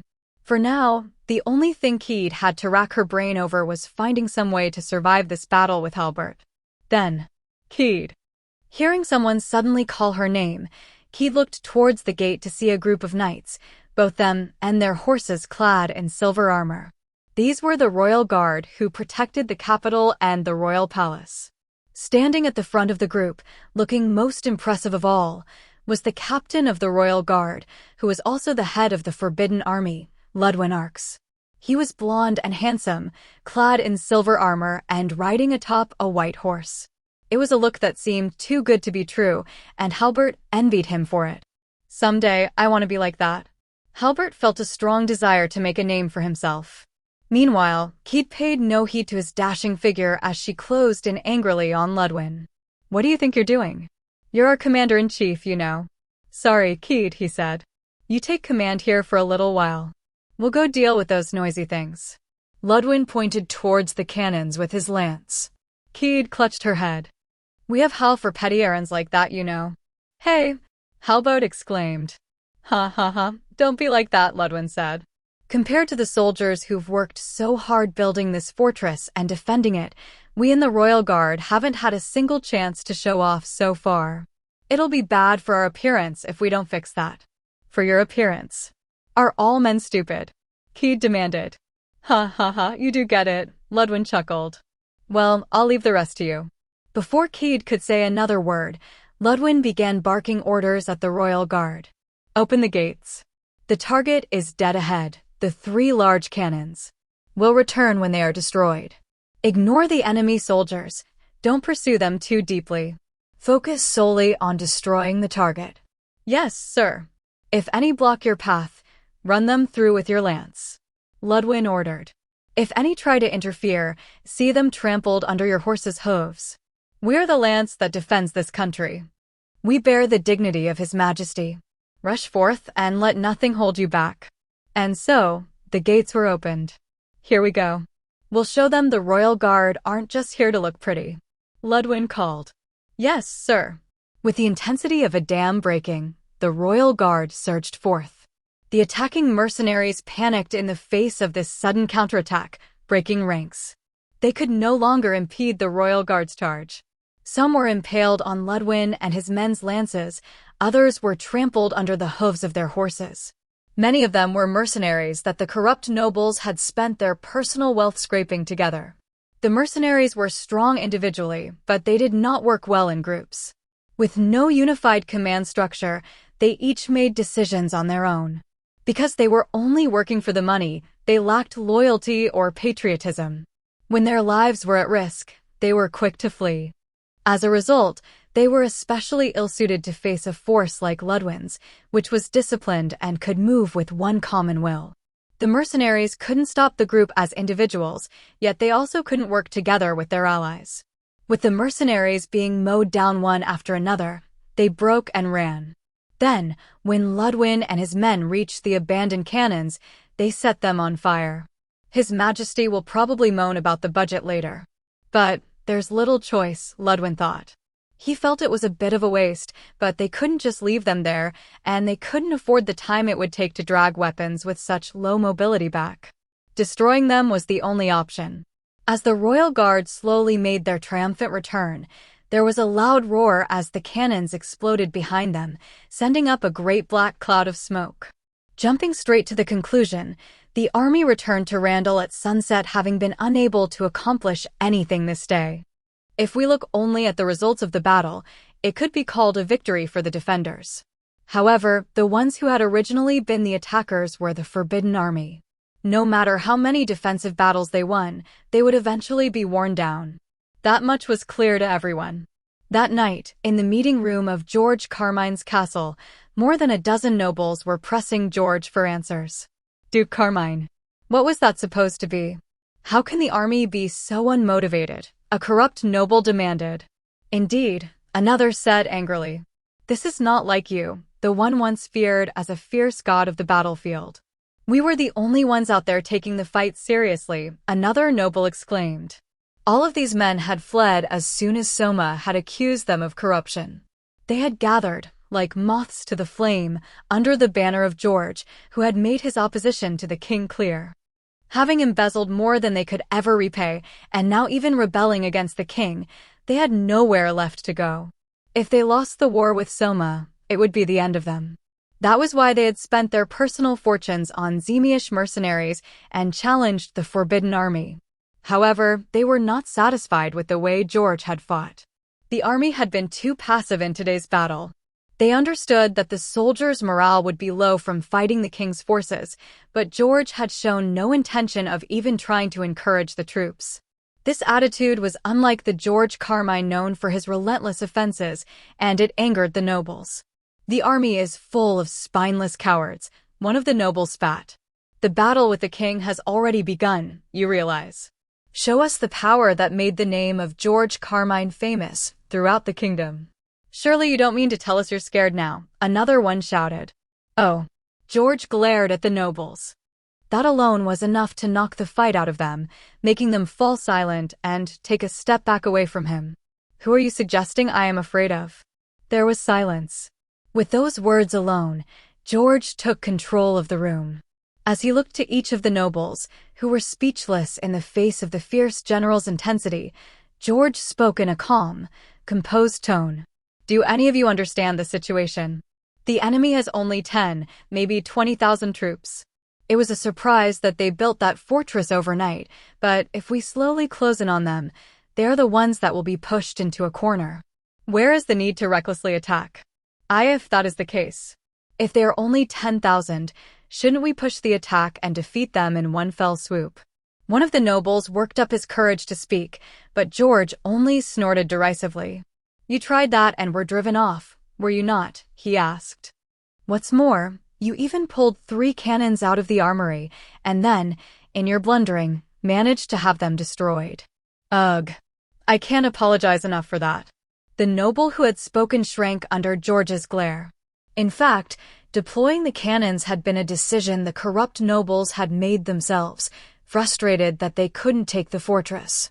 They had used their titles to intimidate the person in charge of the armory, forcing him to lend them the weapons. As a result, they had needlessly lost 3 cannons. Now, the army looked at the nobles' forces with contempt. George continued, there was one other thing I found concerning.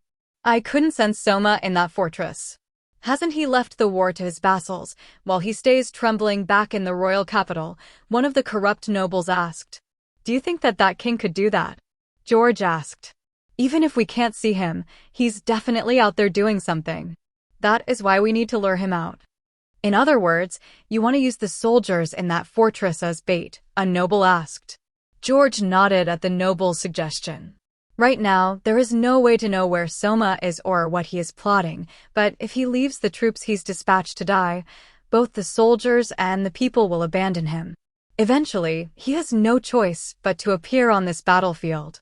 When he does, we simply need to crush him along with the soldiers of the fortress. He grinned. George was a lion-headed beastman. When he grinned, it exposed his fangs. When the nobles saw those, it sent a chill down their spines. They knew, if nothing else, they must never make this man their enemy. George rose from his seat. However, you must all be tired from today's attack. This is not a battle that will be ending tomorrow or the day after. We of the army will handle the attack alone, so all of you will take the day tomorrow to rest. Why, yes, sir. Having received those words of appreciation from George, the nobles bowed their heads and departed from the meeting room. Once they did, a single man came in as if trading places with them. Pardon me, Duke Carmine. Beowulf, George said. The man's name was Beowulf Gardner. He was a wolf-faced beastman who wore a black military uniform. In the army, he and Glaive Magna, who had now parted ways with them, were the 2 closest to George Carmine. He was the second in command of the army now. Using few words, George asked Beowulf, The preparations are complete, I presume. Yes, sir. Everything is flawless. Good. As Beowulf saluted him, George nodded in satisfaction, grinning broadly. Meanwhile, around that time, Halbert and Keed were sitting side by side, eating together. They were eating Soma's invention, instant gelen udon. The gelen udon was first boiled, then it was spiced heavily and dried out. When they wanted to eat it, they would pour boiling water on it and wait for 1 minute. It absorbed water faster than instant ramen. So long as they had a cup and boiling water, it could be eaten anywhere. Because of that convenience, it was well regarded by the Forbidden Army soldiers who received it as part of their rations. Being able to eat this stuff even in the field. Slurp. It's nice, isn't it? Halbert commented. His Majesty was complaining. Slurp. I wanted to fry them, but they melted when I put them in oil. Even though I prefer the savory taste of fried noodles to non-fried ones, you know, Keed said. I don't really get. Slurp. Why he'd be so particular about that, Halbert said. Once they finished their meal over that sort of conversation, Keed leaned against Halbert's shoulder. The scent of Keed's hair so close to him made Halbert blink rapidly in confusion. Hey Keed. What are you doing? Hee.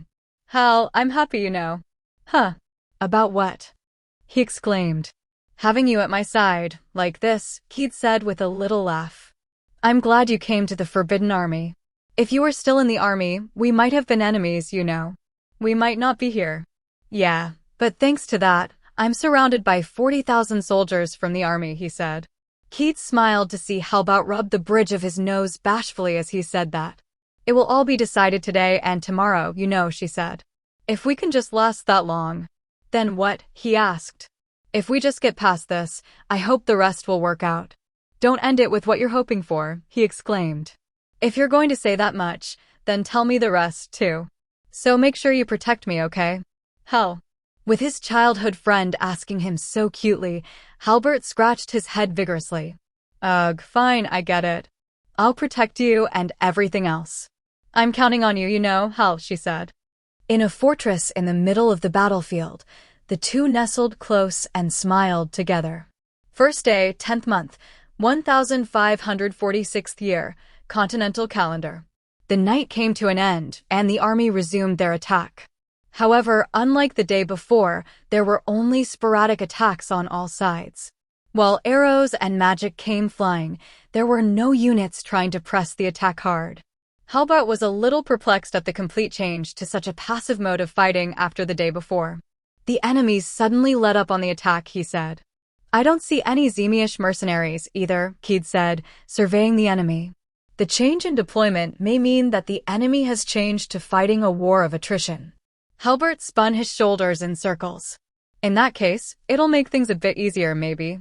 One must always remain vigilant on the battlefield, Hal, she said. You'll get tripped up otherwise, you know. I know.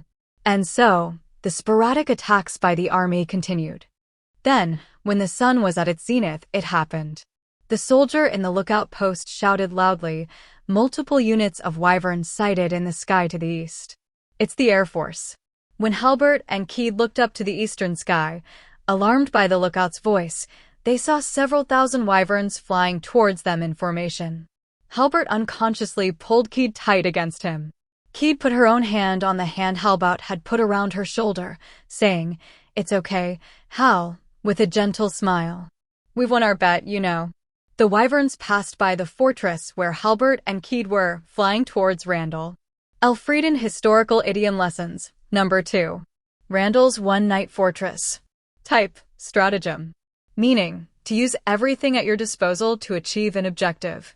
Origin. When King Soma was subduing George's rebellion, he made use of the Forbidden Army's capabilities as combat engineers to revive an abandoned fortress. Synonyms. 36 stratagems. 14th stratagem. Borrow a corpse to resurrect the soul. Chapter 6. The Scheming Battle for Red Dragon City. 32nd day, 9th month, 1546th year, continental calendar, Red Dragon City.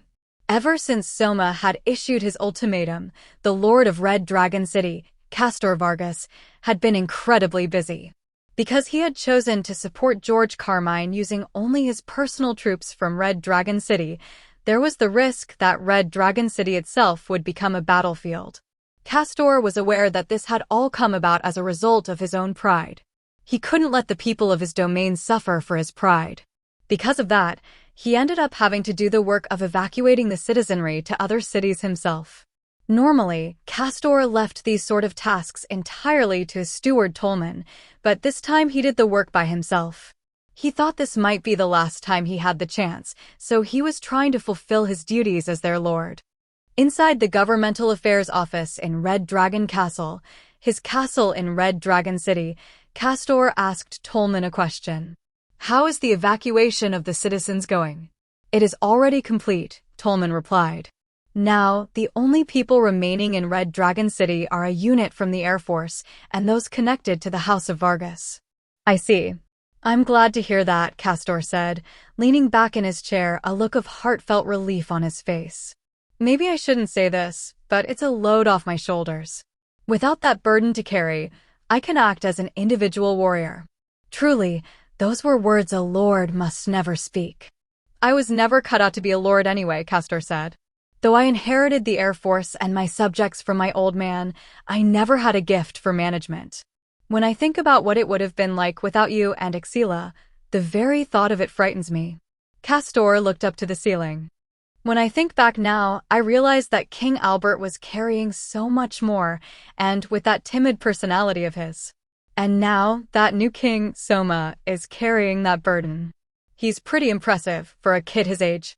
I can see why the princess was willing to cut her hair to walk alongside him." Licia had cut her hair as a show of determination towards George, but when Castor had seen it, his heart had been moved. Castor had always had a simple personality, so straightforward expressions of emotion like that really hit him hard. Seeing Castor like this, Tolman asked him in astonishment, "You've changed your view of him now, after all this time?" "Yeah, I have." "You're right, it took me far too long," Castor said, recognizing his own fault. It was too late to turn back now. He had no intention of trying either. From here on out, he would face Soma bravely. Even if he was defeated, he would show the king the pride of a long-serving general of the Air Force. "We have received requests from Air Force units around the country saying they wish to side with you, Master," Tolman began. The Air Force was home to a lot of ruffians who felt that might made right, so a brave and fierce commander like Castor got a lot of respect from his subordinates. However, Castor waved his hand at the idea. "Tell them all to take a hike. I'm not letting them join me in my stubborn pride." "I thought you would say that," Tolman said, looking at his awkward master with resigned dismay. "Now then, Master, what do you plan to do now?" "I'm not going to do anything," Castor said. "I'll just wait here for Soma." "You won't go to join Duke Carmine." "I can't leave Red Dragon City sitting empty. Besides, I wouldn't mind fighting alongside Duke Carmine, but I'll have to pass on riding alongside a bunch of corrupt nobles. I couldn't stay true to my pride like that." For Castor, the outcome of this war was secondary. Win or lose, live or die, he thought only of fighting in a way for which no one would be able to laugh at him. "I will wait in this land for Soma to come," he said. "If he comes with a great army, I will fall gloriously in battle. If he underestimates me and only sends a small force, I will chew them to pieces. That is all." But will things go as you've planned?" Tolman said, looking down to the documents in his hands. "According to reports from our scouts, a force of 10,000 from the Forbidden Army has headed towards the Carmine Duchy. It is unclear whether King Soma is accompanying that army, but I do not believe they have any forces to send at us." "You're saying he's gonna ignore me?" Castor asked. "We only have 100 knights, so I believe ignoring you would be an option." Not a chance." Castor dismissed Tolman's concerns with a laugh. "The 40,000-strong army led by Duke Carmine, or 100 knights from the Air Force. Which sounds like the more difficult opponent to you. On top of that, if he defeats me, we have a rule in place that says the entire Air Force will side with Soma. For Soma, the best course of action is to strike me down, then to lead the Air Force into a final battle with Duke Carmine. However, the fact of the matter is that King Soma has no spare troops at his disposal." "I don't know about that." The new king's a shrewd one, and I hear his right-hand man, the prime minister, is sharp too. They may come up with some method we would never have thought of, Castor said, smiling in anticipation. His expression was like that of a mischievous boy excited to see whether his prank was going to work or not. When he saw Castor eagerly awaiting some scheme by his enemies, even though he might soon be in a serious crisis, Tolman held his temples. Master, I simply cannot understand that sense of yours. Ha ha ha, you don't really need to understand it. Actually. Tolman, don't get involved in this battle, Castor said, suddenly taking on a serious expression. Tolman was shocked into silence, but after a moment he regained his composure. Why is that? He asked. I am prepared to serve you to the very end, you realize. If something happens to me, and then you die, too, who's gonna lead the Air Force?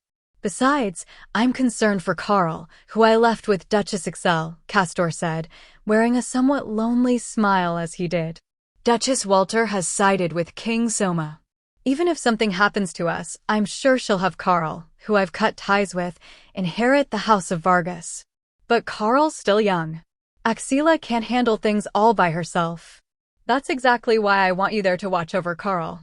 You know the House of Vargas well, after all. That's why. No matter what happens, you have to survive. That's an order. You do give cruel orders, Tolman said, wearing a bitter smile with a tinge of loneliness. However, he quickly took on a serious expression. Standing with his back straight, his feet together, he saluted. I have most certainly received your order. I'm counting on you.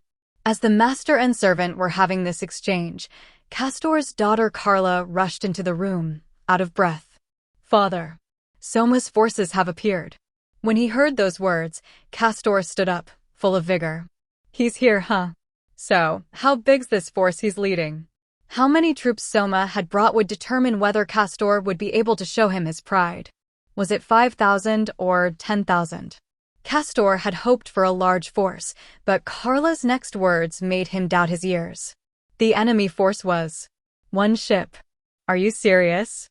Having come up to the walls to look, Castor saw a battleship advancing across the plains towards them. Red Dragon City was built halfway up a mountain in the middle of the plains. There were no rivers near it that a battleship could traverse. However, that battleship was running along the ground, not along a river or anything else. Father, that looks like the battleship Albert, Carla said, looking through a telescope.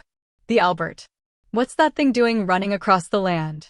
Castor asked incredulously. The battleship Albert. Named for the former king, it was the sole ship held by the Forbidden Army, and also the flagship of the Royal Navy. While its shape was similar to the Mikasa, the flagship of the combined fleet at the time of the Battle of Tsushima, instead of being propelled by an internal combustion engine, it was drawn by 2 sea dragons.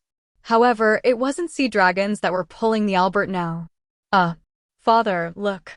The Albert is being drawn by rhinoceroses. When Castor took the telescope from Carla to see for himself, he saw that the Albert was being drawn by 3 of the large, land-dwelling creatures called rhinoceroses. When he looked closer, he noticed that the Albert's keel had been modified. There were what looked like wheels on the sides. They put wheels on it so they could force it to run on land. After a modification like that, there's no way it can go back to being a ship. Do they plan to throw away their flagship here? It's not like we had much choice, said a transmitted voice. We've already got a shortage of manpower. When he turned to look at the sudden voice which had responded to his questioning, he saw Tolman standing there holding a simple dual voice broadcast receiver. Standing behind Tolman were a number of Castor's subordinates who had, for some reason, brought a dual voice broadcast jewel up onto the wall. The image of Soma Kanzuya was displayed on the simple receiver Tolman was holding. It was too dark to see what was behind him. We just received a letter from King Soma requesting to speak with you by dual voice broadcast, so we made the necessary preparations, Tolman explained. Hearing this, Castor said, I see, with a nod. And why's the Albert all this way inland? In response to Castor's question, Soma just shrugged. Don't underestimate the Forbidden Army's transport capacity. If we use paved roads and rhinoceroses, carrying around a modified battleship is easy. That's not what I'm talking about. I'm asking why you went to the trouble of bringing it all this way. Castor wasn't asking about how, he wanted to know why. Soma told him the answer without any theatrics. To attack and take Red Dragon City, of course. The next moment. Boom. There was a loud noise. Then, only seconds later, there was crunching sound as a great tremor shook the wall. As he stumbled forward due to the tremor, Castor looked around the area. What? What happened? We're taking fire from the Albert. It appears to have landed a direct hit on the walls. We're taking fire. I see. Cannons, huh? Firearms had not developed very far in this world with magic. Within the kingdom, only the army had cannons that were meant to be used inland. However, because all types of magic other than water tended to be weaker at sea, battles on the water were mainly fought by ships firing at each other with artillery. Of course, warships were loaded with large cannons. This was also true of the Forbidden Army's Albert. Soma had brought the Albert out so that he could use its cannons. Since it's hard work attacking a mountain fortress like Red Dragon City, Soma explained. We don't have much time to spare either, so I relied on weapons that could attack from long range. You're saying you remodeled the battleship for that? Castor demanded. What will this guy think of next? Castor thought, feeling as if he was watching a stage magician at work. If he'd had modern knowledge, he likely would have just thought, all you did was use a battleship like a railway gun. Which were weapons made by loading the usually large and difficult to transport cannons on a train, making it possible to move them long distances. However, for the people of this world where there was not yet any concept of a railway gun, Soma's idea was enough of a shock on its own. Castor stood dumbfounded for a moment, but soon began to laugh out loud. Ha ha ha, not bad. I never thought I'd see a ship running across land. You like showy tricks like this, don't you? Soma asked, to which Castor nodded. I think I'm in love. You may just become one hell of a king. It's not too late for you to surrender. It'd make this easier, you know. Soma said, but Castor shook his head in silence. Sadly, I can't do that. I can't do something as pathetic as folding this late in the game. Now that it's come to this, let me be the wall that stands in your way. If you have what it takes to be king, climb over me. Seeing Castor brimming with the will to fight, Soma narrowed his eyes. That is truly regrettable, Castor. Boom. Bang. Another shot was fired into Red Dragon City's walls. Castor turned to Carla and ordered her, Carla, lead the Wyvern cavalry out and raise some hell over on that battleship. When she received that order, Carla's eyes went wide with surprise. I'm going to lead them. What are you going to do, father? I'll stay here and watch your battle. Since, no matter what, one of us has to stay behind. Now go out there and shut those cannons up. Understood. Carla rushed over to the Wyvern stables. After watching Carla depart, Castor turned to speak to Soma over the simple receiver. My daughter is coming for you. Prepare to meet your maker. I suggest you do the same, Soma replied. The two men glared at one another. Thus began the battle for Red Dragon City. The Wyvern cavalry under Carla flew up into the sky with coordinated movements. Carla, being a dragonoot, could fly by herself, but she usually flew on the back of a wyvern so that she could focus entirely on the battle. They would use wind magic to rise up to an altitude cannons couldn't reach, and then, after getting into formation, they would perform a diving attack. When they finished forming up, and just as Carla was about to give the order to attack, one of the Wyvern cavalry came over to her. My lady, please, wait a moment. What is it? She asked. Something's strange here. We've risen to this high of an altitude, but I don't see any sign of reinforcements behind them. It looks like the Albert really is the entire enemy force. As she responded to the Wyvern knight, who had a dubious look on his face, Carla tilted her head to the side in puzzlement. Haven't we already received reports to that effect? Yes, he said. However, I think they may be hiding somewhere, or they might have troops standing by in a separate location. My lady, do you think it's possible to take a castle with only a siege weapons unit? Carla considered the question. No, it's not. Even if they're able to attack the castle, they lack the power to occupy it and then maintain that occupation. If they want to hold the castle, they'll need a unit of infantry in addition to the siege weapons unit. Yes, he agreed. However, I see no sign of the enemy having those forces. So, basically, what does that mean? I don't know. However, do you think the enemy might still have something up their sleeve? Carla thought deeply for a moment before shaking her head. Even if they do, it changes nothing. Right now, Red Dragon Castle is being exposed to cannon fire. In order to ensure Father's safety, we must destroy that battleship. Well, yes, I suppose that's true. The Wyvern Knight could see that, too, so he backed down quietly. Carla raised her right hand up high. The target of our attack is the battleship Albert. King Soma is a target for capture. Let that king bear witness to the bravery of House Vargas. Yeah, aye. Hearing Carla's orders, the muscular men of the Air Force raised their voices in a cheer. Compared to the other forces, the members of the Air Force tended to value power for its own sake. In the Air Force, might made right. Might was an absolute. They could leave the thinking and calculating to the other forces. Those in the Air Force needed only to be strong and to be ready at all times to tear apart the enemies before them.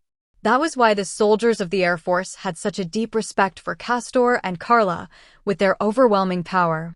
Wyvern Cavalry, here are your orders. Descend, charge, then trample the enemy, she called. When Carla, who they deeply respected, brought down her hand, the soldiers of the Air Force began their rapid descent towards the Albert. The ultimate strategy for fighting with Wyvern cavalry on an open field was to descend rapidly while unleashing the Wyvern's fire breath to scorch the ground, and then to turn and ascend once more. By the time the soldiers on the ground had readied their bows, the Wyverns would already be long gone.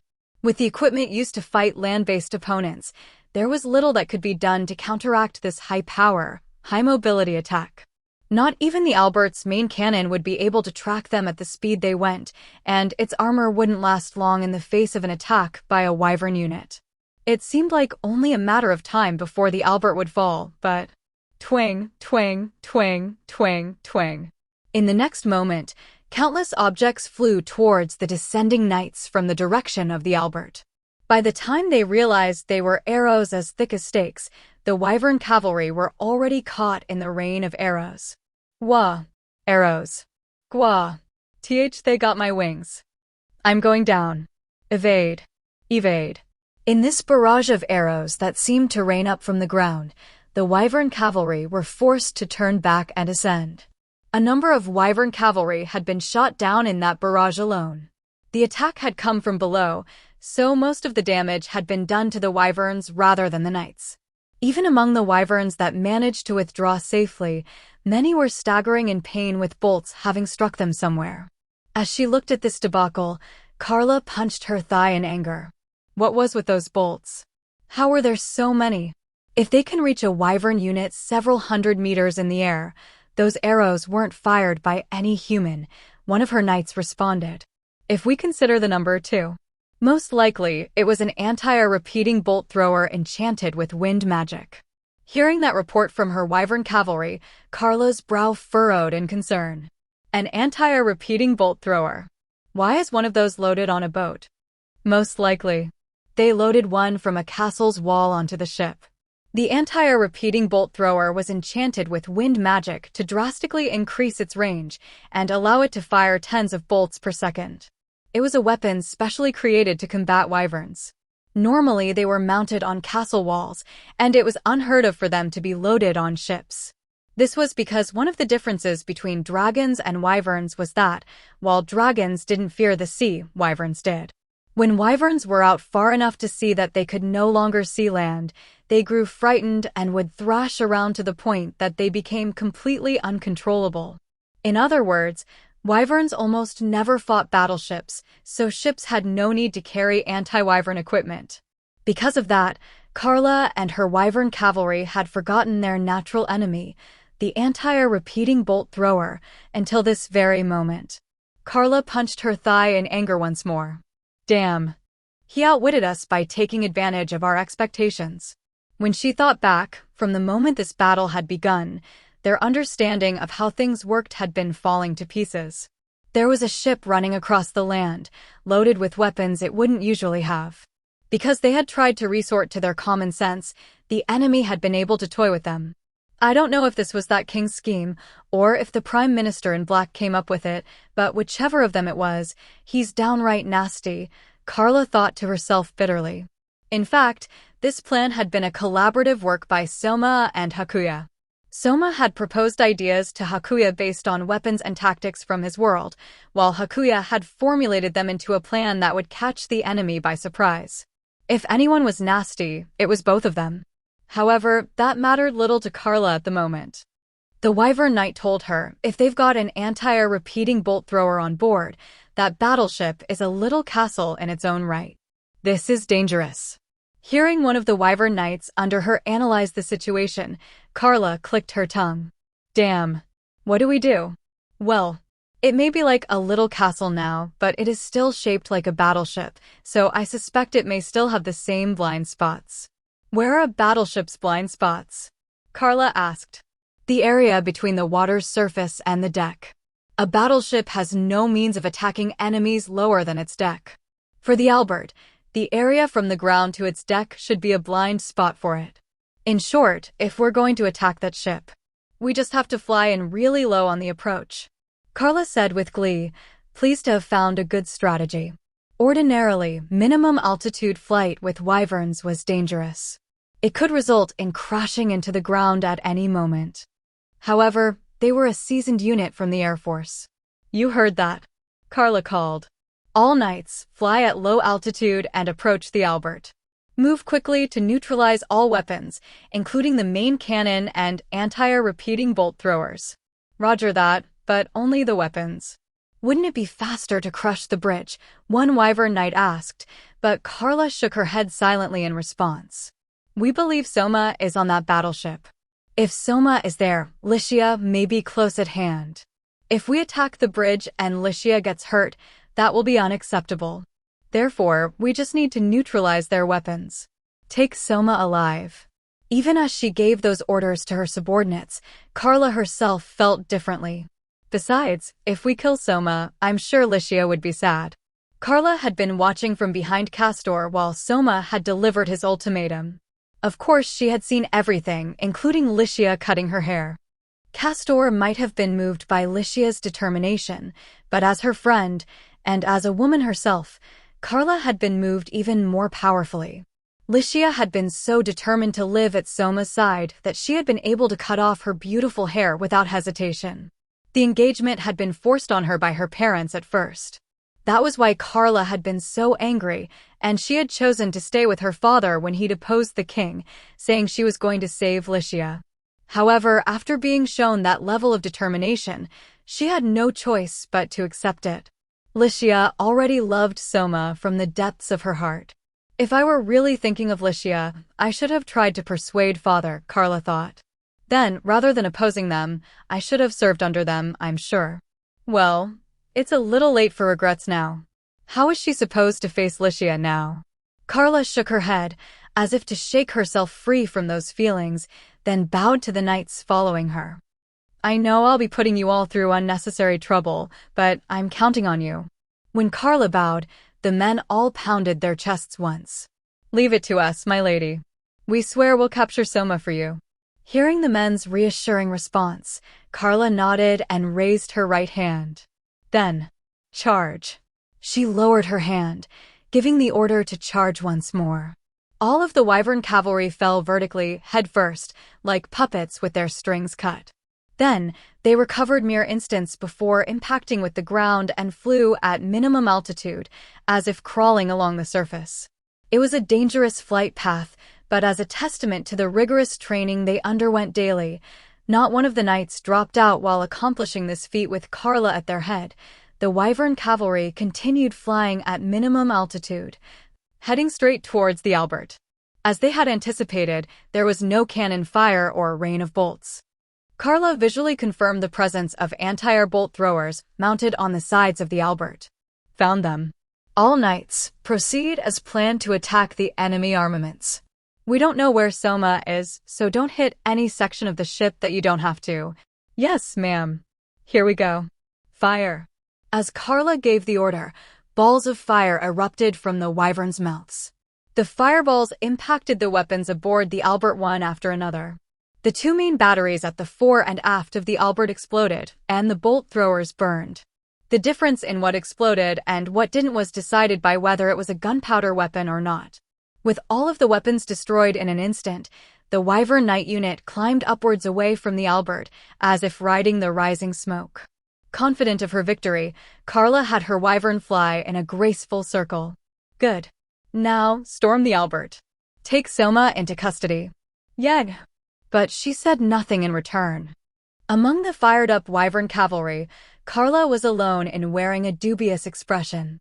It's strange.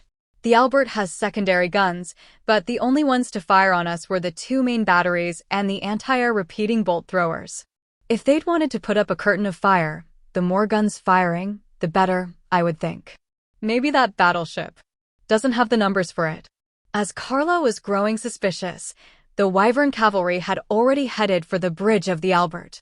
Despite her doubts, Carla followed after them. When Carla reached the Albert's bridge, there wasn't a person in sight. The bridge was empty. It made sense that now, at this particular moment, she couldn't see anyone, but there was no sign of anyone having been here recently at all. As Carla stood there dumbfounded, a Wyvern Knight ran in to give her his report. Reporting in. We are presently searching the inside of the Albert, but we have yet to find a single soldier, let alone Soma. That's absurd. Then who are we fighting up until now? She demanded. She felt like the wool had been pulled over her eyes somehow. The ship lay vacant. The gunners were nowhere to be found. It was practically one of those ghost ships she had heard of. Did King Soma have some bizarre secret powers at his disposal? As a cold chill began to creep up the Wyvern Knights' backs, a new report came in. I have a report. We have recovered parts of what appears to be armor from around the destroyed main batteries and bolt throwers. Armor. Were there dead bodies? About that. Inside the gloves we found, there were hands from a mannequin. A mannequin. Mannequins had been found instead of gunners. Then there was the premonition she had felt herself, that maybe the ship lacked numbers. When she considered all of that, Carla came to a conclusion. All knights, return to the castle on the double. But we haven't found Soma yet. The Wyvern cavalry reacted to the now frantic Carla with puzzlement. Carla explained to the Wyvern cavalry, her face filled with regret. No. Soma probably isn't aboard the ship. I don't know what magic he used, but he was controlling the mannequins we found to have them attack us. The unmanned Albert was bait, and we fell for it hook, line, and sinker. It was bait. Then what was his real target? Seeing it beginning to dawn on the Wyvern cavalry, Carla nodded gravely. Most likely, it was my father back in Red Dragon Castle. 1 hour earlier. As seen by Soma Kanzuya. Castor's opposition was not something we had expected. George had been making unsettling moves, and Castor had left his wife and child with Excel after she'd tried to persuade him. However, even if he took a rebellious attitude up until the last moment, I had thought Castor would side with us in the end. However, that was a naive hope. We had underestimated Castor's sense of chivalry. I'd never thought Castor would side with the enemy, ready to martyr himself for his friendship with George. It was a small respite that, out of concern for his subordinates, he had only taken himself and 100 of his personal troops. Still, when Excel's spies had brought that information to us, both Hakuya and I held our heads in our hands. That was because it meant we were going to have to change part of our carefully formulated plan.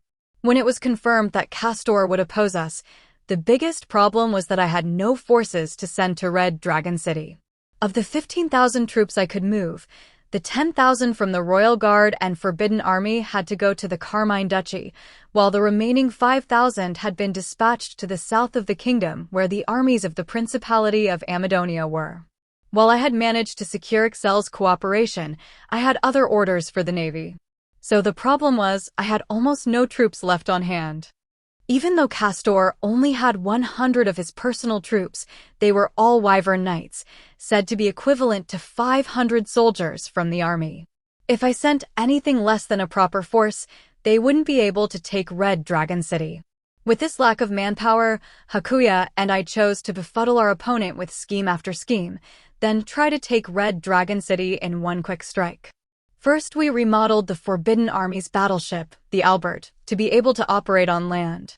In order to put pressure on Red Dragon City, which was halfway up a small mountain, we absolutely needed to have long-range weapons. That was why it had occurred to me to use the Albert's cannons. The idea had come from the railway gun I had seen in a war manga. By putting wheels on the ship and having it pulled by the rhinoceroses that Tomo had managed to gather for us, we were able to make it so it could run across land. Though, after a crazy remodel like that, we'd probably never be able to make it back into a ship again. It meant that I'd thrown away the Forbidden Army's only battleship, but hard decisions had to be made. Using the Albert as a mobile artillery platform, the first thing I did was bombard Red Dragon City. That must have surprised the enemy. I mean, there was a ship running across the land and firing on them. At the same time, I used the Jewel for the Jewel voice broadcast to contact Castor. When I did that, it made him think I was on the Albert. Plans that took advantage of human psychology like this were Hakuya's specialty. Castor was sure to lead his 100 personal troops out to attack the Albert. Wyvern cavalry were a type of troop that had both power and mobility. Even though cannons could destroy castle walls, it didn't matter how powerful they were if they couldn't hit them. Since all we had done was drag the Albert up on land, it would probably be destroyed by the Wyvern cavalry in a matter of moments. In order to prevent that, we loaded a Wyvern killer, the anti-air repeating bolt thrower, onto the Albert. If there were anti-air repeating bolt throwers aboard, the Wyvern cavalry couldn't approach it easily. At the very least, it would buy time. By the way, the Albert's cannons and the anti-air repeating bolt throwers were being operated by dolls I controlled with my living poltergeists. In other words, the Albert was unmanned. Then, once Castor and his Wyvern cavalry went to attack the Albert, I thought we would take Red Dragon City while it was lightly defended. Because Excel had sided with us, we knew that there was a series of escape tunnels under Red Dragon City, just like the ones in the capital. By using those tunnels, if we sent in an elite unit led by Aisha, no matter how firm the castle's defenses were, they would be able to easily occupy it. Once Red Dragon City was taken, the city's anti-air repeating bolt throwers would be used to attack Castor and his troops as they returned. Besides which, once his own castle fell, Castor would finally have to admit defeat. Or so I thought. However, this was where something we hadn't planned for happened. Castor had remained in Red Dragon City. When we came up to the castle walls to seize Red Dragon City's anti-air repeating bolt throwers, we ran right into Castor. Standing behind him was a middle-aged man who looked like the family steward. When our eyes met, Castor Vargas. Soma Kanzuya, huh? Like that, Castor and I each said the other's name. This was our first time meeting face-to-face. Meeting him in person, Castor was both large and looked younger than he had when I saw him on a screen. While he had red hair, dragon wings, and a tail, he also had fine features that made him look more like a young man than a general. I didn't have the luxury of time, but I chose to give my name as a show of respect. I am the one serving as the provisional king of the Elfrieden Kingdom, Soma Kanzuya. I am General of the Air Force, Castor Vargas. When I gave my name, Castor responded in kind. Then, Castor cocked his head to the side and asked, "If you guys here, does that mean the battleship putting up a big showy firefight over there is a diversion?" Yeah, the plan was to take Red Dragon City while it was lightly guarded, but well. Ha ha ha, too bad for you that I stayed behind, Castor laughed jovially. When I saw Castor acting like that, I grew suspicious. Sure, you stayed behind, but it's just the two of you, right? I don't think you ought to be laughing right now. Whoa there, I'm the only one who'll fight you, he said. Leave Tolman here out of it. I am Tolman, steward to the House of Vargas. The middle-aged man behind Castor turned to me and bowed. I also served as Duke Vargas' second-in-command in the Air Force. Tolman has nothing to do with all this, Castor went on. If I lose, you can have him lead the Air Force. He ought to make a fine general of the Air Force. As he said that, Castor slapped Tolman on the back vigorously. He had considered what would happen after his defeat, and he was making recommendations for his successor, huh? If you're going to be that good a sport about it, why don't we just call this off entirely? I asked. You must realize it by now, right? This battle is pointless. It's not pointless. You can become the man who bested me, Castor said and then grinned. besting General of the Air Force Castor Vargas will earn you a lot of prestige. Duchess Excel already follows you. Now, just try defeating Duke Carmine. If you do that, I'm sure all of the nobles who are acting like fair-weather allies will be stumbling over one another to come serve you. Though, that said, I have no intent of making it easy on you. When he finished saying that, Castor drew the sword at his hip. Sire, stay back. Aisha and the others in the infiltration team moved up, putting themselves between me and Castor. A number of my little musicibo, large, dolls were mixed in with them, which made for a surreal scene. Castor turned his blade towards me. You're a hero, aren't you? Want to take me one-on-one? Don't be crazy. An ordinary guy who spends all his time doing nothing but administrative work isn't going to be any match for you. If he wanted to challenge me to a duel, I was just going to have to shrug. I had come here as part of the infiltration team, but I hadn't defeated a single one of the guards. Well, though I wasn't any use here, I was in the middle of fighting elsewhere right now. By using my divided consciousness to the fullest, my armored dolls were manning the Albert's main guns and the anti-air repeating bolt throwers we had secretly loaded aboard. I was using them to fight against the Wyvern cavalry that we had lured in. However, the Wyvern cavalry were better trained than I had imagined. It seemed I had caught them by surprise, but even the weapon called the Wyvern Killer, the anti-air repeating bolt thrower, might not be able to stall them for long. While I was thinking about that, Aisha took a swing with her great sword. Castor, how long do you intend to point your blade at His Majesty? G.U.H. For a little kid, she has incredible idiot strength. Castor cried. He said that, but given that he had stopped Aisha's great sword with his own blade, I figured he had some idiot strength himself. Aisha seemed indignant at being called a little kid. I'd rather not say this in front of His Majesty, but I'll have you know I've been alive for decades. Well, I've been fighting for this country for over a century, he declared. MRRGH. Come on, what were they competing over? Was this a pride thing because they were both from long-lived races? That was what I was wondering when. If you underestimate a dragonute, born of dragon blood, you're going to get more than just hurt. Castor shouted, spreading his wings wide to intimidate her. The gust of wind that created was powerful enough on its own to blow a number of the nearby soldiers up against the wall. Aisha was managing to withstand it by putting her hands on the ground. So, that was the power of a dragonute. It looked like he'd gotten more than just a cool look out of belonging to a race descended from dragons. Then, in the next instant, Castor kicked off from the ground, remaining in the air as he dove forward. He didn't pay the others any heed, thrusting his sword out straight forward as he tried to impale me on it. Sire. Aisha stood between us to protect me, using her great sword to block Castor's charge. The clang of metal on metal echoed as their blades collided. Ha ha ha. You're not half bad, dark elf girl. My name is Aisha. I will not allow you to lay so much as one finger on His Majesty. Aisha swung her great sword with all her might, knocking Castor away. Castor made a graceful landing before hurling some verbal abuse her way. Damn your idiot strength. Yes, I'm not very smart. But if he needs a smart person, there's the princess, or Sir Hakuya, or Madame Juna, or Duchess Walter. If my strength can still be of aid to His Majesty's rule, if it will let me stay by his side, I don't mind having idiot strength. Aisha adjusted her grip on her great sword. She was slowly closing the gap between herself and Castor. Castor laughed jovially. A fine display of loyalty. Is Soma a good master to you? I don't know, she declared. Oh, come on. I muttered. She didn't have to be that blunt. That hurt my feelings.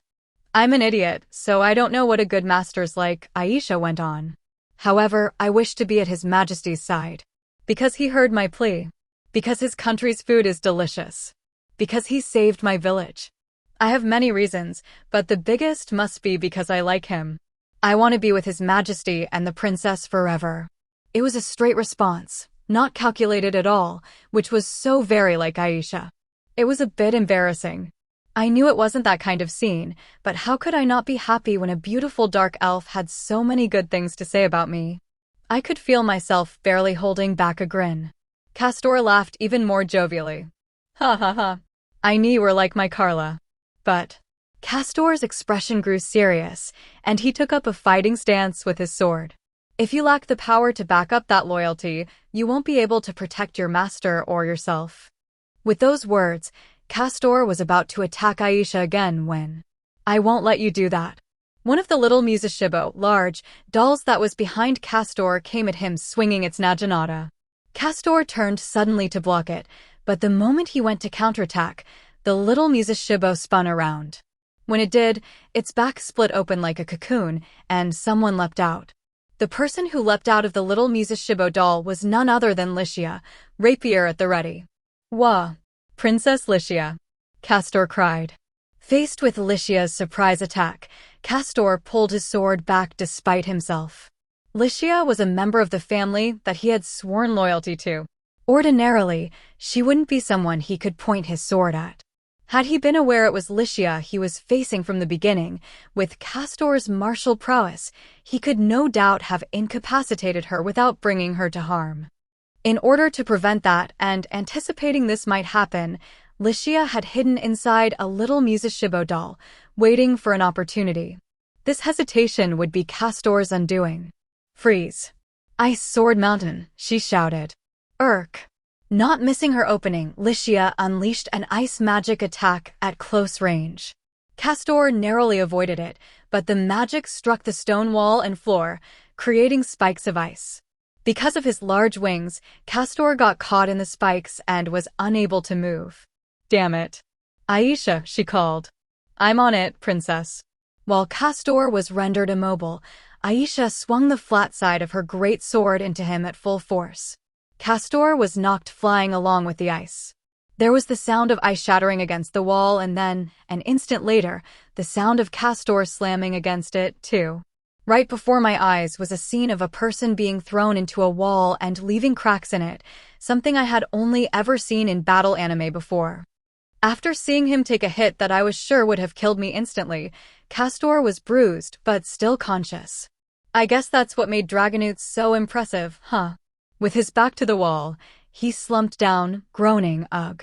So this is it, huh? I admit defeat, princess. Duke Castor. Seeing the sad look on Licia's face, Castor smiled a little. Don't look like that. I stayed true to my pride, fought, and was defeated. I have no regrets.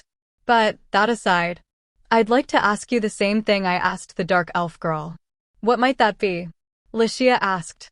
Is Soma a good king? Yes. For me, he's a good king. Licia gave a clear answer to Castor's question. Whether he was good for the country and people is something to be decided once a king has died. There is no end to the number of kings who ruled well at first, only to become tyrants in later years. So, I can only give you my own opinion. Many of Soma's political measures can be roundabout or downright strange, but I feel at ease watching him. That's because I can feel that this country is slowly but steadily improving. So, call me selfish if you want, but I want Soma to be king. If my father demands his crown back, I'll fight him at Soma's side. I had heard those words before. If I recalled correctly, they had come before we'd gone to the planned construction site for the new city. While I had been exhausted from repeated all-nighters, Licia had said this to me when I'd been trying to take a nap. Never forget. You're the one I want to be king, Soma. I'll accept no substitutes. If my father were to demand the crown back, I'd fight him at your side. Since her words hadn't changed, was that proof that her feelings hadn't either? I was happy at the fact there was someone who would say they wanted me to be king, that she could feel at ease with me in that position. It was because Licia was at my side that I was able to be king. As I was thinking that, I saw the Albert explode in the distance. Licia, the Air Force is coming back, I said. Hurry and get that thing out. I know. At my urging, Licia took something black out of her pocket and fastened it around Castor's neck. I'm sure you're aware, but that is an item called a slave collar. It can be tightened at the master's will, and if the wearer seeks to harm their master, the collar has a spell in it to automatically decapitate them. It will decapitate the wearer if they attempt to remove the collar contrary to their master's wishes, too. They can't commit suicide, either. Also, the master of this collar is set to be Soma Kanzuya. I don't have the will left in me to resist at this point, Castor said. Having been collared, Castor limply let go of the sword he had been holding. The hilt guard bounced on the stone floor with a clatter. This was the moment the battle was decided. Then, father. A girl with blazing red hair, gleaming golden eyes, dragon wings, and a tail flew down from the sky, rushing over to Castor, who had his shoulders slumped. Come to think of it, Excel had told me I have a granddaughter who stayed with Castor, with a deeply pained look on her face, hadn't she? In that case, this girl had to be Castor's daughter, Carla. The Albert had just blown up moments ago, but when I saw her red armor, it occurred to me that she may have been fighting with the Albert up until now. The moment she saw my face, Carla unsheathed the sword at her hip. Curse you. How dare you do this to my father? Stop, Carla. Castor stopped Carla just as she was about to come swinging at me. Father. But that's enough. We've lost. Licia stood between me and Carla, spreading her arms wide. Stop this already, Carla. Duke Vargas is already wearing a slave collar. If you kill Soma, Duke Vargas will die too. Licia, she gasped. I see. We lost, huh? The strength seemed to drain from Carla's body. The sword fell from her hands and Carla limply slumped to the ground where she stood. She wore a stunned look, tears streaming from her eyes. It pained me a little to see it, but she had taken part in this rebellion. I couldn't show her preferential treatment. I asked Aisha to put a slave collar on her too. Around that time, the Wyvern cavalry who had been fighting the battleship Albert began to gather. They were all seething with anger, but as soon as they saw the collars on Castor and Carla, they realized they couldn't touch us and just ground their teeth in frustration. The glares of the Wyvern cavalry heard, but I didn't have time to be concerned by that now. Tolman, steward to the House of Vargas. I am here. I raised my voice and Tolman, who hadn't interfered and had just silently watched how things had played out, just as Castor had said he would, stepped forward. You recall the rule that was agreed on when I delivered my ultimatum, I trust, I said. If one of us is struck down or captured, that person's subordinates will immediately come under the command of the other side. Yes. As you can see, I have captured General of the Air Force Castor Vargas, I said. From this moment, I temporarily give the powers of the General of the Air Force to you. You are to lead the Air Force under the command of the Forbidden Army. Yes, sir. I understand. However, might I ask one question? Tolman asked with a face stricken with grief. What is it? What will become of Duke Vargas and Lady Carla? We will deliberate on what is to be done with them after the war. There is no need to decide that right here and now.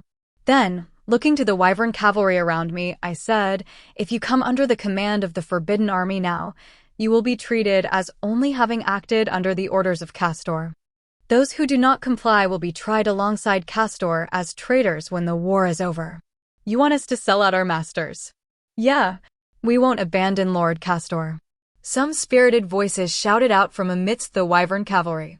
I glared in the direction of those voices. Consider this carefully. This country has a system of joint responsibility for crimes. If you are found guilty of treason, your relatives will be punished as well. I hope you were prepared for that before you spoke. The room fell silent.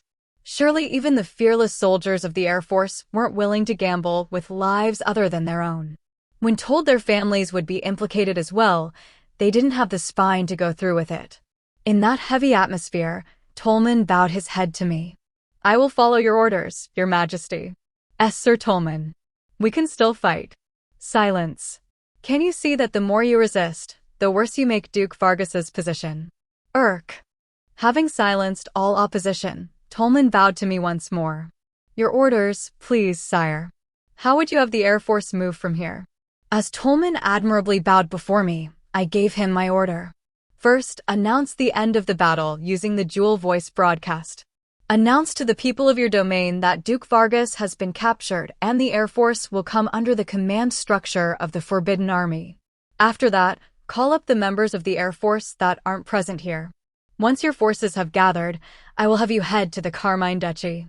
Also, I want you to announce that anyone who continues to resist, especially after all that's happened, will be judged as a traitor once the war is over. Do I make myself understood? Yes, sir. It will be done. Tolman saluted me, then moved to carry out his orders at once.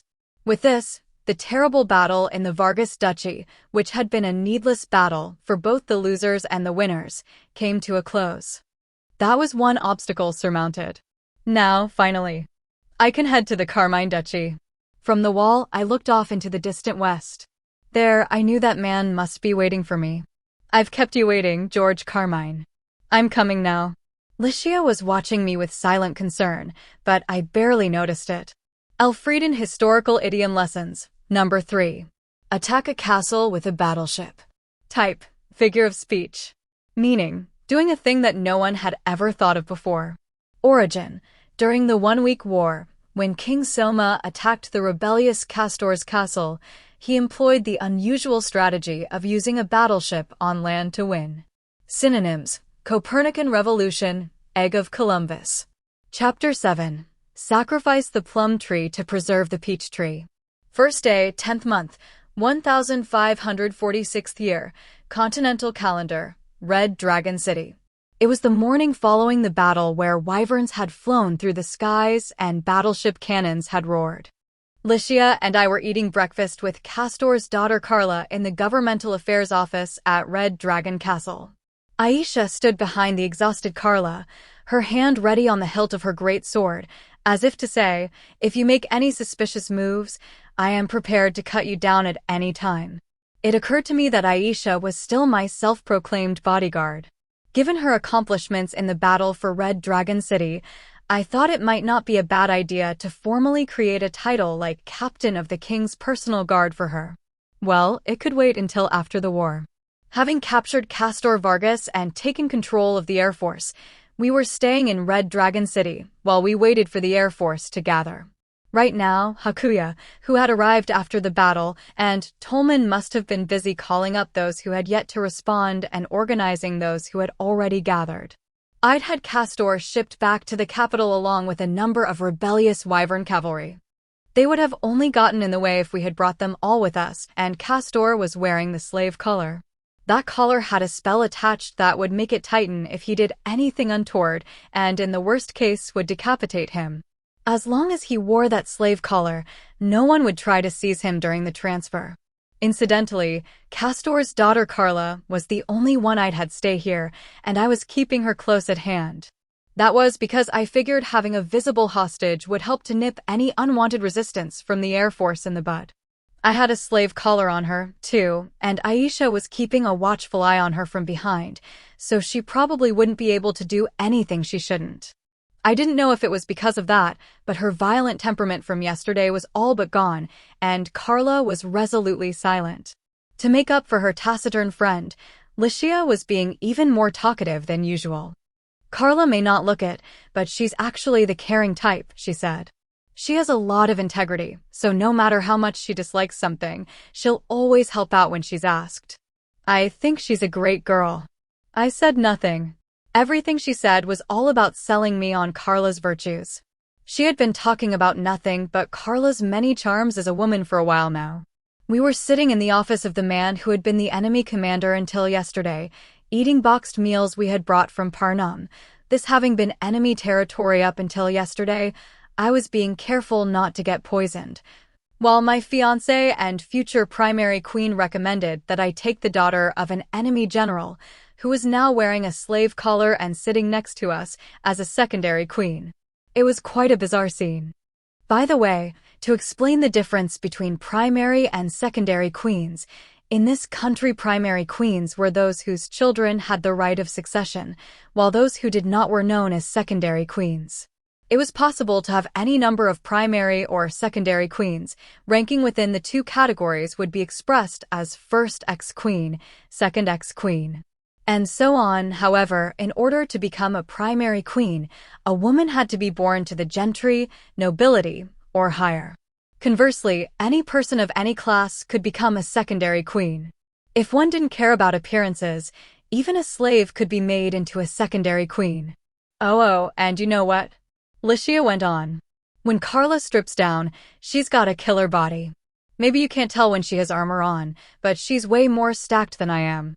Dragonutes are long-lived, too, so she'll always be young. What are you saying, Licia? Carla suddenly burst out. It seemed that once Licia started spilling the details on her proportions, even Carla wasn't going to be able to stay quiet. And yet, Licia snapped back at her, even angrier than Carla was. Carla, just be quiet. Hey, Soma, Carla's an attractive woman. Licia, I said that in a somewhat stern tone, making Licia inhale sharply and then go quiet. When I saw that worried look on her face, it hurt my heart. I didn't want to make her look like that. I scratched the back of my head vigorously. Licia, I can see what you're thinking. But have you properly considered the risks? She went silent. No primary queen would ask her king to take a secondary queen. Yet Licia, the first primary queen, was eagerly suggesting that I take Carla as my secondary queen because she was trying with all her heart to save her. The officers and soldiers of the Air Force who had followed Castor were under suspicion of participating in the rebellion, regardless of whether they had taken part in the battle or not. But of course, it wouldn't be possible to punish all of them as rebels, and so, formally, I was going to have to treat them as having only acted under the orders of the General of the Air Force, Castor, and a number of high-ranking officers, under the condition that they come under the command of the Forbidden Army. Because of that, Castor would have to bear responsibility. As Castor's daughter, and having taken part in the fighting herself, it was seen as a certainty that Carla would face the same judgment as her father when the war was over. As things stood, their execution seemed inevitable. Because Licia thought that, she was trying to push Carla into the royal harem. In this country, the king had a lot of power. In principle, there was supposed to be an independent judiciary, but if the king exercised his powers, it was possible to shield a criminal from prosecution. Licia was trying to convince me to like Carla so that I would work to keep her from going on trial. But that was not something that should be done lightly. Where might is master, justice is servant, I said. If a king doesn't uphold the law, the people the law protects will lose their respect for that king. If we don't act logically, we ourselves will pay the price for it later. You must understand that, right, Licia? Well, yes. But, of course, I was sure Licia knew that. Still, she couldn't let her friend go without saying something. Honestly, being a king was such an unpleasant role. Still, Licia began. Licia, there's no need to beg for my life, Carla said as Licia was still searching for the words. You sent letters again and again, asking us to pledge our allegiance, yet we chose to refuse. I followed my father knowing this could happen if we lost. I'm only getting what I deserve. I consider myself to be a warrior. Now that it has come to this, I will not regret losing my life. Carla seemed to have already come to terms with her fate. I felt like I could understand why she and Licia were so close. Her personality was similar to Licia's, earnest and stubbornly unyielding once she made up her mind. That was why all I could do was sigh. I wish you had directed that determination into something that wouldn't make Licia sad. There's nothing I can say in response to that, Carla said. She added in a discourteous tone, don't you dare. Carla. Licia cried. In the middle of her sentence, Carla groaned in pain. The slave collar had tightened. It looked like this item wouldn't tolerate any disrespect towards the master. It seemed pretty harsh. Some seconds later, once she was released from the pain, Carla turned to Licia, who was looking at her with concern, and said, I am fine. Then, looking back to me, she bowed her head. True, I wasn't as polite as I could have been. Let me rephrase that. King Soma, I ask that you not sadden Licia the way I have. I know, I said. As we were talking, Hakuya and Tolman entered the office. Tolman stood before me, giving a military-style salute before beginning his report. Your Majesty, we have finished calling up the Air Force. Good, I said. Well then, let's get going. I rose from my seat and gave everyone their orders. Hakuya, I'll have you handle the cleanup here.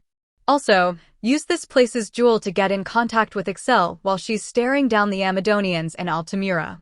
Tell her she only needs to hold out until this evening. By your will, Hakuya bowed. Tolman, lead a unit from the Air Force to bomb Randall in the Carmine Duchy, I continued.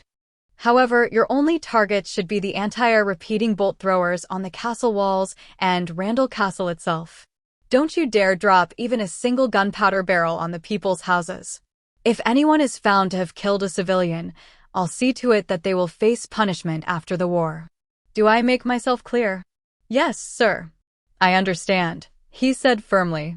Licia and Aisha, come with me, I added. We'll join up with Ludwin and his group. Okay, said Licia. Understood, sire, Aisha agreed. Good. After giving orders to the others, I turned to look at Carla. Carla, you come with us too. I can't have that much value to you as a prisoner at this point, Carla said. Please, just throw me in a cell somewhere. She seemed to have no strength remaining, but I shook my head in silence. You should see how this ends. See just whose strings you were dancing to. Huh. She looked startled. What are you talking about? Nobody was making us dance. Oh no, you were dancing, I said. After all, we were too. What? Carla asked, giving me a dubious look, to which I responded with a sigh. It's not like we have a complete grasp of the scenario. Still, if we play our roles in it out to the end, I think we'll start to see. We'll see just who it was that wrote the script for this battle. The same day, a few hours later, in the city of Randall in the Carmine Duchy. There was a relaxed atmosphere on the castle walls surrounding Randall, the central city of the Carmine Duchy. The army and Forbidden Army were engaged in hostilities, but that battle was being fought entirely at the fortress the Forbidden Army had built near Randall. Because of that, there wasn't so much as one arrow flying over the walls of Randall. Sure is boring, one of the army soldiers muttered to himself. One of his fellow soldiers happened to overhear and looked at him with a frown. Hey, we're at war with the Forbidden Army right now, you know. That's what they tell us, but all the fighting's going on over by that fortress, isn't it? He complained. Is there any point in us being on guard here? When he said that, another of his comrades laughed heartily and said, What's wrong with boring? Would you rather be on the front line against the Forbidden Army? I never said that. If anything, I'll bet the guys on the front line wish they could trade places with us, the other soldier continued. If they resist the Forbidden Army, suddenly they'll be being called rebels and part of a rebel army. On top of that, I hear there are a number of army soldiers being led by Sir Glaive Magna, who parted ways with Duke Carmine, mixed in with the enemy. Who would want to fight against men they once ate from the same pot as? You've got that right, another soldier said, joining in on the grumbling. I've heard talk that the Amadonians are on the move down south too. What are the king and Duke Carmine thinking? When you look at it that way, nothing beats guarding the castle walls, the second soldier said. You could be right, the soldier who had been complaining at first said, starting to sound convinced. That was when it happened. Hey, look at the sky in the east. Something's coming, someone shouted. Hearing that, they all turned to look at the eastern sky. When they narrowed their eyes, it was true. They could see what looked like a swarm of mosquitoes in the sky to the east. For a moment, they thought it might be a flock of birds, but there were too many. There had to be close to 1,000 of them. As the swarm closed in, they realized it was the Air Force's Wyvern Cavalry. As soon as that became clear, a wave of relief washed over the soldiers. Good. Duke Vargas is our ally. The Air Force is coming to support us. If they are, then the battle's already over. That fortress of theirs will fall easily under aerial bombardment. Everyone nodded sagely in agreement. Yes, the end of this battle was most certainly near. However, that end was to be precisely the opposite of what those soldiers expected. The Air Force passed over the fortress built outside Randall where the Forbidden Army were holed up, then dropped barrels filled with gunpowder on the anti-air repeating bolt throwers on the walls of Randall. The Wyvern Cavalry flew over the walls of Randall. Their leader Tolman looked down as an explosion rang out, flames flew around, and black smoke rose. Their targets, the anti-air repeating bolt throwers, had been blasted away without a trace, along with chunks of the wall where they had once been. The gunpowder barrels used by the Air Force were similar in design to the fire arrows pirates had used during the Sengoku period to sink enemy ships. To explain it quickly, they were like firework shells. The time it took for them to explode could be adjusted with the length of the oil-soaked rope used as a fuse. Once the fuse was lit and the bomb dropped, it would go off after the set amount of time. They weren't like incendiary bombs, which explode with the force of the impact, but the Air Force could adjust their fuse length based on the altitude they would be dropped from, so they could be used in a similar manner. Incidentally, because the gunpowder from those barrels that failed and impacted the ground would scatter, then be set off by the gunpowder barrels that succeeded, the extent of the damage inevitably grew. How many Army soldiers have died in that blast now? No. Tolman shook his head, forcing down the depressing feelings that were welling up inside him. I will not ask for forgiveness. This is for my master and the princess. In order to lighten the situation Castor and Carla would both surely find themselves in after the war, he needed the Air Force to achieve as much as possible here. As if trying to raise his own morale, Tolman shouted orders to the rest of the Air Force. The bolt throwers have fallen silent. We will now begin the bombardment of Randall Castle. Do not, under any circumstances, allow your bombs to fall on residential blocks.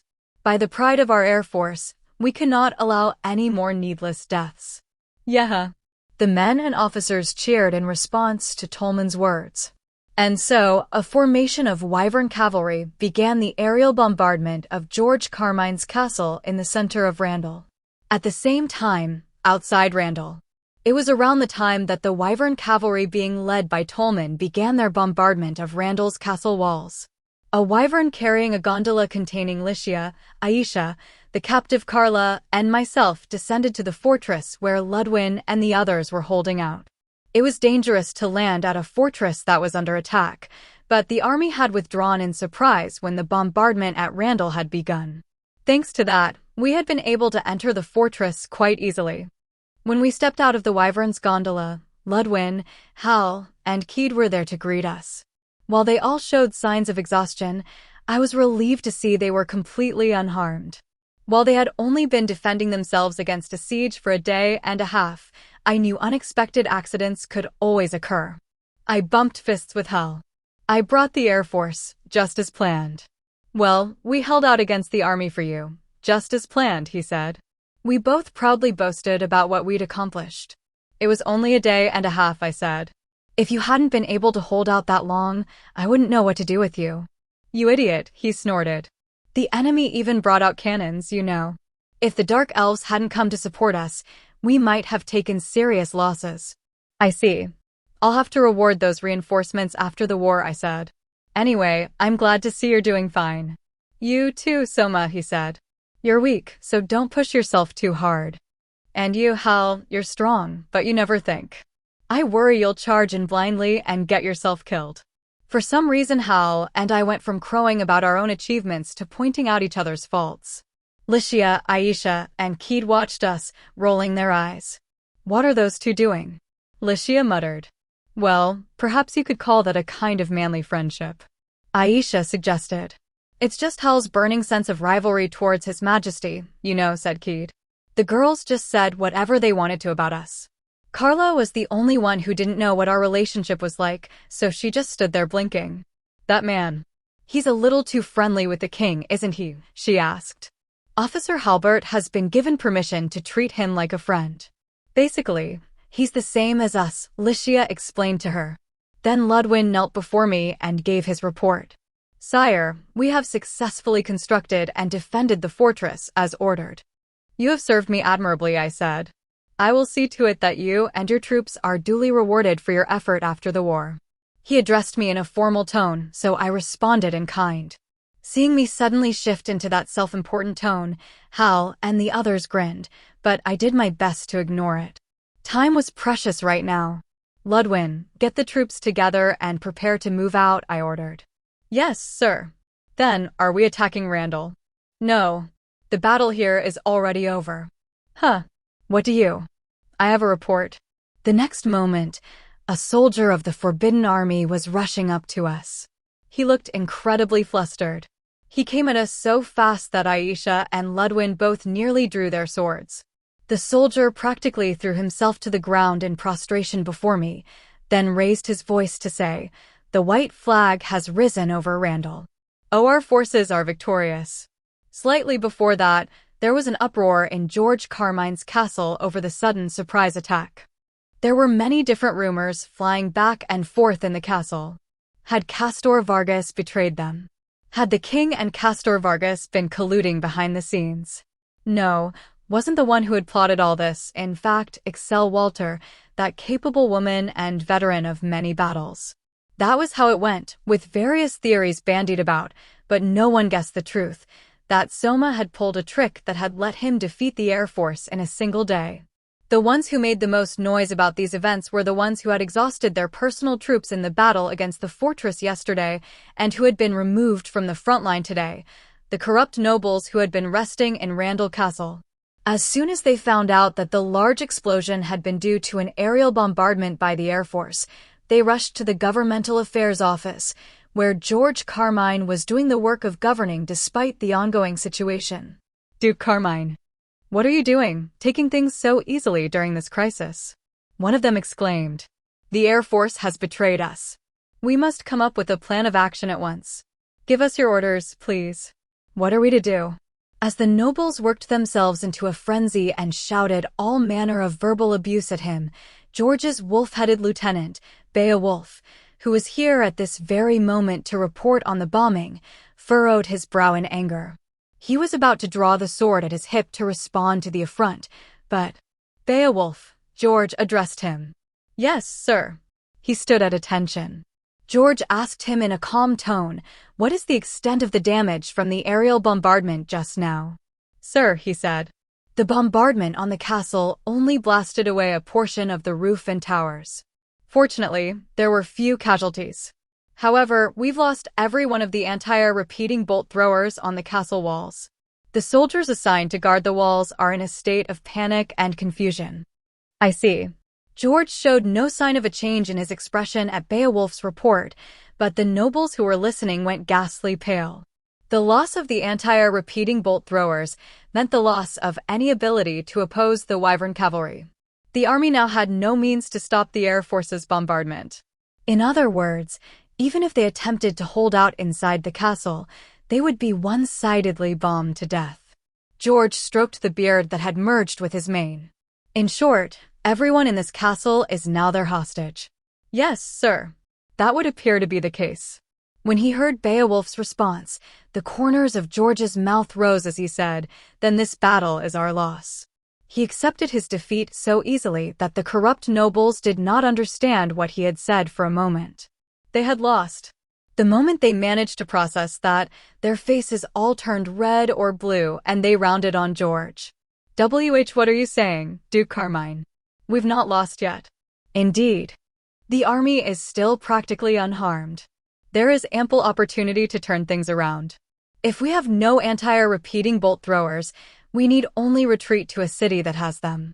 Let's plan our comeback and face the king and the forbidden army there. You would have me abandon Randall? George said with a tone of exasperation as he looked at the nobles who were saying they would resist to the last. What is a ruler if he casts aside his subjects? If a lord flees and deserts his people, surely the people of another city will never accept him. What are you saying? One of the nobles exclaimed. Subjects are those who have no choice but to obey the victor. Even if they're discontented for a time, so long as you win in the end, they will yield to you on their own. Indeed. Platitudes are only worth something if we live. First, we must think of a way to survive, another cried. As he listened to the nobles who, even now, were only concerned with their own well-being, George let out a sigh. In the end, the only ones you fear for are yourselves. But now I recall, you people were like that from the beginning. Honestly. In the short time since we last fought a foreign enemy, I never would have expected our roots to rot so badly. As I thought, in order for the new buds to flourish, first the rotting leaves and branches must be cleared away. Duke Carmine, what are you saying? The nobles were bewildered by the sudden change in George's demeanor. George paid them no heed, ordering his lieutenant, Beowulf. Do it as we planned. Yes, sir, Beowulf said. When Beowulf raised his right hand, suddenly soldiers rushed into the room, swords drawn, and surrounded the nobles. With 20 to 30 soldiers holding them at sword point, the nobles who were unable to move finally realized they'd been deceived by George. They were stripped of their weapons and forced into slave collars one after another. What is the meaning of this, Duke Carmine? One of them exclaimed. You wouldn't Duke Carmine. Do you mean to turn over our heads to beg the king to spare your own? Another one screamed. This isn't fair, a third one shouted. Curse you. This is dirty, George Carmine. When he heard the nobles still talking like that, George sighed once more in disappointment. I take offense at the suggestion that I am anything like you people. Take them away. The bound nobles were led out of the room by the soldiers.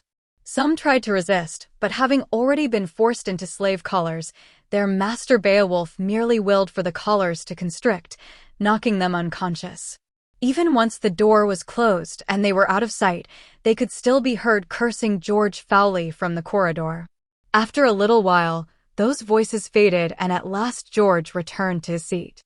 Then, exhaling deeply, he asked Beowulf a question. What has become of their personal troops and the Zemeish mercenaries? Sir, they are being detained by our forces as we speak. Hearing Beowulf's response, George nodded in satisfaction.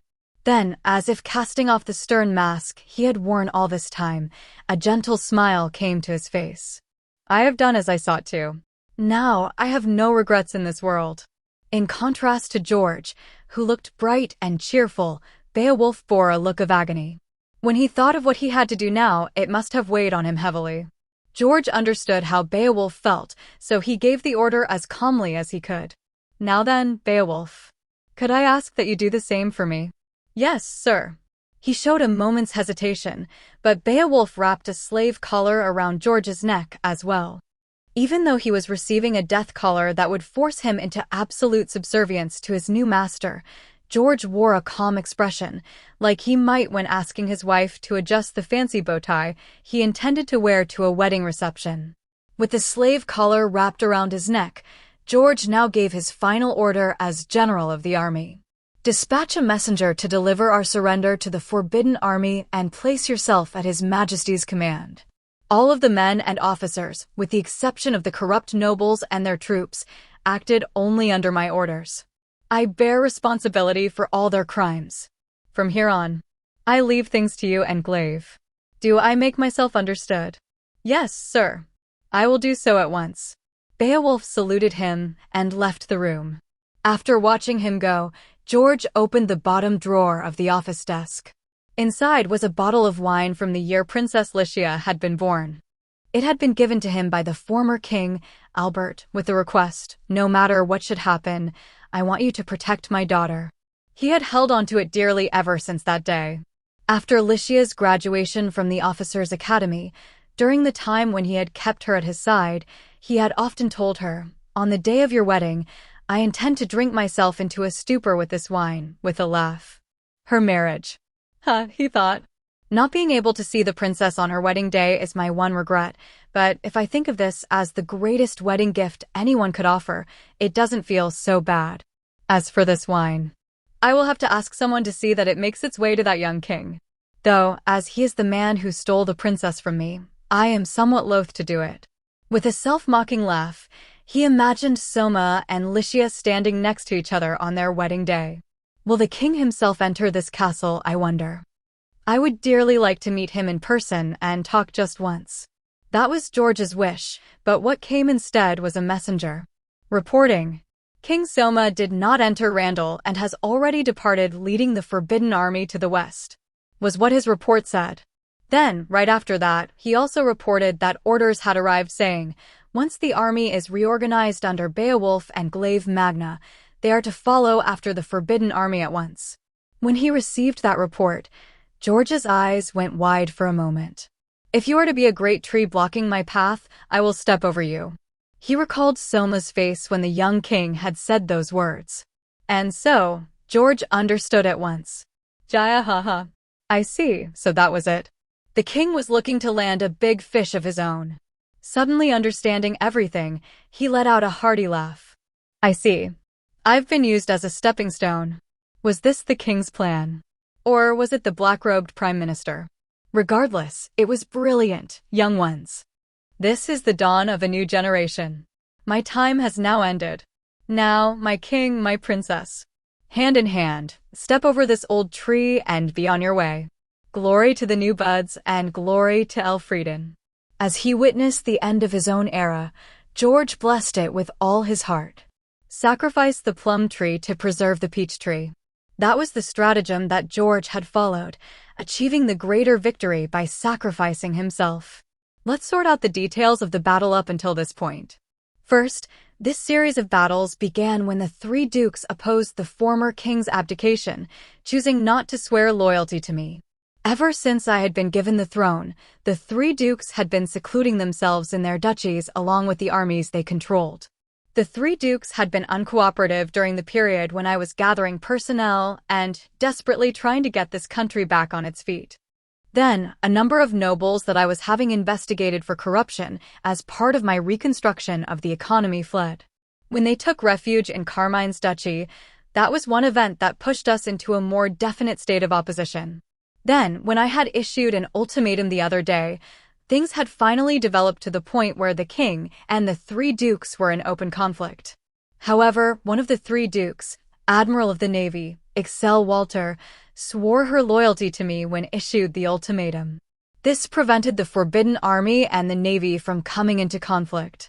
After that, George, who rejected my ultimatum, and Castor, who was prepared to martyr himself for his friendship with George, raised the flag of rebellion against me. This was what had caused this current war. Well, anyway, that was the scenario that not only my people, but also the Principality of Amadonia believed.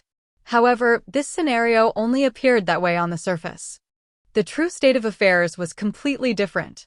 First, people thought that Excel had sworn her loyalty to me when I issued the ultimatum, but, in fact, she had done so before that. Excel had sent her granddaughter Juna to be at my side in order to judge whether I had what it took to be king. When she received reports back from Juna saying that I did, she swore her loyalty to me, and we used Juna as an intermediary between us. However, in order to monitor George, who had been making some disquieting moves, as well as to attempt to persuade Castor, we concealed that fact, and she continued to work alongside the other two dukes for a time. Next, the reason this conflict had broken out was also different. The plan Hakuya and I had been working on was something entirely different, and we hadn't been thinking about subjugating the three dukes at all. When Licia told me what sort of person George was, I thought he was the kind of guy who would listen to reason. Even with Castor, I knew he had a short temper, but if Excel and George both worked to persuade him, I had thought he would reluctantly comply. However, because George sheltered the corrupt nobles, my plans were all thrown off course. That said, neither Hakuya nor I had seen the corrupt nobles as being of any great consequence. They had already been driven from their positions. If we sealed the border and could just seize their assets, I didn't care where they went after that. However, George kept those nobles close at hand, adding their forces to his own. At first, when I'd seen he was acting so differently from what Licia had told me about him, I had been indignant. That was when Glaive Magna, who said he had left the army, had appeared before me. Technically, he had come to me in order to apologize for Hal's rudeness in town, but even if not for that, I'm sure he would have appeared before us. Glaive had been entrusted with a certain secret mission by George. Once he finished apologizing for Hal's impropriety, he began by saying, "Now then, sire. I realize this is incredibly rude, but I have come to tell you something." When I asked him what it was, he said, "Well, it is something best not heard by many people," and he asked me to clear the room. I had Licia, Aisha, Hakuya, Hal, and Keed remain and dismissed everyone else. Once I did that, Glaive finally began to speak about George's plan. Duke Carmine intends to gather all of the corrupt nobles in one place, launch a rebellion with them, then have your majesty put it down. This was to catch all of the corrupt nobles in one fell swoop, because they would be dangerous if left lurking around. George took a position of clear opposition to me, drawing these destabilizing elements to himself like moths to a flame. Then he had Glaive and his people, the ones he trusted the most in the army, break away due to distrust over his having sheltered corrupt nobles. They would join the Forbidden Army so that there would be people left who could reorganize the army after the war. After that, he would reject an ultimatum from me, and once the destabilizing elements had gathered, he would take things onto the battlefield. His plan was to have the nobles captured along with him. The army were powerful enemies with 40,000 troops, but if the Forbidden Army, Air Force, and Navy all worked together, they could easily put them down. In fact, even in this recent battle with the army, all it took was destroying their anti-air repeating bolt throwers with a surprise attack by the Air Force to set the stage for a surrender. Then, at the same time as he surrendered, George's retainers would detain the nobles and their personal armies, which included Zemeish mercenaries. That was George's plan. When I heard the plan from Glaive, I found myself shouting in anger without intending to. What the hell? Whoever asked him to do that?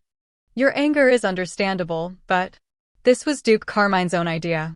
Even as Glaive bowed his head, it seemed he had no intent of yielding. Why would he do that? The corrupt nobles have already been dismissed. We've already seized their assets, too. Just let those cockroaches go. I shouted. If you ask Duke Carmine, he feels that's being naive. Glaive raised his voice in anger, but then controlled himself.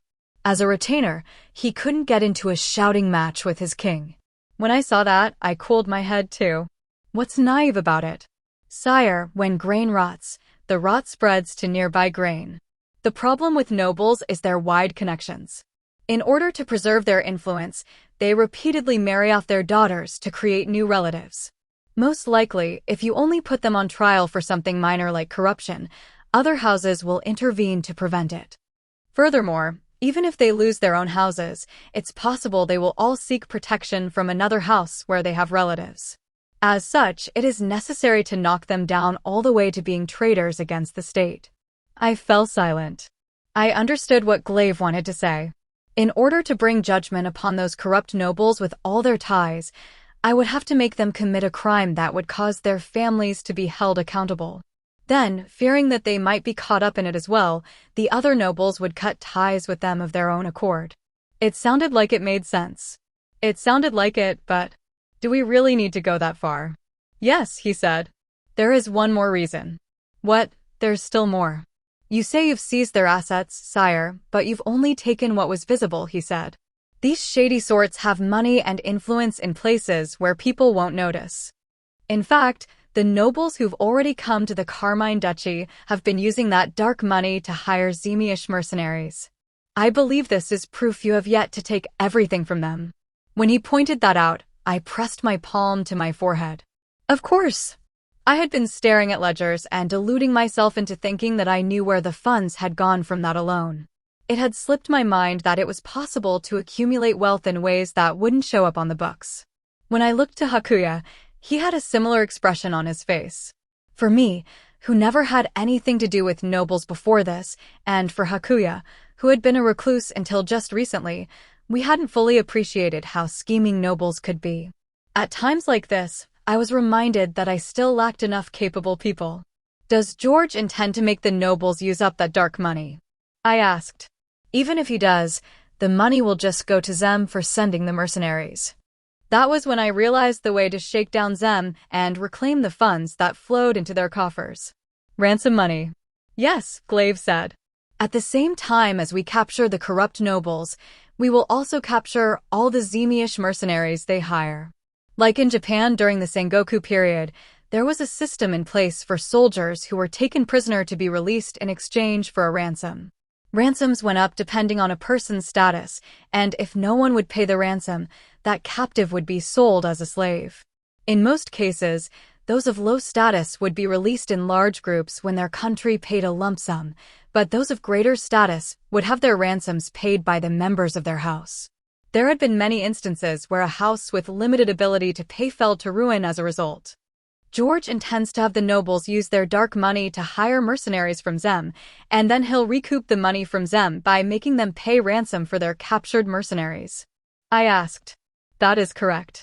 The mercenaries Zem sent wouldn't be anyone of high status, but the amount they would have to pay as a lump sum would be considerable. Honestly, it was a well-thought-out plan. That made this all the more irritating. Why do I have to waste a man who can think things through this well? I protested bitterly. I'm already short-staffed as it is, so if he's that determined to help, he should just help me normally. Please understand, sire, Glaive said, looking me straight in the eye. Duke Carmine has entrusted you with the future. I gulped. How could he believe in me so strongly? We've never even met before. That I do not know. When you meet Duke Carmine for yourself, I suggest you ask him. I fell silent. At that time, there had been no answer, but later, when issuing the ultimatum, I had tried to subtly ask George what his motivations were. What is it that drove you to this? To my question, George had answered, my pride as a warrior. He'd continued, being more than 50 years of age, my body will only grow weaker from here, but now I have been given the greatest of opportunities. I will decide the fate of Elfrieden with my own talents. Once in his lifetime, it is every warrior's wish to accomplish something that will be remembered by later generations. Depending how you interpreted them, those words sounded like something an usurper setting out on the gamble of a lifetime might say. However, the fact of the matter was, he had been declaring that he was ready to give his life for this country. To decide the fate of Elfrieden with his own talents and to accomplish something that would be remembered by later generations. That was why he'd had to destroy the corrupt nobles, even if he had to sacrifice himself to do it. I didn't know if those words were the truth. However, I could tell that his resolve was unshakable. Lycia's steadfastness may have come from this man, her teacher. Let's get back on topic. The information brought to us by Glaive had been tucked away inside the hearts of all those present. There had been 6 people present, myself, Lycia, Hakuya, Aisha, Keed, and Hal. If word of this had leaked out by some chance, the whole plan could have come undone. That was why we couldn't communicate this plan to Excel, who was already cooperating with us, or even to Ludwin, the commander-in-chief of the Forbidden Army. Because of that, Excel remained suspicious of George, and there was another miscalculation made. Castor's rebellion. Because the plan had advanced in absolute secrecy, Castor harbored doubts about me, and so his air force ended up siding with George. For us, and for George, this event was completely outside our predictions. No matter how simple Castor might be, it hadn't occurred to me that he would side with George when George was acting in such a blatantly suspicious manner. I had never once thought that he would take only 100 of his personal troops and throw his lot in with George, ready to martyr himself for their friendship. Thanks to that, the battle at Red Dragon City had been a completely ad-libbed etude, one not found in George's script. While it was fine, since we'd won, it was a situation that could have turned the entire script into improv theater. Perhaps Excel might have been able to foresee that Castor would act like this. However, because we'd been keeping George's plan a secret from Excel, there had been no way to consult her. Looking at the results, my failure to use the people I had available to me had caused the situation to become confused, so I probably had a lot to reflect on here. Well, it was a battle with many twists and turns, but somehow I think we managed to play George's script out to the end. Finally, the curtain could fall on the stage for George's script. Now, this was where it would start. Finally, we could get to the main event. Hakuya and I would be the scriptwriters for this new stage about to start. We took the long route to get here because of George, but finally, we were now able to raise the curtains on our stage. Now, let the subjugation begin. That was what I had declared. Subjugation is a word used to describe putting down a revolt in one's own country, but more broadly, it can also refer to the suppression of a hostile foreign power. Here, I would like you to remember one thing. Amadonia was invading from the southwest because of their correspondence with George, and it had been timed to coincide with his rising up. However, George himself was only focused on domestic matters. Of course, that meant he was never connected to Amadonia to begin with. Now then, who, I wonder, was it that assumed George's name and sent those letters to Gaius 8? Now let the true subjugation begin. Chapter 8, Declaration of War. Evening, 1st day, 10th month, 1546th year, continental calendar, near Altamira. The Amadonian army had agreed to break their siege at the request of the lord of the castle, Weist-Garo, but when noon came, there was no sign of Altamira's gates opening. The sovereign prince of Amadonia, impatient with the current state of affairs, ordered that the siege be resumed. Then, once the encirclement was complete, he gave the order for an all-out attack. However, having broken the siege of the city, it took a considerable amount of time to encircle the city once again. It had grown close to evening by the time the task was complete. Curse you. Gaius swore. To think I'd be played for a fool by a petty man of no significance like Weist. Sitting on a stool in Amadonia's main camp, Gaius tapped his foot impatiently. When they saw him like this, it put all of the officers and men standing at his side on edge. They knew if they did anything to set off his short temper now, it might cost them their heads. That naturally caused a heavy air to fall over the camp. In the middle of it all, the crown prince, Julius, did his best to pacify Gaius. That just means a petty nuisance did as petty nuisances do, he said. He's making a futile attempt to buy time. We'll just have to ensure that we crush him this time. What is there to be so irritated about? Gaius said. Yes, his struggle certainly has been in vain. He seemed mollified by Julius' words, but continued. It's too late for them to beg for their lives now. I'll destroy that country town by the time the sun goes down. When that time comes, Weist, I'll hang your head from the castle gates, but not before I torture you until you beg for death. I believe that would be appropriate, Julius said. Unlike Gaius, who had let the blood rise to his head, Julius wore an icy expression. Still, uncertainty was beginning to take root in his mind. He sensed a suspicious presence on the other side of those walls. Had Weist truly just been buying time with no hope of winning? As he was contemplating that, a single Amadonian soldier rushed into the main camp. I have a report. A woman has been spotted on the walls of Altamira. A woman? Julius asked.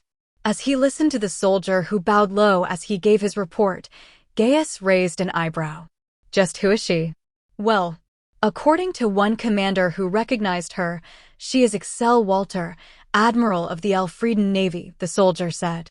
Did you say Excel Walter? Gaius doubted his own ears. You say that one of the three dukes was inside that castle. It was hard to believe. The king of Elfrieden, Soma, had issued his ultimatum to the three dukes only a few days ago. Certainly, Admiral Excel Walter had sworn loyalty to him there, but by the time the spies had delivered that information to them, the armies of the principality had already besieged Altamira. Her base of operations was Lagoon City on the northeast edge of the kingdom, while Altamira was close to the southwest edge. No matter how quickly she traveled, it should have taken 3 or 4 days to travel that distance. If Excel had been in Lagoon City when the ultimatum was issued, she couldn't possibly have gotten inside Altamira. Why? Why is Excel there? Gaius screamed. Unlike the bewildered Gaius, Julius looked as if things suddenly made sense to him. Most likely, Excel was in communication with Soma prior to the ultimatum. The identity of that sensation which he hadn't been able to put a name to. The one that he had been feeling from Altamira. Had it been Excel's shadow? The moment he realized it, Julius figured out the enemy's ploy and turned pale. If Excel and Soma had been secretly in contact, it was possible the other two dukes had been as well. If that ultimatum was a farce. That was where Julius finally realized the enemy's true aim. Father, prepare to withdraw post-haste. We've been lured here, he shouted. Julius took a knee before his father, regretfully offering that advice. Gaius blinked at the sudden suggestion of retreat. Lured here? What do you mean? Most likely, Excel was in Altamira when she took part in the meeting where that ultimatum was issued, Julius said. We have a dual voice broadcast duel in our country, just like they do, and it certainly wouldn't be impossible to transport one. Why would she need to do that? Gaius asked. To keep us pinned down at the city, I'm sure, Julius said bitterly. The enemy's target is.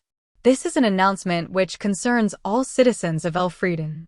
Cutting Julius off mid-sentence, a voice loud enough for all the Amadonian soldiers encircling Altamira to hear it echoed through the area. When they turned to look, there was a giant silhouette standing on the walls of Altamira. It must have been around 20 meters tall. If that were the man himself, he would truly be a giant, but the scenery behind him was see-through. It had to be an illusion of some sort. That silhouette was the provisional king of Elfrieden, Soma Kanzuya. Today, he wasn't wearing the casual attire he usually did. He was dressed in a proper military uniform.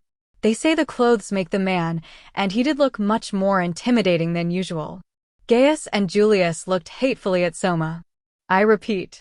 This is an announcement which concerns all citizens of Elfrieden. I am the provisional king of Elfrieden, Soma Kanzuya. Meanwhile, up on the castle walls, Excel was looking up at the giant image of Soma in military uniform with a complicated expression on her face. The mist this supersized image of Soma was being projected on had been produced by Excel's magic. With the magical power Excel held as a descendant of sea serpents, it was easy for her to imitate one of the mist-dispersing receivers used for the dual voice broadcast. Right now, Excel was using that power to show the Amadonian army Soma's dual voice broadcast. Soma began by giving a straightforward explanation of the sequence of events that had led to the current situation. How the general of the army, George, had been sheltering corrupt nobles, and so the Forbidden Army and the army had come into conflict.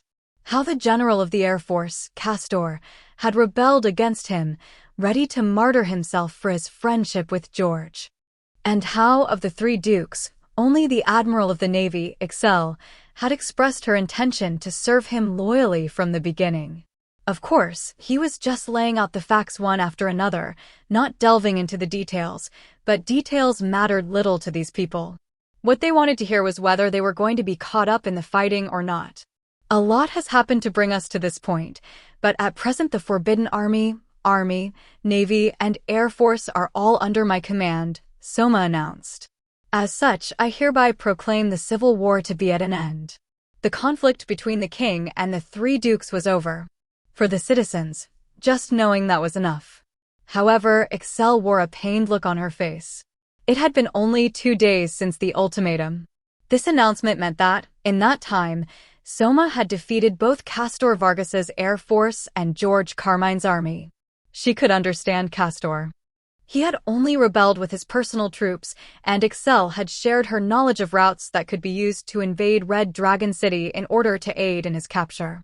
However, she sensed something contrived in the way that George had surrendered so easily. The amount of time I was asked to buy was so short, I thought there might be something up, but I never expected they were working together from the very beginning, she thought. It looks like Castor, myself, and even His Majesty may have all been dancing in the palm of George Carmine's hand. Despite her youthful appearance, Excel wondered if this was what it was like to grow old. As she began to comprehend George's plan, she gazed off into the distance with a sigh. If this was how it was going to be, I should have pressed harder to make Castor stop. If I risk this old neck of mine, is there some way I can save their 2 lives? That was what Excel thought as she looked up at the image of Soma. Soma's speech was rising towards its climax. The civil war has come to an end. Yet it is too soon for us to sheathe our blades.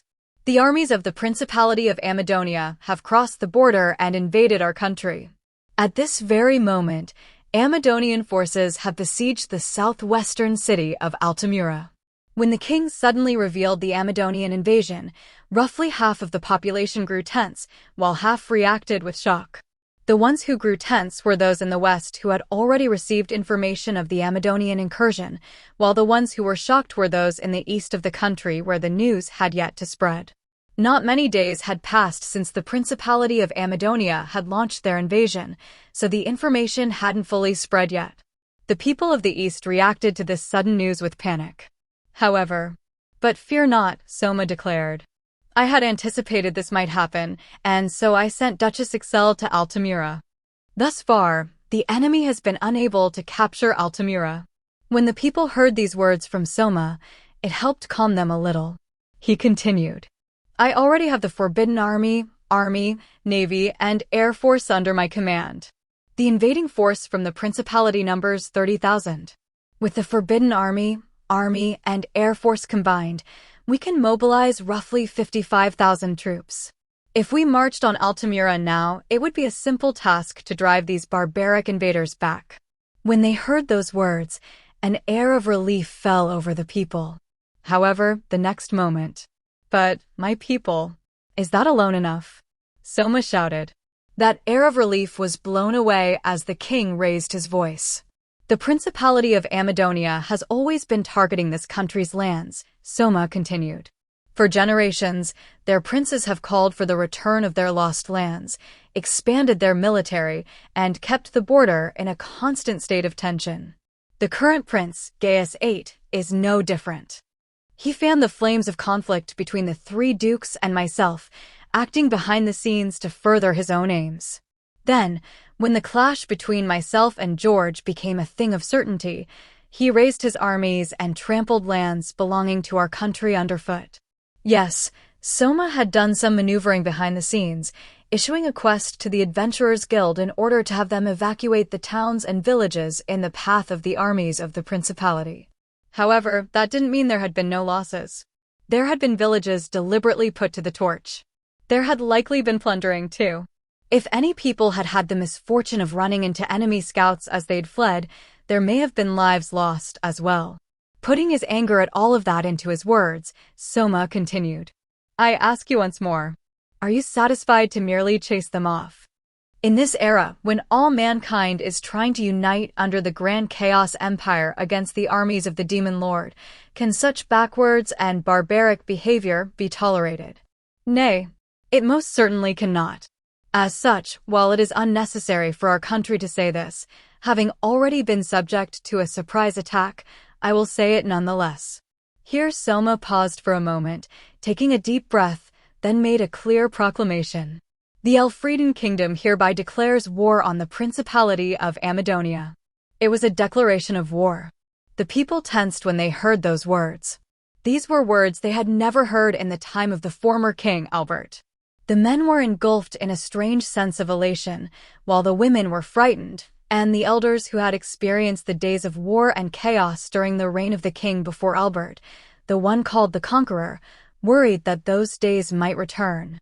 However, Soma continued without wavering in the slightest.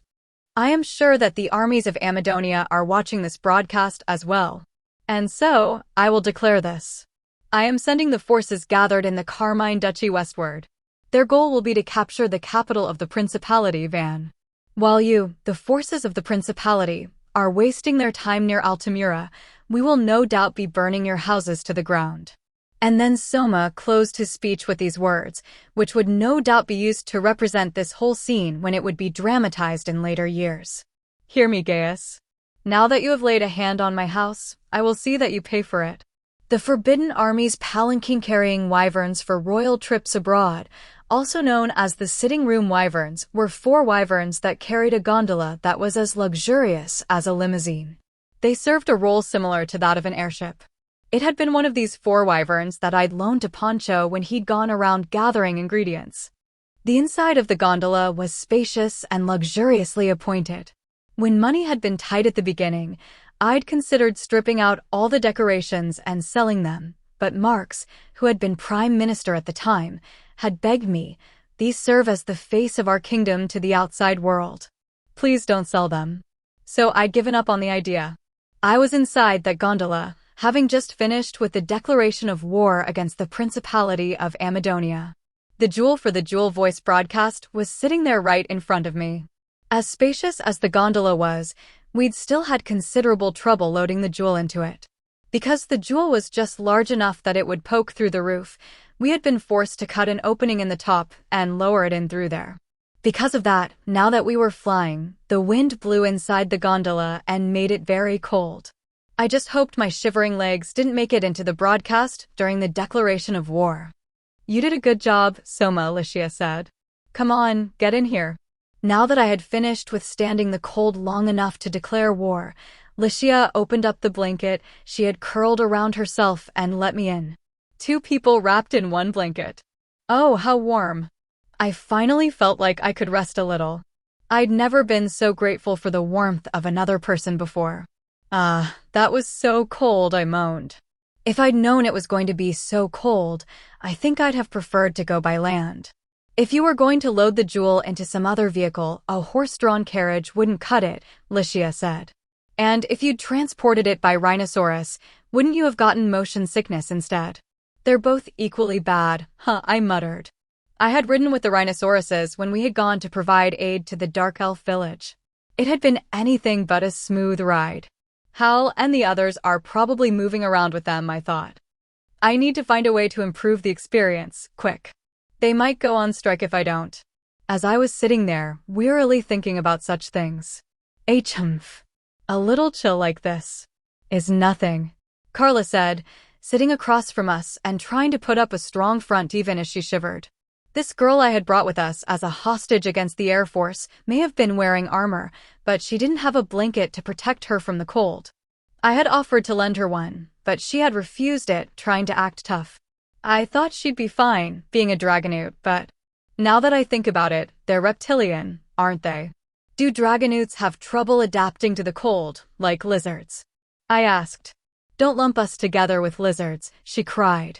Yes, it's true, we do have trouble with the cold, but you must fly at rather high altitudes in the Air Force, right? I asked. Isn't it cold when you do that? We take the proper measures to protect against the cold, she said.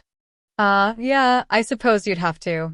This sort of chill had to be an everyday occurrence for the Air Force, so they had to have means of dealing with it. When I put a spare blanket over her, Carla gave an awkward humph and wrapped it around herself as she sniffled. Then, honestly, how can you say, you have laid a hand on my house, and I will see that you pay for it, she burst out. You were the ones who tempted the forces of Amadonia to attack in the first place, weren't you, you bast? I mean, Your Majesty. Carla turned and looked away. You noticed that, huh? Now that I know the full picture, it wasn't hard, she said. You used the unrest inside the country to lure in the Amadonians, and now you're going to strike them, right? Was Duke Carmine in on it, too? I guess you could say that you're half right, I said. What George did, he did entirely on his own initiative. The target of the subjugation Hakuya and I had been planning was the Principality of Amadonia from the very beginning. While investigating the nobles' corruption, I had learned there was no small number of nobles inside the kingdom who were working for the Principality of Amadonia. Whether it was family ties, bribery, or the illegal diversion of supplies, their connections took many forms, but the existence of those nobles was extremely dangerous to this country. For instance, if Amadonia were to invade as it now was, and if they were to stage a revolt all across the country, that could have proved to be a fatal blow. Because of that, Hakuya and I had thought of ways to solve the root of that problem. And by the root, of course, I meant the Principality of Amadonia itself. The Principality of Amadonia has been a constant threat to this country, I said. If we had left them to their own devices, I had little doubt that they would continue to foment rebellion. If that had happened, many more people would have been hurt.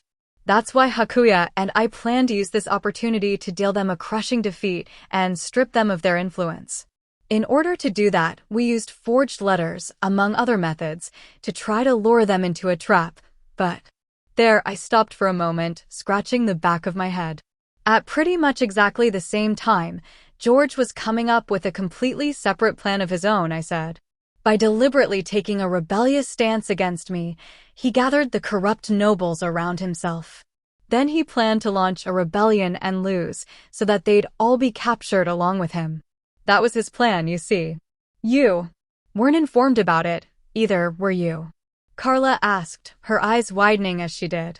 I nodded quietly in response. Licia looked downwards, looking pained by this. We were told of George's plan much later, I said. Once things had progressed to the point that no one could pull back. He must have thought we'd stop him if he revealed the plan to us. As a matter of fact, if I had been told from the beginning, I think I would have. This sort of self-sacrificing plan. I wouldn't have wanted to accept it. I see. In a way, what my father said was right, Carla murmured, her shoulders slumping. What Castor said? I asked. The day before you issued your ultimatum, my father said something. I just can't imagine that Duke Carmine would be driven mad by ambition. Come to think of it, Castor had said something like that when I'd issued my ultimatum, too. He'd said, I can't imagine Duke Carmine would oppose you without good reason. He'd been right. There had been nothing wrong about what he'd said. Castor was prone to hasty decisions, but perhaps he had instinctively grasped the true nature of the situation. Why? Carla asked regretfully after a moment's silence, still averting her eyes. Why didn't he tell my father in advance? If he had just done that. The more people who knew the secret, the greater the risk of the plan leaking out, I explained. He couldn't afford that. That and if Castor had known, he absolutely would have tried to stop him, wouldn't he? That's... Carla fell silent. I clenched my fists tightly under the blanket. We've already spent a lot, including George's life, in order to make this plan happen, I said. Now that we can't turn back, we need to ensure it succeeds. If we don't, we'll have spent all of that in vain. That was why I had hoped Castor would choose to side with us of his own free will. Excel and I both kept trying to persuade him to. And yet, Castor said he would die for his friendship, then sided with George. I ground my teeth in frustration. Why had things gone so poorly? Everyone had just done as they'd pleased for their own arbitrary reasons. By the time I'd realized it, I was dancing along to a script I didn't even know the author of.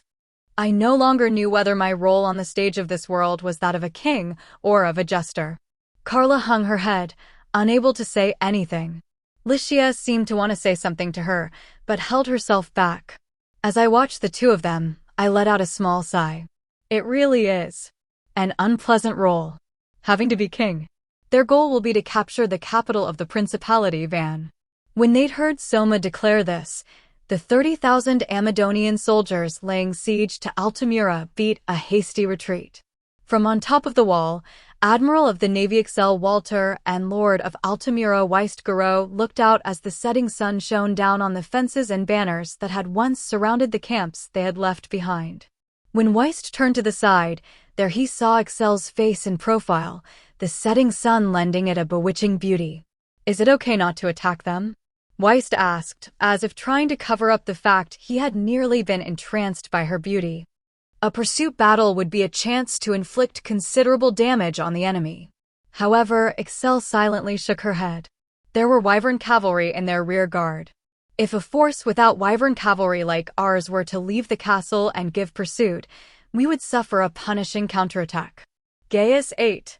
As you would expect from the man who's been sharpening his fangs and preparing to strike our country for so long, he gives sound commands. Though I doubt that will be enough to let him escape from the palm of His Majesty's hand. When Excel said that and closed her eyes, Weist opened his eyes wide. For Excel, who treated everyone she met like children, had there ever been a person she'd held in such high esteem before? Is His Majesty that resourceful? Weist asked. I think when it comes to plain resourcefulness, he's not that impressive, said Excel. It is rather that, for every scenario he encounters, he comes up with a plan that seems like a prepared answer. Almost like he already knows a similar battle. What do you mean? Weist asked. Just maybe, His Majesty comes from a world far worse than this one. A vortex of scheming and trickery. Weist shuddered at Excel's words. He had heard that Soma was a hero summoned from another world. What if he assumed that this other world had seen the fall of many more countries and experienced turbulent times that had brought the deaths of many more people? If, by some chance, that world were to connect with this one, could the people of this world possibly fight back against the people of that one? From the image he had seen, that young man didn't look especially suited to fighting, yet he could still come up with such well-developed plans. Of course, it was probably about as likely to happen as the sky falling. That is dreadful to think of, yes, said Weist. Yes, it really is. Now then, Excel said, clapping her hands as if to signify a change of mood. Do you suppose our work is done here? I know it's a little late to ask now, Duchess Excel, but rather than just by time, couldn't you have easily run off the forces of the Principality with your magic? When Weist pointed that out, Excel chuckled. Oh my. You can't rely on this old woman forever, you know. I think it's an elder's duty to watch over the young ones when they're trying so hard. Indeed. Weist wasn't quite sure what to say to that, but contrary to Excel's cheerful expression, she was feeling irritated inside. This time, my role required me to stay in the background. When I consider what will happen to Carla and Castor after the war, I'd like to accomplish as much as I can. But if I stand out too much, it will only harm His Majesty's impression of me. She sighed internally, but Excel wasn't the sort to let it show. Now then, let's leave the rest to our young king and his friends while we head south as planned. As she said that, Excel's thoughts turned to the other young one. In the twilight, with the moon hidden behind the clouds, the forces of the Principality were running with torches in hand. The horde of 30,000 men carrying torches moved like a snake slithering across the ground. From a distance, it must have seemed like a fantastical sight. However, for the men themselves, they were just being forced to run while covered in sweat and dirt. Towards the front of that line of troops, the Prince of Amadonia, Gaius VIII, was in the center of the cavalry unit that was leading the way. Surrounded by 5 bodyguards who each carried a torch, he was driving his horse onward like a man possessed. His expression was grim. All of this was the fault of that young king. That king had baited Gaius and his men by using the lands they'd lost, the fertile grain-producing region. That had exposed the capital Van, their soft flank which would normally have been protected by hard armor. Elfrieden had then taken their chance to stab at it. George Carmine had been blocking the route to the capital, but he had capitulated a mere 2 days after the ultimatum. Now Gaius had heard that Soma's forces, the Forbidden Army, were advancing on Van with a force 55,000 men strong. Van had been built to block incursions from the kingdom and to give them a foothold to serve as a frontline base in any invasion of Elfrieden. Because of that, there were no fortresses between the Elfrieden kingdom's army and Van. Due to how passive the former king, Albert, had been, Gaius had let his guard down. He had grown prideful, taking the Elfrieden kingdom lightly in the belief that they lacked the courage to invade another country. Now that it had come this far, Gaius realized he'd been tricked by Soma and George. Too much scheming can spell the end of a schemer. All too often, a schemer forgets that he, too, may fall victim to the schemes of another. That was what had happened to Gaius. This is terrible. To think that that nation of weaklings, Elfrieden, could make me taste such hardship. Gaius thought bitterly. As he made his horse race along, he cursed his own carelessness. When they'd found themselves on the receiving end of the Elfrieden's expansionism 2 generations ago, the king of Amadonia had lost half of his lands and died in despair. To ensure they never forgot that mortifying defeat, Gaius's father had renamed the country from the Kingdom of Amadonia to the Principality of Amadonia. It had been a show of determination, as the man had felt that they couldn't call themselves a kingdom with half of their lands stolen from them. He'd named himself the Sovereign Prince, and from then on, Amadonia had made the restoration of its lost lands a national policy, always watching closely for any chance to realize that goal. When the king of Elfrieden from 2 generations ago had died, Albert had taken the throne. Or, more accurately, he had married the former king's daughter, who had inherited the right of succession. When he did, Amadonia had taken advantage of his passiveness to extend a scheming hand to Elfrieden's nobles and support the growth of dissident groups within the kingdom. That had continued even after Gaius's father had died and Gaius had taken the throne as Gaius VIII. The majority of those nobles had been crushed by George and Excel, but the remaining nobles who had been in on the scheme had gone underground, slowly exhausting the kingdom. That was good. Albert hadn't had much potential as a king, but the difference in strength between the kingdom and principality had still been great. Being the less powerful nation, Amadonia had only been able to wait patiently for their opportunity to come. And then, at last, the chance they had long waited for had arrived. The demon realm had appeared, and the food crisis and financial crisis it had caused had exhausted the kingdom. Then, with the sudden change of rulers, the 3 dukes who were supposed to protect the kingdom had rebelled against the new king. The principality had gathered their strength for a renewed attack. Right now, they knew, the kingdom wouldn't be able to move freely. The time had come at last for the Principality of Amadonia to realize her dream. Yes, that was what Gaius had been convinced of. However, on closer inspection, had that really been the case? Was it not the Principality of Amadonia that was being driven into a corner now? If we lose Van now, Amadonia will never recover, Gaius thought frantically. I couldn't face the ghosts of my ancestors if I let that happen. Gaius VIII's face was distorted with frustration. However, that hasn't happened yet. We're not finished yet. Van is a solid fortress. I've left it in the hands of 5,000 elite troops. Even if the enemy come in great numbers, they should be able to hold out for 2 or 3 days. If we can reach Van in that time, then catch the kingdom's forces in a surprise pincer attack with the troops inside the castle, we'll have a chance of victory. That was what Gaius thought to try to encourage himself. But as he was thinking that, Father, Julius brought his horse up alongside Gaius. We're advancing too quickly. At this rate, we won't only leave the wagons behind, we'll start to see our infantry dropping off as well. I suggest that we lessen the pace slightly and— Silence. Gaius bellowed. He completely disregarded Julius's advice by shouting his son down. If Van falls, we will never rise again. No matter what, we must arrive at Van before it falls. Then we will catch the kingdom's forces in a pincer attack with the soldiers in the castle. As Gaius ranted, Julius felt slightly uneasy. It seemed to him that, right now, Gaius was too fixated on the capital, and he was getting a little too worked up. Father, even if we did lose Van, our army would still be intact, Julius said. Could we not enter another secure city and seek help from the Empire? Unlike the Elfrieden Kingdom, we've signed the Mankind Declaration after all.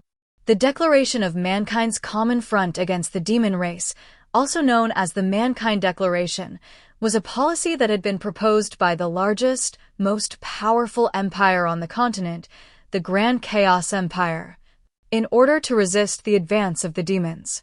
First, the acquisition of territory by force between the nations of mankind would be deemed inadmissible. Second, the right of all peoples to equality and self-determination would be respected. Third, countries that were distant from the demon lord's domain would provide support to those nations which were adjacent to it and were acting as a defensive wall. These were the three main articles of the Mankind Declaration. Amadonia had signed the Mankind Declaration, but even after Soma had taken the throne, Elfrieden had not. Because of that, if Amadonia approached the Empire saying their land had been seized, as the leading power behind the Mankind Declaration and therefore Amadonia's ally, the Empire would likely push Elfrieden to return the seized lands. Though the territory lost before the Mankind Declaration wouldn't be affected. First they invaded a country, then they complained when the same happened to them. It would be a specious argument, just like the Minister of Finance, Colbert, had said before they left for the front, but that was Elfrieden's own fault for not signing the Mankind Declaration. Julius thought it was a good idea. However, you fool. The Empire isn't the soft-hearted country you take them for. Gaius mercilessly shouted down. This invasion took advantage of a loophole in the declaration. Yes, if we send the request, the Empire will have to act, but after we've gone against the grain like this, they can't have a positive opinion of us. They would like to use what's happened here as a pretext to remove both of us, then turn our country into a puppet state. Julius fell silent. Once he was told that, Julius could say no more. Gaius looked at him, snorting, then raised his voice and ordered loudly, "If you understand that, then make haste. We must arrive before Van falls." However, their forced march ran into an obstacle. It was in the Ursula Mountains, which separate the Elfrieden Kingdom and Principality of Amadonia along the south of their border. When they came close to Goldoa Valley, which was the path through those mountains, men and horses got caught in the muddy ground one after another. What? Where did this mud come from? A soldier shouted. Damn. My horse is stuck in the mire. Someone, pull him out for me, another one howled. Oh, come on. There wasn't any place like this on our way here, was there? Yelled a third. There were horses stuck in the mud everywhere, with people struggling with their feet stuck in the mud too. When Gaius saw this fiasco, he was astonished. They had come through the Goldoa Valley on their way here.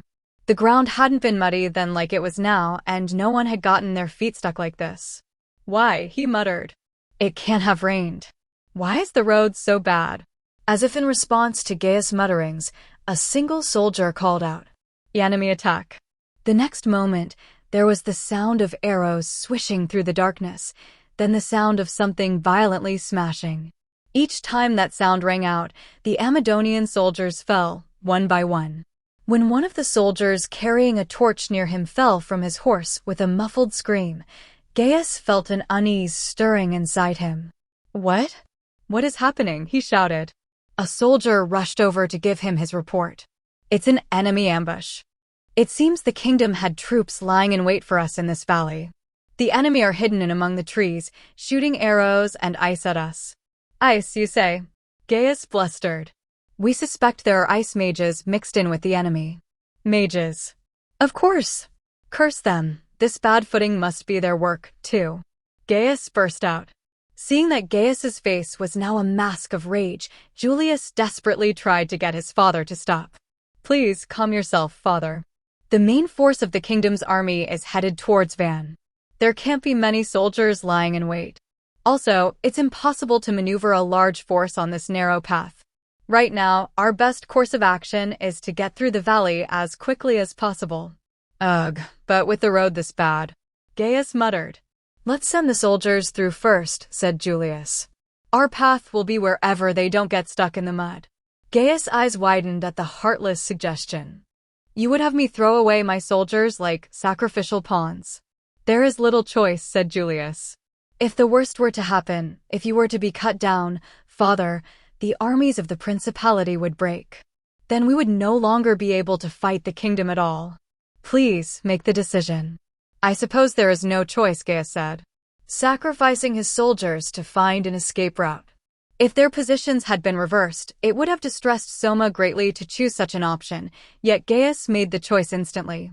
For the Principality of Amadonia, their desire for revenge against the Elfrieden kingdom had become a part of their identity by this point.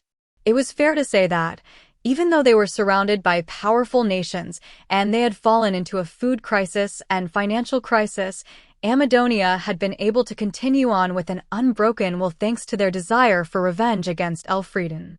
They didn't care if they suffered, so long as Elfrieden suffered more. In fact, even the suffering citizens blamed their woes not on the overzealous elites who had spent too much on the military, but on the kingdom which had robbed them of their prosperity long ago. Even though 50 years had now passed, with even the common citizens that far gone, the elites had begun to think it was okay to sacrifice anything in order to fight against the kingdom. In this country, those like Raroa and Colbert, who thought about trying to get by the best that they could with what they had, were outliers. For Gaius, he was less concerned about the loss of his soldiers than he was about losing the ability to fight the kingdom. He was able to give the order without hesitation. Advance the troops. We must hurry through to the other side of the Goldoa Valley. With this heartless order given, in a reversal of what they had done up to this point, the infantry began advancing first, with the cavalry advancing after them, ignoring the foot soldiers trapped in the mud as they advanced along the safe routes.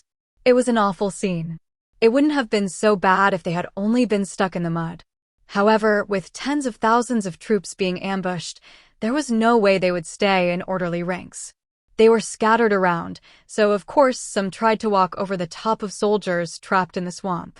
These soldiers were stepped on and crushed by horses, dying in a way that was terrible to behold. There was a group watching that portrait of hell unfold from up among the trees on the mountain slope. That group were all clad in black painted armor, carried bows and magic wands, and had black cloth wrapped around their faces. This group was a commando unit from the kingdom Amadonia had just attacked. There were perhaps 2,000 of them. The central figure of that black-clad group was of slight build, but her proportions made it clear she was a woman, even through that outfit. She was the leader of the commando unit. The people down below were making no attempt to help their comrades who had sunken into the bog. If anything, the Amadonian forces were stepping on them as they retreated. When she thought that humans could become this cruel in order to survive, it made her shudder a little. There are times when a king must give cruel orders, she thought. However, when he shows so little hesitation, I find myself disliking him as a person rather than as a king. As she was thinking that, one of her subordinates came to her with a report. Lady Canaria, the lead group of the Principality's forces has made it through the valley. Should we give pursuit? In response, the leader shook her head. Not necessary. Our mission is to disrupt and stall the enemy. Besides, we're only 2,000 strong. Even if we pursue them, we can't expect better results than we've already achieved. We've done plenty. Prepare to withdraw. Yes, ma'am, he called. Once the subordinate who had brought her the report left, she removed the cloth wrapped around her face. At just that moment, the clouds covering the moon drew back, the moonlight shining down on her beautiful blue hair. Beautiful even in the simple act of brushing her hair back, this was the kingdom's Lorelei, Junadoma. When she'd appeared before Soma, she'd been the Lorelei Juna who worked at a singing cafe, but in the navy she had become Canaria, the leader of 2,000 Marines, the sole unit intended to fight in amphibious operations. Yes, the true identity of this commando unit was the Marine Corps, which reported to Excel Walter. Juno was relieved to have successfully accomplished her task. Grandmother handled her part well, she thought. I can't be the one to screw this up. By grandmother, she meant the Admiral of the Navy, Excel Walter. In addition to being a Lorelei and Canaria, Juno also had her face as Excel's granddaughter. Of course, with Excel's long life and many loves, she had birthed many children, and if she were to count all her grandchildren and great-grandchildren, well, she had enough relatives to populate a small village. With a family that big, it would be possible to overthrow the kingdom using only her own blood relatives. That was why, to avoid needless suspicion, Excel had kept the Walter name to herself. When her children reached maturity, she would disown them and send them off to marry into other houses. Juno was the child of one of Excel's sons who had married into the Doma family of merchants. Juno, who had inherited Excel's beautiful face, looked at the cruelly abandoned corpses of the Amazonian soldiers and frowned. If we leave them be, the local beasts might develop a taste for human flesh. That would be a problem. Let's rescue the survivors and take them prisoner and bury the rest. You're going to help Amazonian soldiers, her subordinate asked. After being abandoned by their own king, His Majesty King Soma, the king of an enemy state, will save them, she said. It could improve His Majesty's reputation, and it can't possibly hurt it. I see. Like the aura she exuded, Juno's thought process was mature as well. After giving the orders to her subordinates, Juno looked towards the north-northwest. That was the direction she expected Soma and the others were heading in right now. After this, Soma and the others would be entering the final battle with the Principality of Amadonia. Juno placed a hand on her ample bosom, closing her eyes in meditation. Your Majesty, please stay safe. That she prayed for his safety, not his victory, was due to her feelings as Juno Doma, Soma's Lorelei, peeking through. The ambush in the Goldoa Valley largely killed the Amadonian forces' marching speed. When they tried to reorganize themselves into ranks after leaving the valley, the 30,000 troops had been reduced to 15,000. This indicated that, in addition to those that had been lost to the ambush and those that had been trampled when they'd sunk into the swamp, there had been a considerable number of soldiers who had fled, too. Furthermore, because the wagons had had no choice but to drop their supplies and run in the chaos, the forces of the Principality were now stricken with both exhaustion and hunger. The soldiers' stress had reached its peak, and they were ready to blow at any moment. Even if they made it to Van with 15,000 troops and then managed to launch a pincer attack with the defenders, it would be difficult to win against the Elfrieden Kingdom's force of 55,000. In response to this situation, Gaius VIII first had the captain of the wagon teams take responsibility for the loss of their provisions. He decapitated the man in order to pacify the other soldiers. Next, he gathered provisions from the nearby villages and towns, drafting their people into service to bring his total troops up to 25,000. Of course, this caused some resentment, but with the very existence of his country on the line, Gaius didn't care. While this had let him secure the number of troops he would need, his forces were gathering provisions and soldiers as they advanced, so they moved slowly. It had been some days since the retreat had begun, but they still had no idea when they would arrive at Van. After spending yet another day, the Amadonian forces finally came close enough that they would likely reach Van within the day. However, the Amadonian forces had been making a fatal mistake all this time. They'd rushed their advance too much. You may question what's wrong with that, or you may even think that Sun Tzu himself said that soldiers value haste. However, when Sun Tzu speaks of a soldier, he means war. In the original text, it says, thus, though we have heard of stupid haste in war, cleverness has never been seen associated with long delays. What he means by that is, war, because it's a thing that exhausts countries, is most beneficial when resolved quickly, and there is no country that has benefited from a lengthy war. That was why the Principality's armies should have paid heed to the following words in the Art of War's chapter, Maneuvering. Maneuvering with an army is advantageous, with an undisciplined multitude, most dangerous. If you set a fully equipped army in march in order to snatch an advantage, the chances are that you will be too late. On the other hand, to detach a flying column for the purpose involves the sacrifice of its baggage and stores. Maneuvering is the competition between two forces over which will claim strategically important locations first. In the case of the Battle of Yamazaki between Hideyoshi Hashiba and Mitsuhide Akechi, that had been Mount Tenuzan, while in the Russo-Japanese War, it had been 203 Hill. Certainly, if you can secure those important points before your opponent, the battle will be to your advantage. However, Sun Tzu says developing a fixation on those points and competing with your opponent over them is dangerous. If you send your entire army, you'll likely arrive too late, but if you send a fast unit ahead to do the job, they'll end up leaving the team that carries their supplies behind. If that happens, even if you do capture the point in question, it's pointless. Furthermore, Sun Tzu says that if you march 100 li while maneuvering, only 1/10 of your army will reach their destination, and the leaders of all 3 of your divisions will fall into the enemy's hands. If you march 50 li, only half of your army will reach the destination, and the leader of your first division will be struck down. In other words, if you exhaust your soldiers trying to seize strategically important points, and you lose your supplies in the process, there's no point. If you look at what the armies of the principality had done, you'll see that they had grown overly fixated on the strategically important capital city, Van, abandoned their supply wagons, and needlessly exhausted their soldiers. In other words, they'd done exactly what Sun Tzu cautions against. What the army of the principality found when they reached the open plain 10 kilometers south of Van was a fresh army from the kingdom waiting for them. When Gaius saw the forces arrayed before him, all of the power left his body, and he nearly fell from his horse. This is absurd. You can't mean to tell me Van has already fallen. There was no one who could respond to his mutterings. To jump straight to the conclusion, no, Van had not yet fallen at this point. When the forces of Elfrieden under Soma arrived a day before the Amadonian forces, they didn't do anything stupid like try to attack the 5,000 elite soldiers holed up in Van.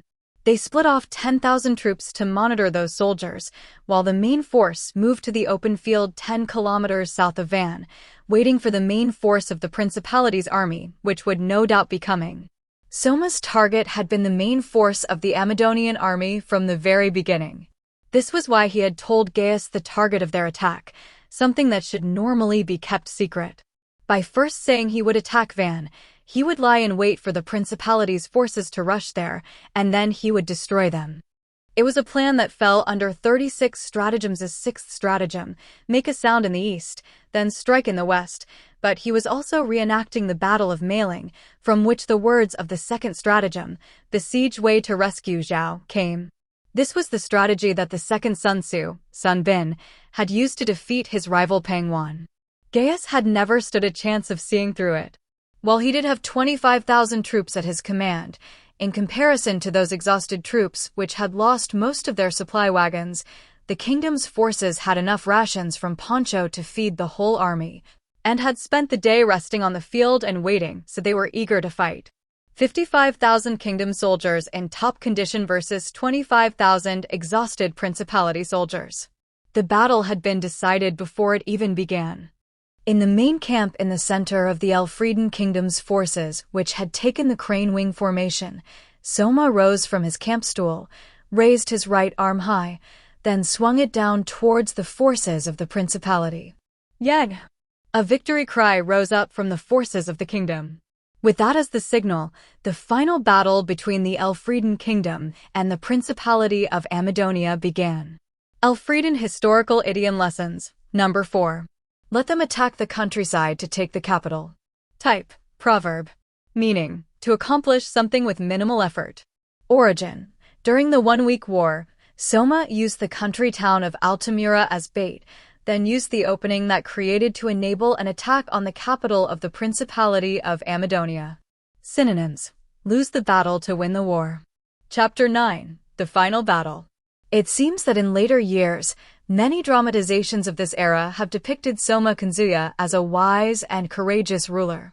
They depict him as a ruler who took to the battlefield, as slaying many powerful opponents in single combat, as having confounded enemy armies with his ingenuity, and as having brought happiness to the people with his excellent policies. However, the historians dispute that appraisal of him. To begin with, in all his life, Soma only fought enough foreign wars to be counted on one hand. He had very few opportunities to show that sort of military prowess. Nearly all of the achievements he is remembered for were actually accomplished by those who served under him. As for the ingenuity that let him toy with his enemies, there is no proof that he came up with any of those ideas himself. In the era in which he lived, there were many people, foremost among them being the Prime Minister, Hakuya, who were masters of such ingenuity, so Soma may only have been implementing the best plans offered by such people. Certainly, he had many excellent policies, but it is questionable whether he led all of his people to happiness. From time to time, there were signs that Soma's position caused him suffering. If all of his policies had been having their intended effects, he likely wouldn't have suffered so. Thus, Soma's abilities were not so great as the dramatizations depict. That was the consensus reached by historians. However, even with that said, there are few who claim Soma was not a great ruler. Another point of consensus among historians is that Soma was good at gathering people and using them well. Soma had no great abilities himself, but he was a genius in how he placed capable people where they were needed and could deploy the necessary number of troops to where they were required. The event that first spread Soma's name across the continent, his victory in the war with the Principality of Amadonia, was largely a result of this gift. He had a firm grasp of what he was and was not capable of, and was able to delegate the things he couldn't do himself to others. It could be that this is the most important quality for a ruler. They're more stubborn than I expected. As I watched the battle develop from the main camp of the Elfrieden Kingdom's army, I was surprised by how good a fight the forces of the Principality of Amadonia were putting up. It was 55,000 kingdom soldiers in high spirits versus 25,000 exhausted Principality soldiers. The outcome should have been apparent to anyone, but the forces of the Principality were holding out well. No, maybe it was that our forces weren't fully able to attack. First, the kingdoms and principalities' wyverns were dogfighting in the skies above. Because they hadn't been hit by the ambush at Goldoa Valley, the Principality of Amadonia's wyvern unit was the most energetic unit in the Principality's army. There were fewer than 500 knights, but if they stayed on the defensive, even the Elfrieden wyvern cavalry, who boasted twice their numbers, would struggle to attack them. If we could seize air supremacy, that would decide the outcome of the battle, but it didn't look like that would happen for a while. In the end, the battle had been left for the forces on the ground to decide. The kingdom's army had deployed in the crane wing formation. In the center was the Royal Guard led by Ludwin, plus a total of 20,000 troops, including 10,000 from the troops that reported directly to me in the Forbidden Army and 10,000 from the army. In the left wing there were roughly 15,000 army troops led by Glaive, Halbert, and Keed were in this unit as well. Lastly, in the right wing there was a force of roughly 15,000 troops led by Lycia, which consisted of army troops and auxiliaries from the Dark Elf village. I wanted Lycia to stay in the main camp, but she said, "This is the final battle. Let me do what I can, too, and force me to let her have her way." Partly because she was currently the only person who could still keep the confused forces of the army together, I hesitantly accepted it. She had been something like an idol during her time with the army, after all. Thanks to George's training, there was also no issue with her ability to command troops. I made the decision figuring that she would meet little resistance. I did, at least, send Aisha with her as a bodyguard, though. She was a princess, after all, and I didn't want her being too reckless. Anyway, since I was in the main camp, to the rear of the central force led by Ludwin, the only person I had to talk to was Carla, who I was keeping close at hand as a hostage. While Carla was a hostage, her hands and feet weren't bound with chains. She was wearing a slave collar, so it would strangle her the moment she attempted to flee or harm her master. It was supposedly safe leaving her like this. It seemed to me that if she just seized a sword from one of the guards or stabbed me with those sharp claws of hers, she could kill me pretty easily, but I guess that was just how the collar worked. Then again, Carla didn't seem to have any intention of harming me anymore. I tried talking to her. "So, What do you think? I thought they'd break more easily. No one goes to war wanting to lose, she said. They'll desperately try to avoid defeat. Yeah, I guess they would. Maybe Carla had gotten bored just standing by my side because she responded surprisingly easily. As a former commander of the Air Force, she must have had a better grasp of the situation than I did. They're being stubborn because of their inferior numbers, huh? That could be a little troublesome, I thought. Our left and right wings, which is to say the units under Licia and Glaive, don't look like they're moving that much, I said. If they were a bit more proactive about encircling them, don't you think they could wipe them out? If you think that, why not send a messenger on a fast horse with that order? Asked Carla. With the tone she used, it was like she was asking, is that your final answer? It made me stop to think about it a little. However, I couldn't come to any conclusions. I don't know, I said. My knowledge of war is purely theoretical, so Licia should know far more about commanding troops than I do. Rather than open my mouth when I shouldn't, I'd better leave the decision-making to those in the field. Carla laughed a little. Ha ha ha. That's probably a good idea. It looked like that was the right answer. Carla, do you know the reason? I asked. Care to fill me in? It's the number of troops the enemy has, she said. The number of troops. Carla pointed towards the battlefield. I only know what I've heard from listening in, but those are the 30,000 troops that laid siege to Altamira, right? They were ambushed while they were withdrawing, too. Yeah, that's right. It doesn't look like their numbers have decreased that much, considering all that's happened. Now that you mention it. With such a large force, it was hard to tell anything at a glance, but they looked to be about half the size of our own force, which had 55,000 troops. I guess they had around 25,000 troops. It was true that, considering that they'd been ambushed by Juna's Marines in Goldoa Valley, it didn't look like they had taken many losses. Did the ambush not achieve anything? I wondered. No, from what I see on the battlefield, there are varying levels of morale in the different units of the Principality's army. They likely made up the troops they lost to the ambush by taking in conscripts from cities along their route here. That would be why some of them appear to have low morale. I see. Countries in this world generally had standing armies. In a world where there are giant animals that, from a person back on Earth's perspective, might as well be monsters running rampant, it was necessary to have troops that could be mobilized at any time. In Elfrieden, the Army, Navy, Air Force, and the troops that were under my direct control in the Forbidden Army were standing troops. Of course, in times of need, levies could be raised from the common people. In our case, most of the personal armies of nobles other than the three dukes were made up of levied troops. After the war, I planned to create a unified army which would incorporate the various nobles' forces as well, but I intended to release the people from military service and have them return to their towns. Right now, raising productivity was a more urgent concern than a decline in military power. Naturally, the army the Principality used to invade us would also be made up of a combination of standing troops and levied troops. They must have raised all the levies they could by now. So, after the ambush, the levies they'd raised must have come from those they couldn't have conscripted before. For instance, they might be the elderly, the feeble, or even adventurers who had happened to be in their domain. The Adventurers Guild offered a contract that allowed countries to conscript all adventurers who were in their territory in a time of crisis. In return, the country needed to pay a fixed sum to the guild every month, so I had already terminated that contract. Carla was pointing out that they couldn't have high morale if that was the case. If you leave people like that alone, they'll eventually break on their own, she said. On the other hand, if you encircled them, it would risk causing them to unite as one. That's why both Licia and Glaive are waiting for them to break ranks and flee. I see, I said. So I was right to let my field commanders make the decision. I realized that, in a situation like this, rather than pretending to know what I was doing and making pronouncements from on high, it was better to trust the people in the field and leave it to them. I had capable people out there, after all.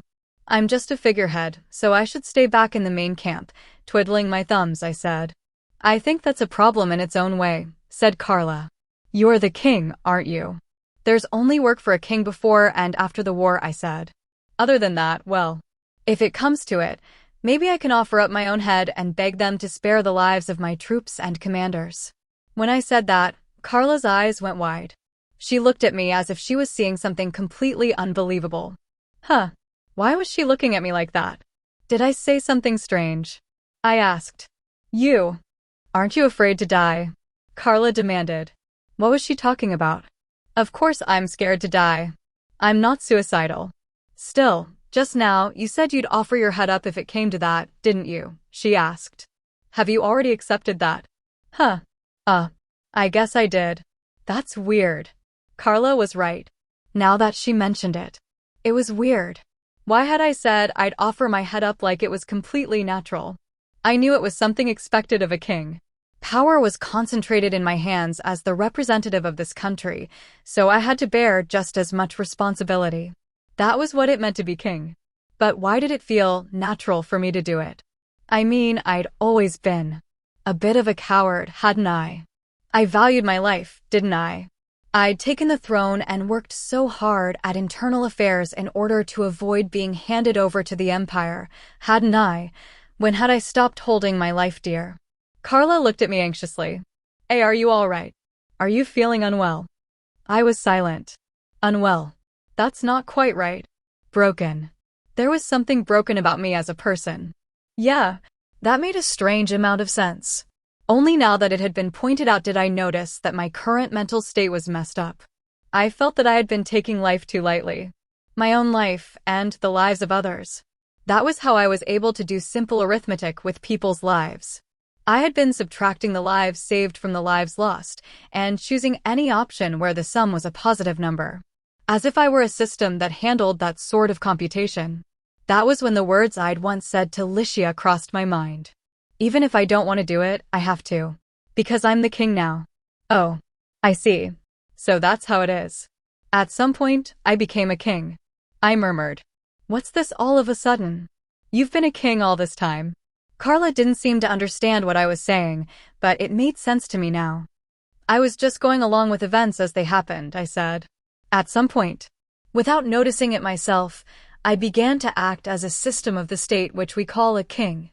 By telling myself it was part of my programming, I became able to always choose the best option. System. Programming. Hey, what are you even talking about? Carla shouted. All I could do was give a self-deprecating laugh. Carla, I may be a fake. Wah. After all, if I can't get into the role of king, I can't send soldiers off to the battlefield, I said. I was a coward. I didn't want to be hurt or killed myself. I didn't want to see others hurt or killed either. For someone like me to go to war as a king, I had to fully embrace my role as a system of the state. By telling myself this was what a king did, I had been able to suppress my own will and do what needed to be done. If I hadn't, I felt like I'd have been crushed under the weight of all the lives that might be lost because of my decisions. When I saw how far I had taken that, I could only laugh scornfully at myself. Man. I can't laugh at the former king now, huh, I said. If I had a viable replacement, I'd want to give up right now. What good can come from letting me hear you in a moment of weakness like this? She asked incredulously. You've got it backwards, I said. Do you think I could let Licia and the others hear me talk like this? For Licia, who'd told me she wanted me to be king, for Aisha, who served me as king, and for Juna, Hakuya, Pancho, Tomo, and all the rest, I could never let them hear me like this.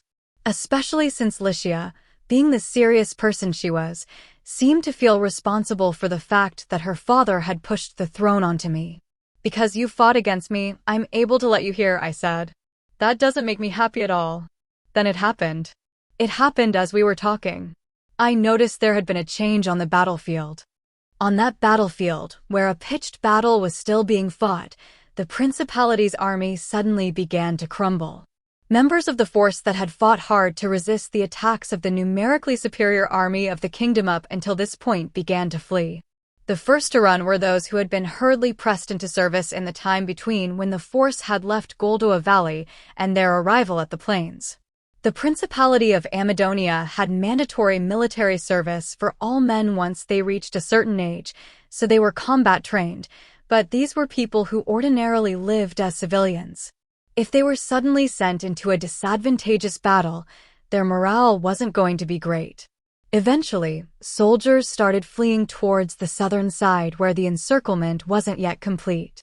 The Amazonians cut down fleeing soldiers in an attempt to keep the others fighting, but there were close to 10,000 of these levied troops, so it was little help.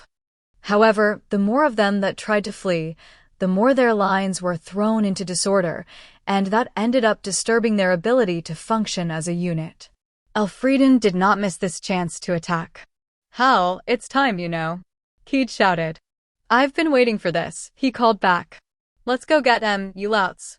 Yeah. In the left wing of the kingdom's army, Halbert charged forward with his troops to complete their encirclement of the enemy. In this battle, Halbert was leading somewhere between 10 to 20 men from the army and fighting as a platoon commander under Keed's command. He rode no horse, spinning his two halberds around and knocking his confused enemies flying. The Amazonian general noticed what was happening and shouted from up on horseback, "Don't let them encircle us. Use indirect fire to stop the enemy's left wing." In the next moment, a hail of arrows and magic flew from the Principality's army towards Halbert and his unit. "Earth wall," Keed shouted.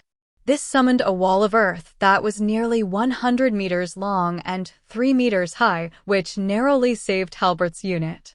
That must have surprised the forces of the Principality. There couldn't have been more than 5 mages on the entire continent who could conjure such an impressive wall of earth in an instant. Keed may have had a timid personality, but she was a genius when it came to her quick thinking and earth magic. Halbert pressed his back up against the wall of earth for cover, then gave an order to his men who were doing the same. "We can't let Keed hog all the glory. We're going for some payback." Yeah. This time it was Halbert and his platoon firing arrows and magic over the earth wall at the Principality's army. Halbert threw one of the fire spears he had shown off in the battle near Randall against the Zemeish mercenaries. The Principality's forces were on an attack footing, so they were unable to prepare themselves in time. They were shot full of arrows or scorched, and their formation was thrown into chaos. Seeing this chance, Halbert leapt out. "Now's our chance, while they're in disarray. Charge in." Meanwhile, in the disorderly chaos of the Principality's forces, their general was trying to restore calm. "Men, don't fall into disarray. If we break ranks, we'll give the enemy exactly what they want." He frantically tried to encourage his troops, but the chaos showed no signs of abating. Growing impatient, the general rode up to one of his panicking soldiers and suddenly lopped the man's head off. "Shut up. If you'll not calm yourselves, I'll behead you like I did this fool," he bellowed. "No, you shut up," a voice said. "What?" the general shouted. By the time the general noticed him, it was already too late. Halbert was in front of him with his arms crossed. When Halbert uncrossed his arms, the blades of his two halberds acted like a pair of scissors, catching the general's torso and cutting him into pieces. The upper torso of the now ex-general thudded to the ground. The sight of blood spurting from the still-standing, headless horse and the now torsoless rider in its saddle robbed the soldiers of their will to fight in an instant.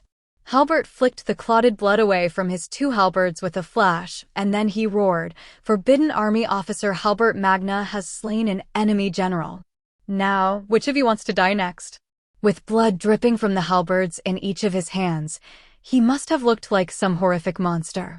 Today, Halbert was fired up to compete with Soma and Keed, who were both around the same age as him. Soma had assembled this massive army, while Keed was supporting Ludwin with her strategic ingenuity. "I'm not going to let them get any further ahead of me." That was the feeling that drove Halbert now. When they saw Halbert with such intensity, the Amazonian soldiers reacted as if they'd run into an ogre in the darkness. They scrambled to retreat, thinking, "There's no way we can fight that thing." One soldier of the Principality, who saw Halbert at this time and narrowly survived the battle, later told the story like this. "Back then, I was sure I would die." He was still a young man, but even fierce, veteran warriors didn't want to face him. When I later heard that was Hal the Red Ogre, it made a strange amount of sense. Honestly, I'm amazed I survived.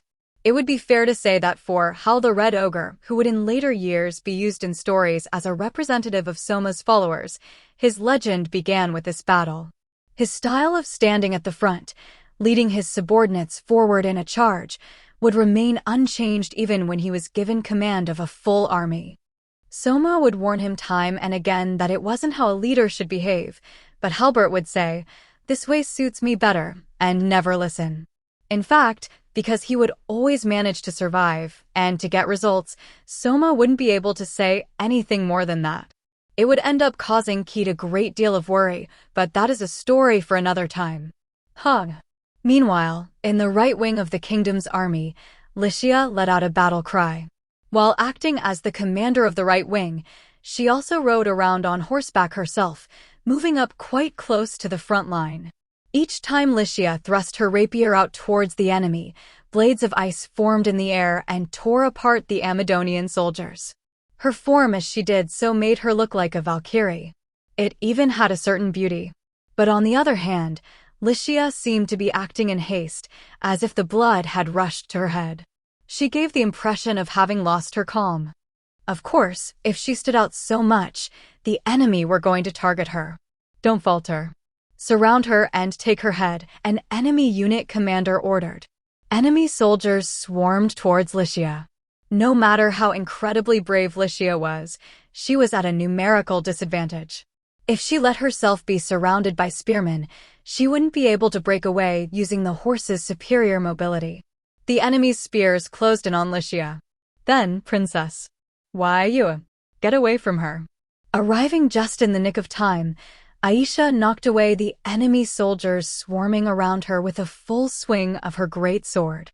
Aisha had been assigned to guard Lycia, but her great sword wasn't meant to be swung around on horseback, and she had fallen behind because she was on foot. Once Aisha had wiped out the nearby enemies with a slash of her great sword and a blast of wind, she ran up beside Lycia's horse with tears in her eyes. "Princess, please, don't be so reckless." "Sorry," Lycia said. "I lost my head there." Seeing Aisha's pleading, tearful eyes brought Lycia to her senses. She put her hand on Aisha's head, which was at thigh level for her because she was on a horse. "But I have to be a little reckless," Lycia said. "Because I want to end this war quickly." "Princess." Aisha tilted her head to the side, confused by the worried look on Lycia's face. While the forces of the principality were showing some stubbornness, the battle was going in Elfrieden's favor. Soldiers were already starting to flee from the Amazonian side, so if the kingdom's forces slowly encircled them, it wouldn't be long before they emerged victorious. There was no need to rush that victory. However, Lycia turned to Aisha with a pained look on her face. "Hey Aisha, what do you think of the way Soma's been lately?" "What do you mean?" Aisha asked. "He seems like he's pushing himself too hard, don't you think?" "Well, yes, I think you're right." Even to Aisha's eyes, as one who offered her unwavering loyalty to Soma, his expression lately had been frightening. No, she wasn't frightened of him, she was frightened for him. There was something fragile about him. Of course, considering they were in the middle of a war now, it would have been just as worrying to see a stupid grin on their ruler's face. Still, she couldn't help but feel Soma was straining himself to act like a king. Aisha wanted Soma to be smiling. "Once this war ends, do you suppose His Majesty will smile again?" Aisha asked. Lycia's eyes widened for a moment, then she smiled broadly. "We'll make it so he can smile." Right you are." Aisha raised her head, getting back into a fighting stance with her greatsword, then stood in front of Lycia. "However, Princess, please stand back. If anything were to happen to you, His Majesty could never smile again." "Right," Lycia said. "I'll try to show more prudence. Leave the fighting to me." Aisha cried. "No, that I can't do." "Aisha, you do know that if anything were to happen to you, Soma would never smile again, right?" "Do you think so?" Aisha asked. "I do." "You do?" The two looked at one another and smiled. Then, a moment later, they wore the faces of warriors. "Then, Princess, let us both take care of our lives." "Yes," Lycia agreed. "Let's end this agonizing war together." The two of them rushed across the battlefield. The battle between the armies of Elfrieden and Amadonia had reached a turning point. In the center of the Principality's army, which was slowly being encircled, the sovereign prince of Amadonia, Gaius VIII, had a grim look on his face. His initial plan to ambush the kingdom's army as they encircled Van, then catch them in a pincer attack with the garrison troops, had gone up in flames. The forces of the kingdom hadn't laid siege to Van. Instead, they had waited on the plains for the main force of his army to arrive. The Principality's army had been exhausted from marching and from the ambush at Goldoa Valley, and they then had to go into battle against the well-rested army of the kingdom, which had had nearly twice as many soldiers. The kingdom's army hadn't been aiming for the capital city Van, but for the main force of the Principality's army, or to be even more specific, for Gaius VIII's head. That was a fact that made Gaius VIII gnash his teeth. The forces of the Principality had fought well at first, but they were exhausted, and their quality had been watered down with fresh conscripts, so they couldn't have hoped to hold out for long. Soldiers had already started to flee, and there was no hope of regrouping. At this point, Gaius made up his mind and called Julius back from commanding on the front line. When he returned to the main camp, Julius stood before Gaius filled with anger. "Father, what have you suddenly called me back here for? You know if I leave the front line, Elfrieden may push through it." Julius.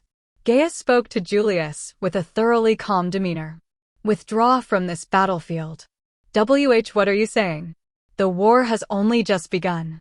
Julius stammered. "We've lost this war," Gaius said to his bewildered son in a self-mocking tone. "The soldiers of my army are strong. They'll not be found lacking compared to the kingdom's. However, in their exhausted state after our long march, it will be impossible for us to overturn the difference in power between our forces. I will buy time, so you cut a bloody swathe out of here while their encirclement is yet incomplete and escape by yourself." Gaius had accepted defeat. When he realized that fact, Julius felt his legs begin to give out underneath him. However, if he considered what Gaius was saying, he couldn't let himself collapse here. "No. If anyone should do that, it's you, father," Julius cried. "I will be the one to buy time." "That is not possible," said Gaius. "Why not?" "Because Elfrieden is aiming to take my head." Having chosen this as the place he would die, Gaius VIII's mind was now more clear than it had ever been before. It let him see Soma and Hakuya's aim. "I am a constant irritant to Elfrieden," said Gaius. "Many of the nobles in their country are beholden to us. By striking me down, they must hope to remove that threat." Julius fell silent. "What's more, I am the flag-bearer of the anti-kingdom faction in the Principality," Gaius went on. "The reason we can take a hardline position against the kingdom is that the hardliners have been keeping the moderates down. But if I were to vanish, the moderates in the Principality would gain momentum. The difference in power between the Principality of Amadonia and the Elfrieden Kingdom was clear. Be it territory, population, number of soldiers, or prosperity, they lost in all respects. On top of that, Amadonia shared borders with the Lunarian Orthodox Papal State, a theocracy to the north which had its own unique set of values, the Republic of Turgis to the south, with its policy of northward expansionism, and the mercenary state Zem, the neutral state that would dispatch troops anywhere for the right price, to the west. There was no telling when those who were weak of heart might cozy up to one of these other states in an attempt at self-preservation. That was why, in order to keep Amadonia as Amadonia, Gaius had needed to keep a lid on such things. Now Elfrieden was trying to remove him. Julius's eyes went wide. "No. You mean to say Soma plotted all of this solely to take your head, father? He even used his own land as bait." "Be careful, Julius," said Gaius. "This new king is nothing like Albert." Gaius no longer underestimated Soma because of his youth. He continued, "That is why Elfrieden will never let me escape. If I attempt to retreat, they will pursue me to the very depths of hell. Their only goal is to slay me after all." Julius said nothing. "That is why I will remain here, to show them the pride of Amadonia," Gaius finished. "Then I will stay with you." Julius cried. "You mustn't. If we lose you, too, what will become of the Principality?" "We have Raroa," Julius said. She's not good enough." Even though he was speaking about his own daughter, Gaius spat the words out with distaste. "It takes a venomous snake to lead Amadonia. A venomous snake that will one day sink its fangs into the kingdom and strike her dead. Raroa may have the blood of a cunning snake, but she lacks venom." Even as Julius trembled with fear at the madness his father was starting to display, he asked, "Father, what is this venom you speak of?" "The burning desire for revenge against Elfrieden," snapped Gaius. "Even while surrounded by powerful states, our Principality of Amadonia has maintained her independence, developed her unproductive land, endured through hunger, dug mines under harsh conditions, and preserved herself as a state solely because of our drive for revenge against the kingdom. Our hatred for the kingdom, which stole our fertile lands from us, has driven us to become ever stronger, ever more prosperous. Unfortunately, Raroa may have a gift for finance, but she lacks that drive for revenge. The only one who has at least somewhat inherited my venom, Julius, is you." With those words, Gaius rose from his seat and placed his hands on Julius' shoulders. "That is why you must survive. You are the only one who can carry on my desire for revenge and keep Amadonia as she ought to be." "Father." Julius was bewildered. Did that venomous blood flow in his veins? Certainly, Julius saw the kingdom as his sworn enemy. However, could he burn with the same passion he saw in Gaius? While Julius was still nonplussed, Gaius said to him, "At this point, we can't afford to worry about being made into a puppet state. You should seek the Empire's aid. If you do, it should at least prevent the kingdom's annexation of Amadonia. But, like you were saying before, will the Empire forgive us for going against the Mankind Declaration?" asked Julius. "Lay all of the blame for that on me," said Gaius. The vengeful fiend of Amadonia refused to heed even his own son's warnings and plotted to invade the kingdom against the Empire's wishes. That is all there is to it. Julius gulped. Gaius didn't only intend to die here, he meant to take all of the ill repute for their actions onto himself. Even Julius, who was known for his coldness and composure, felt his heart stirred by that. Though, at the same time, there was an anger towards the kingdom in his eyes. When he saw those eyes, Gaius nodded in satisfaction, then pushed Julius away from him. "Go, Julius. You must never let the soul of Amadonia be erased." "Forgive me." Julius saluted, then turned on his heel and departed. Even after watching his back until he was out of sight, Gaius stood there for a while.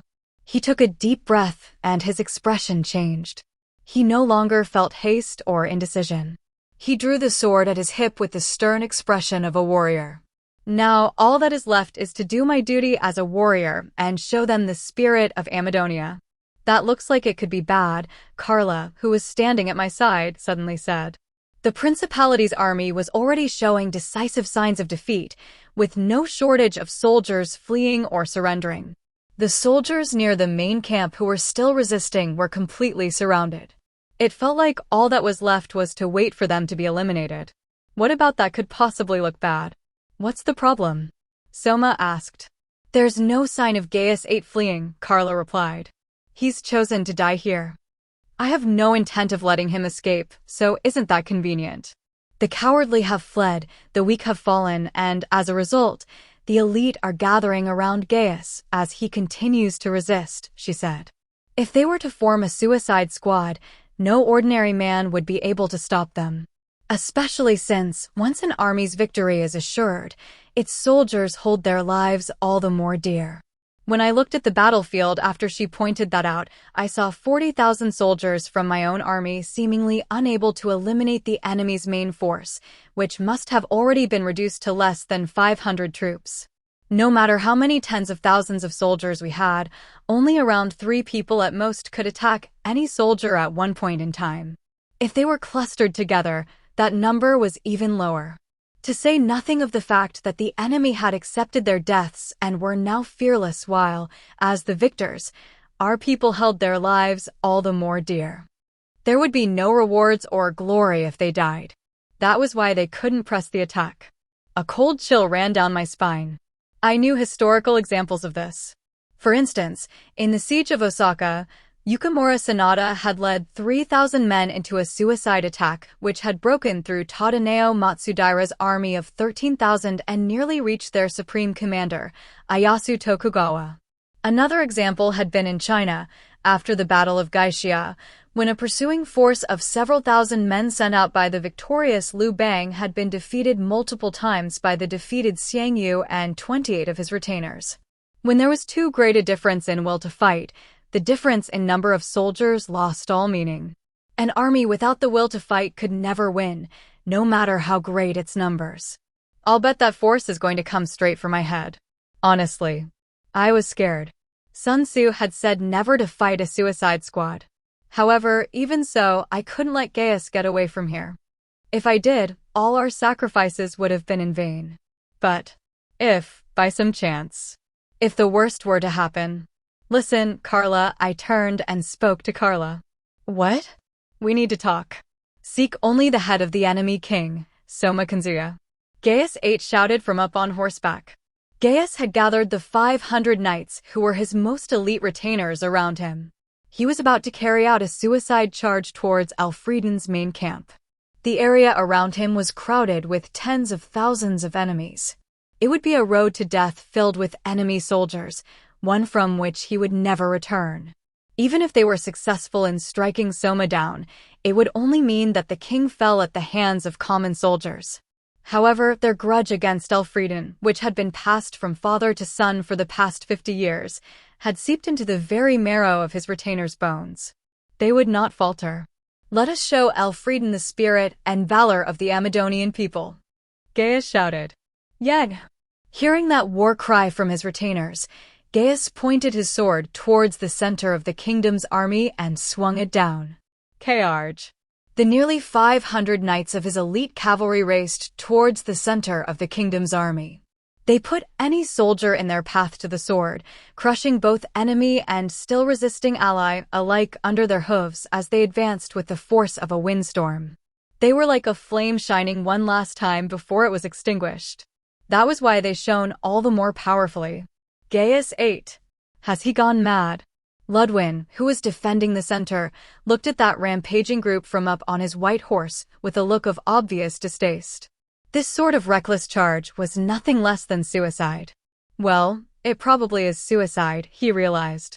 Now that they've accepted their overall loss, they're looking for a place to die. Honestly, I'd rather not have to play along with that. Ludwin put on the helmet which he had taken off, hoisting his cavalry lance skywards. He shouted to the knights of the royal guard behind him, His Majesty is behind us. We are this kingdom's shield. In the name of the royal guard, we will stop that group even if it costs us our lives. Yeah, let's go, Ludwin called. The nearly 2,000 knights of the royal guard under Ludwin rushed forward. It didn't take long for them to slam into the front of Gaius' 500 retainers. When they collided, roughly half of Gaius' retainers were blown away in an instant. Nearly as many of the royal guard were knocked flying as well, but considering that they had had the numerical advantage to begin with, it could be said that they had taken less serious losses.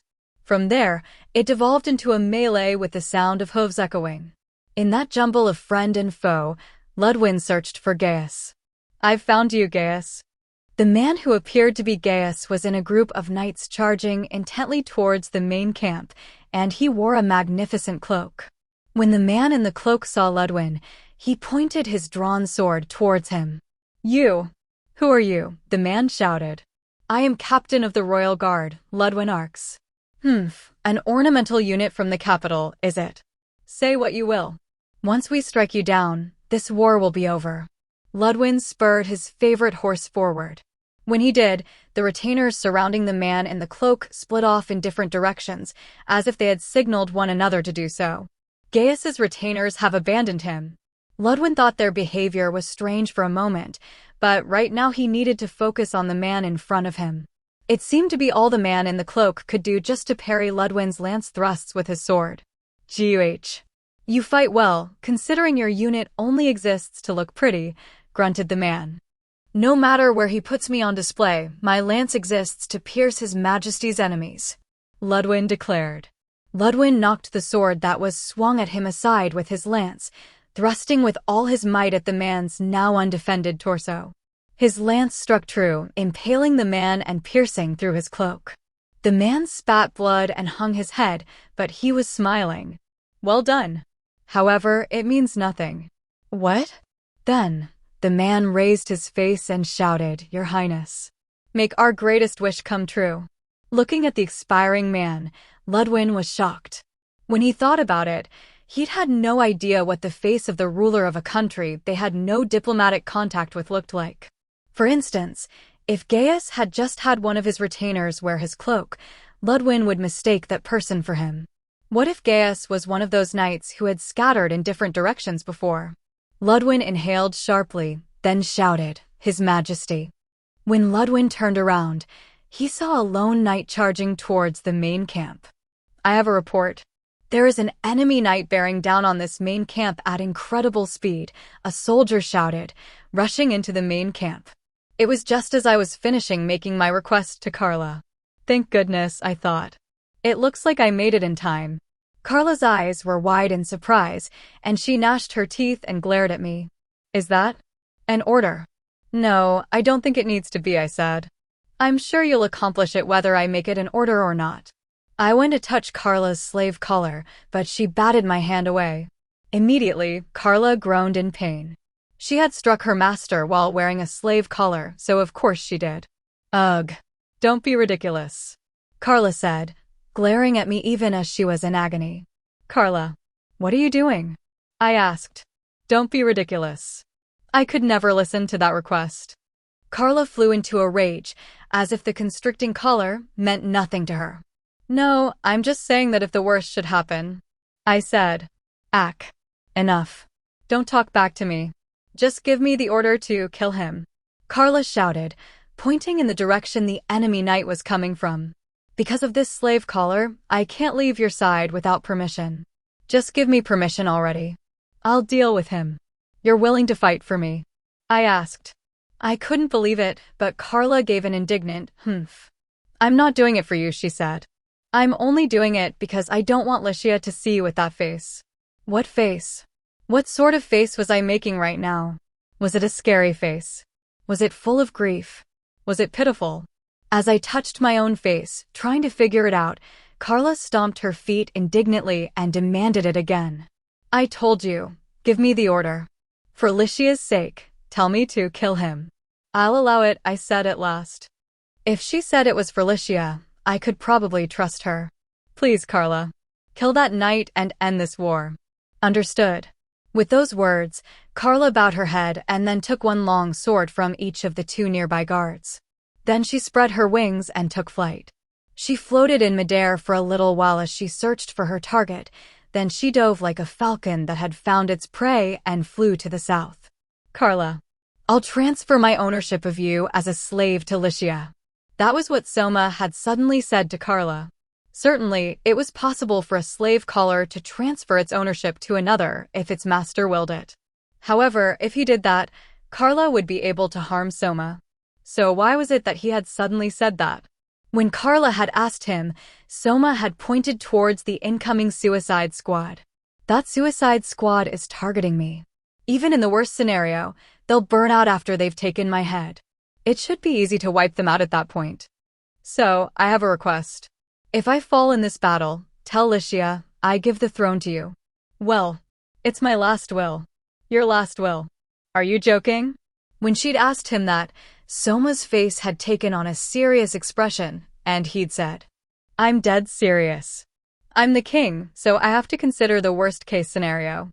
I'd feel bad for pushing things off on her with the job only half done, but, well, if we can just take down Gaius, Van will fall easily enough. If she does what Hakuya tells her from there, everything will be fine."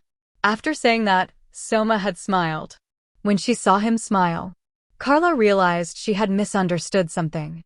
The king was the most powerful person in the country, so she'd thought he could control everything. Looking at things as a warrior who served the king, that was what she had come to see a king as. That was why Carla had thought Soma had usurped the throne. She'd thought he had been seduced by that tremendous power, deceiving the kind-hearted King Albert into giving it to him, and that he had forced Licia into an unwanted engagement, trying to use her to cement his power. While she had later found out from Licia's letters that she was wrong, she had still harbored those doubts in some corner of her heart. That was why she followed Castor to the bitter end when he chose to die for his friendship with George.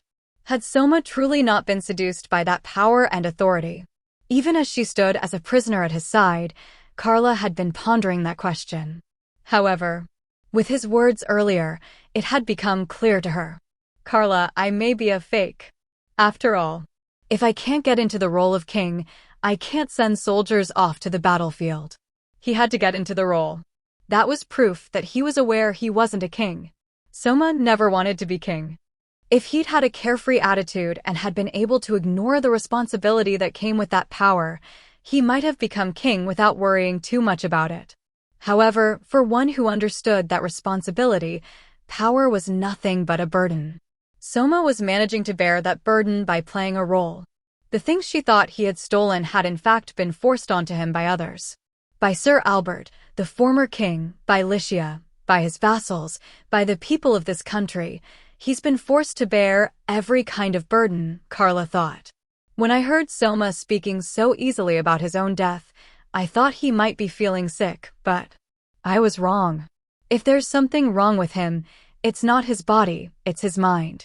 Soma's mind was slowly being eaten away at by the pressure. Licia sensed that.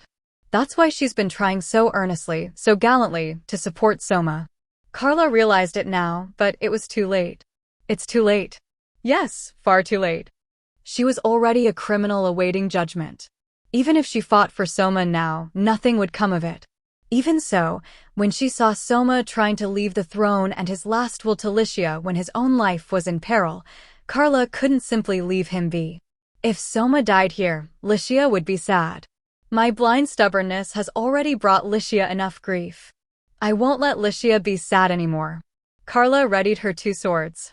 That is why I will slay you, she shouted at the general on horseback who was rushing towards the main camp alone. What? The man screamed. Carla glided down, throwing her full momentum into a downward swing with the swords in both her hands. She planned to end it in an instant with that surprise attack. However, the enemy general blocked with two swords of his own. She thought she had caught him off guard, but he must have been a very capable warrior. Carla bent her body into an V shape, using her remaining momentum to land a kick on his open torso. Ugh! The enemy general was thrown from his horse, tumbling across the ground. However, he immediately rose to his feet, readying his sword and glaring towards Carla. You're a dragonude, aren't you? He demanded. I suppose you must be a well-known general, she responded. I am Carla, daughter of Castor Vargas. Castor. Didn't he rebel against the king? Yeah, that would be why I'm in this pitiful state, Carla said, pointing to the slave collar around her neck. When the enemy general saw it, he roared, then step aside. My only target here is to take Soma's head. Sadly, I can't let you do that anymore, she said. Isn't Soma supposed to be your enemy too? He was, but he's also the man my best friend loves. I can't let you kill him. You make no sense. Very well, then you can die with him. The enemy general swung at Carla. Carla crossed her swords to block, but that powerful blow forced her to take a knee. What? Was that really a human's power? She gasped. To make a dragonude, far more powerful than a human, take a knee. It was hard to believe that this general was human. While you in the kingdom have sat on your laurels, we have polished our magic and martial prowess, the man shouted. I see. Earth magic, huh? As mentioned when reinforcements came from the dark elf village, earth magic manipulated gravity. He must have increased the power of his slash by making the tip of his blade heavier at the moment of impact. The enemy shouted as he tried to crush Carla. Our royal family's long-held wish is to take revenge on Elfrieden. For that, we have polished our fangs and sharpened our claws. I will accomplish the wish of 3 generations of our royal family here and now. I see. So you're Gaius, are you? She asked. Having discerned the enemy general's true identity, Carla turned his heavy blade aside with a smooth motion of her right-hand sword, then used her left-hand sword for a diagonal upward slash. Just when she almost had him, Gaius leapt backwards. Carla pointed her blade towards Gaius. If you're the sovereign prince, shouldn't you worry about your people before your revenge? Gaius spat.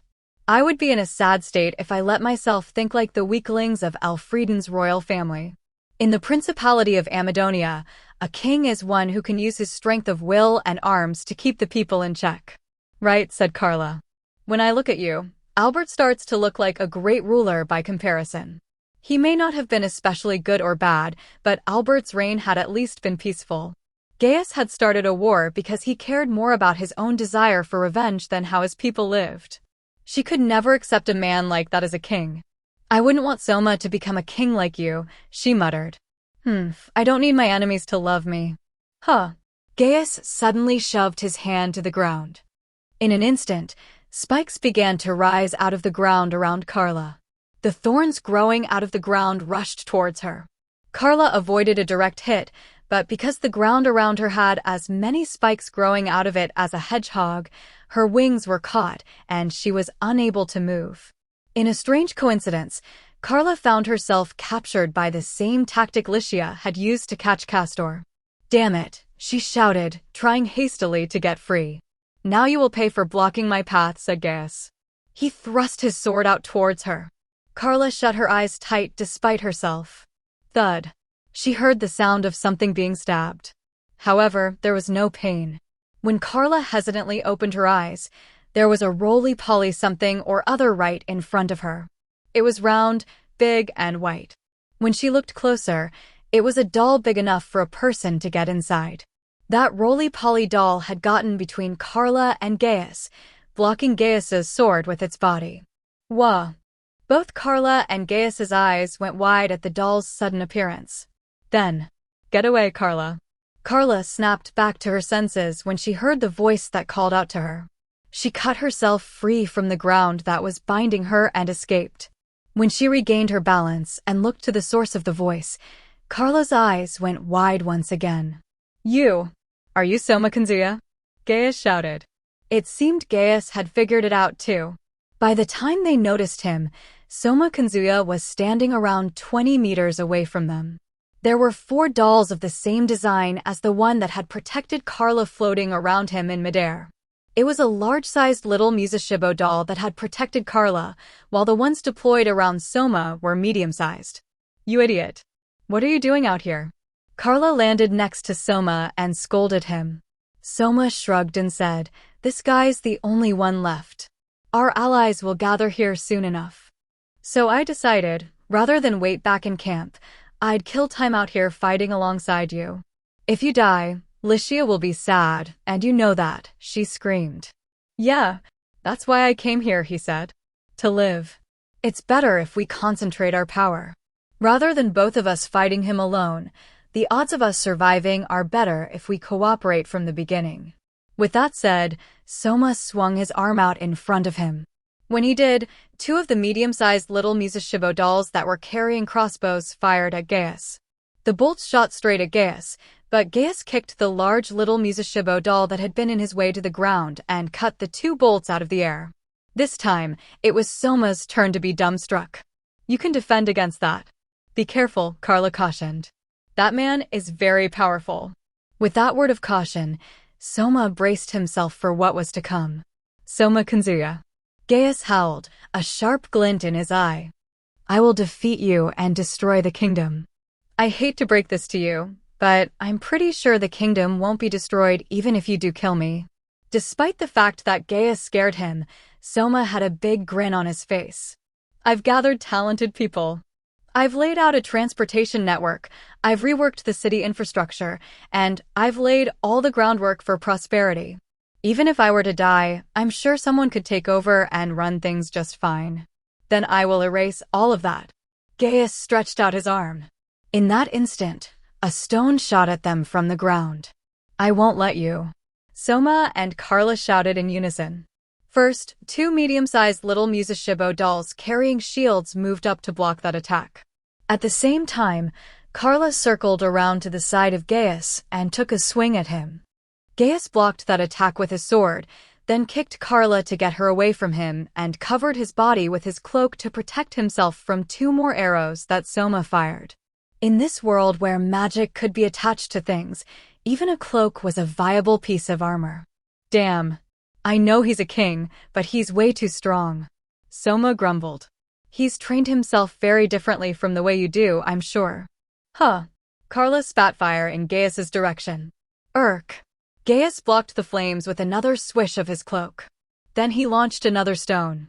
Soma blocked the attack with one of his doll's shields, but he could tell it was slowly breaking it. At this rate, they weren't even going to buy him time. Then, something occurred to Soma. Move, he shouted. Soma had the fallen large-sized little Musashibo doll stand up and attack Gaius. Gaius shouted, "You pest," and cut it down, but he'd only cut the top half, so the large-sized little Musashibo doll wrapped its arms around Gaius. What? Gaius shouted. Now, Carla. Burn the doll. Huh. Why? Just do it. Hurry. Fine. With no clue why she was doing it, Carla spat flames towards the large-sized little Musashibo doll. There was a bright flash when the flames touched the doll, followed by boom. Gaius was caught in billowing flames and a cloud of black smoke. It had exploded. Having taken the blast at close range, Gaius was hurled around 10 meters through the air. When Gaius landed on his back, he was burnt all over. What was that? Carla came closer and asked. Soma answered her question, relieved that it had worked out. I keep all sorts of tools in that doll's wicker basket. I remembered I'd put something like a ceramic ball packed with gunpowder in there, too. You ignited it and it exploded. After taking an explosion like that at close range, even Gaius has got to be. He's moving, said Carla. Even as he heard Carla, Soma could see for himself and doubted his own eyes. Even though he had been engulfed in that explosion, Gaius was getting up. He had the serious wounds to his entire body that you would expect, but he stumbled towards the two of them like a zombie. I will destroy the kingdom and show them the spirit of Amadonia. Gaius murmured, his eyes unfocused. Truly, he was like a solid lump of tenacity. What a guy. Carla let the words slip without thinking, and Soma agreed with her. Gaius continued to tread forward, fueled by the sole purpose of destroying the kingdom. Soma felt both fear and reverence towards his tenacity. Then, twang, twang, twang, twang. Gaius's body was riddled with countless arrows. After reorganizing their unit, the archers had caught up at last and fired a volley towards Gaius. Gaius stopped in his tracks, his body beginning to shake. He's going to fall.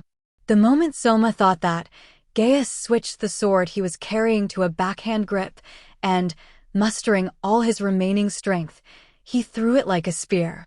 The sword traced an arc as it flew, stabbing into the ground near Soma's feet. Is this how far your tenacity can reach? Soma let out those words along with a sigh of admiration. Then he said to Gaius, even though it wasn't clear he could hear him anymore, I have seen the spirit of Amadonia. Long will they tell tales of your valor. Prince Gaius VIII of Amadonia. I, King Soma of Elfrieden, will not forget the terror you inspired in me for my entire life. When Soma said that, it looked like Gaius smiled a little. Then Gaius gently tumbled forward, never to rise again. Soma burned that final vision of him into his memory. Then, he looked down to the sword at his feet. Perhaps I could stand to learn from his single-minded tenacity. If you turn out like him, Licia will cry, Carla, who was standing at his side, said. Yeah, I guess she would. With those words, Soma walked up next to Gaius's unmoving remains, put his hands together, and prayed. Unsure what the gesture meant, Carla tilted her head to the side in confusion. What are you doing? She asked. Everyone becomes a Buddha once they're dead. A god, in other words. It's a custom from my old world. That's why I'm praying so he can find his way to nirvana. You're praying for this revenge-obsessed monster, she asked incredulously. That's all the more reason, he said. You wouldn't want him coming back to curse me as a ghost because he had regrets in this world, would you? That's a very calculating religion you've got there. Soma stood up with a laugh, then looked down at his hands and sighed again. This is my first time seeing someone be murdered. When Soma said that, Carla looked at him incredulously. What are you saying after everything you've done? I'm sure you must have ordered your soldiers to kill people before this. You sure don't hold back, huh? As they were arguing, their comrades who had learned of the main camp's crisis finally arrived. Licia, Aisha, Ludwin, Halbert, and Keed reacted with surprise when they saw Gaius' fallen body. Licia rushed over and hugged Soma. Soma, you fought too. Are you okay? You're not hurt anywhere, are you? As Licia searched all over his body, Soma wore a wry smile. I'm fine, really. The two of us managed to handle him somehow until help arrived. I see, Licia said. Thanks, Carla. For protecting Soma. It just sort of happened. Carla was too embarrassed to say, I did it for you, so she turned her head to the side and kept quiet. While he was watching the two of them, Soma clapped his hands to get their attention. Well, things are settled here. Let's go ride into van. As he and his companions began moving, he saw Gaius's body being carried away. From the glimpse he saw of the man's face, he really did seem satisfied. For you, with your martial prowess. Perhaps this was the only path you could choose, Soma thought. You truly believed that taking revenge on the kingdom would lead the people of the principality to happiness. I don't want to completely deny that way of thinking. In order to avoid ruining the victorious mood, Soma offered his prayers in silence. I don't think you were right, but I don't think you were entirely wrong. Even so, now that I've defeated you, I will move forward. To protect Licia and all those I consider family. Some hours later, Van, the capital of Amadonia, opened its gates under the condition that the city's defenders would be spared, that all those who wished to leave be allowed to depart. They would not be allowed to bring more luggage than they could carry themselves, and that Gaius's remains be returned. When Soma brought his entire army into Van, the series of battles that would come to be known as the 1-week war came to a close. However, it was only the battles that had ended. Epilogue, the true raising of the curtain. It happened around the time that Soma and the others were fighting the final battle in Amadonia. The Prime Minister of the Elfrieden Kingdom, Hakuya Kwanin, was in Red Dragon City sorting things out in the aftermath of the war. Because Soma had had to leave to fight the principality before he could do any real work on the process, Hakuya was handling it on his behalf. While he was the Prime Minister, he was also a bureaucrat, so for Hakuya this was his battlefield. In Castor's governmental affairs office, the only sound was the scratching of Hakuya's pen. It was quiet in the castle. The master of the castle, Castor, had already been transferred to Parnam. The majority of the Vargas family servants had turned to Castor's wife, Exila, who had been left with Excel, and they had departed for Lagoon City. Because of that, the only ones in the castle were the guards and a small number of bureaucrats. Tap, tap. There was a hesitant knocking at the door. Come in, said Hakuya. Excuse me. I brought some papers for you, Tomo said as she entered the room. Tomo would soon be departing for Amadonia to negotiate with the rhinoceroses.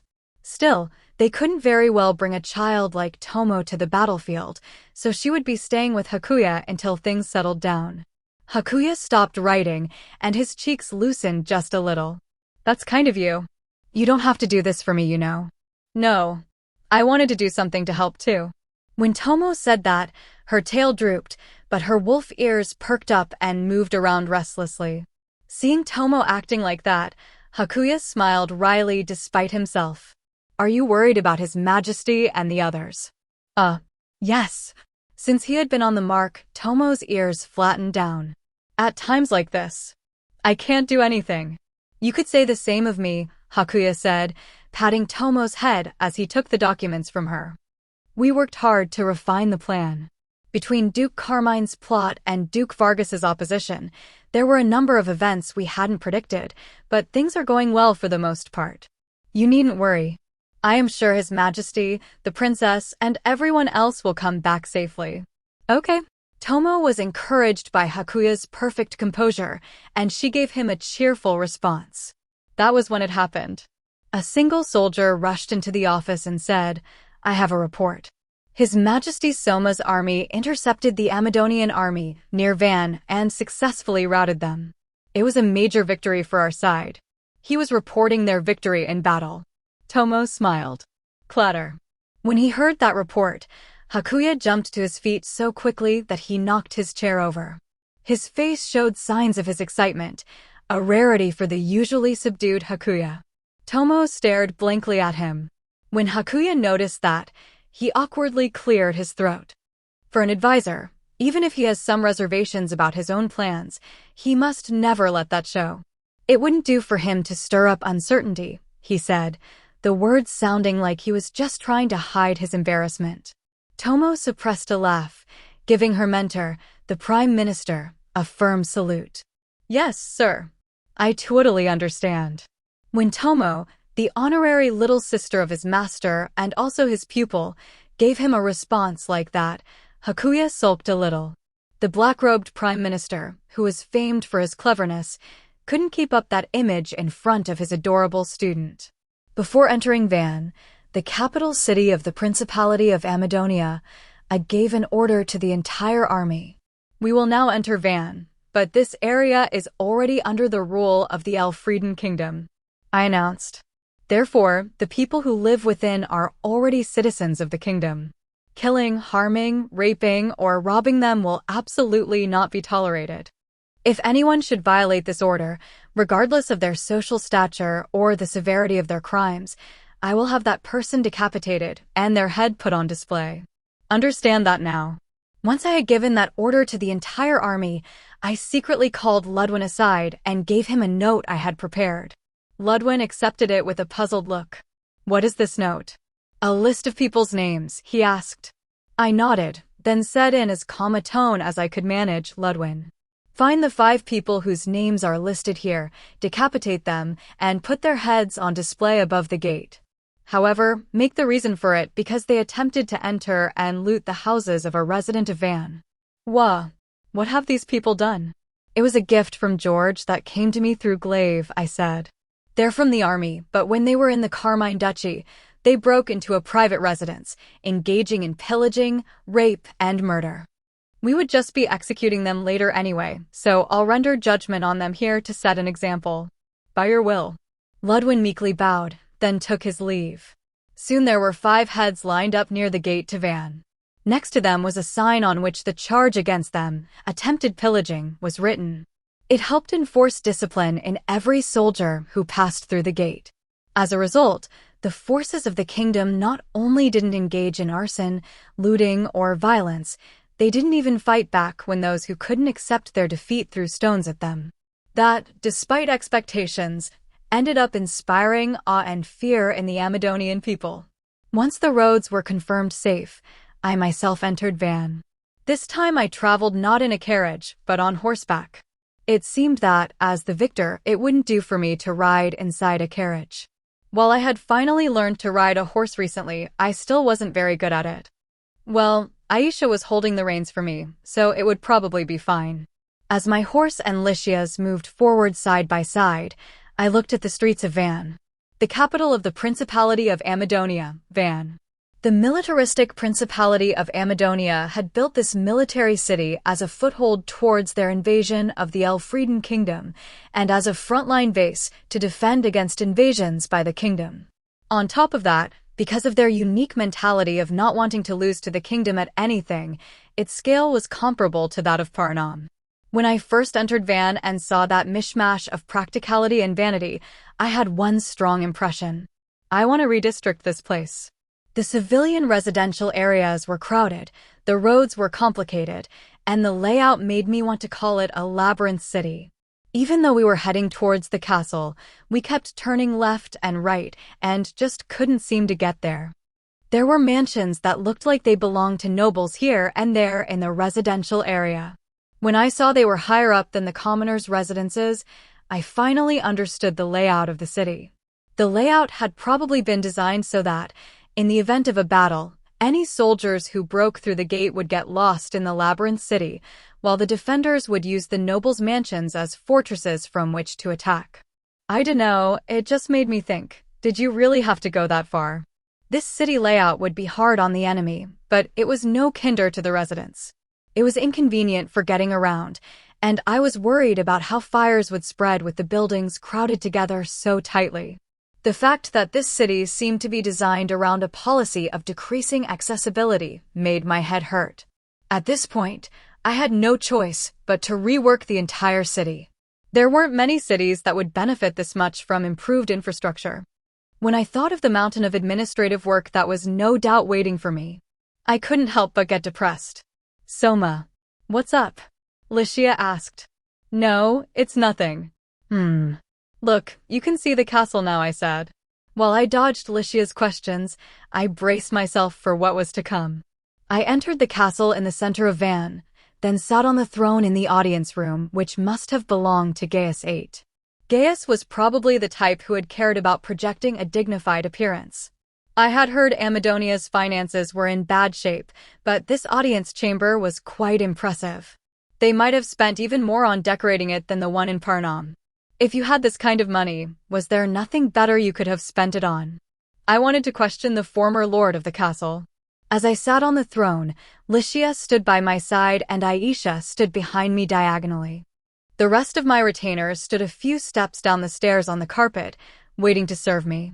It had been a while since I'd had such a king-like scene in front of me. I ordered them to each give me their reports. They did so in order, with Ludwin coming first. First, in regards to the family of Gaius VIII who were in this castle, we were unable to secure them, he said. In addition to his son Julius, who fled the battlefield, there was apparently another princess, but she vanished a number of days ago.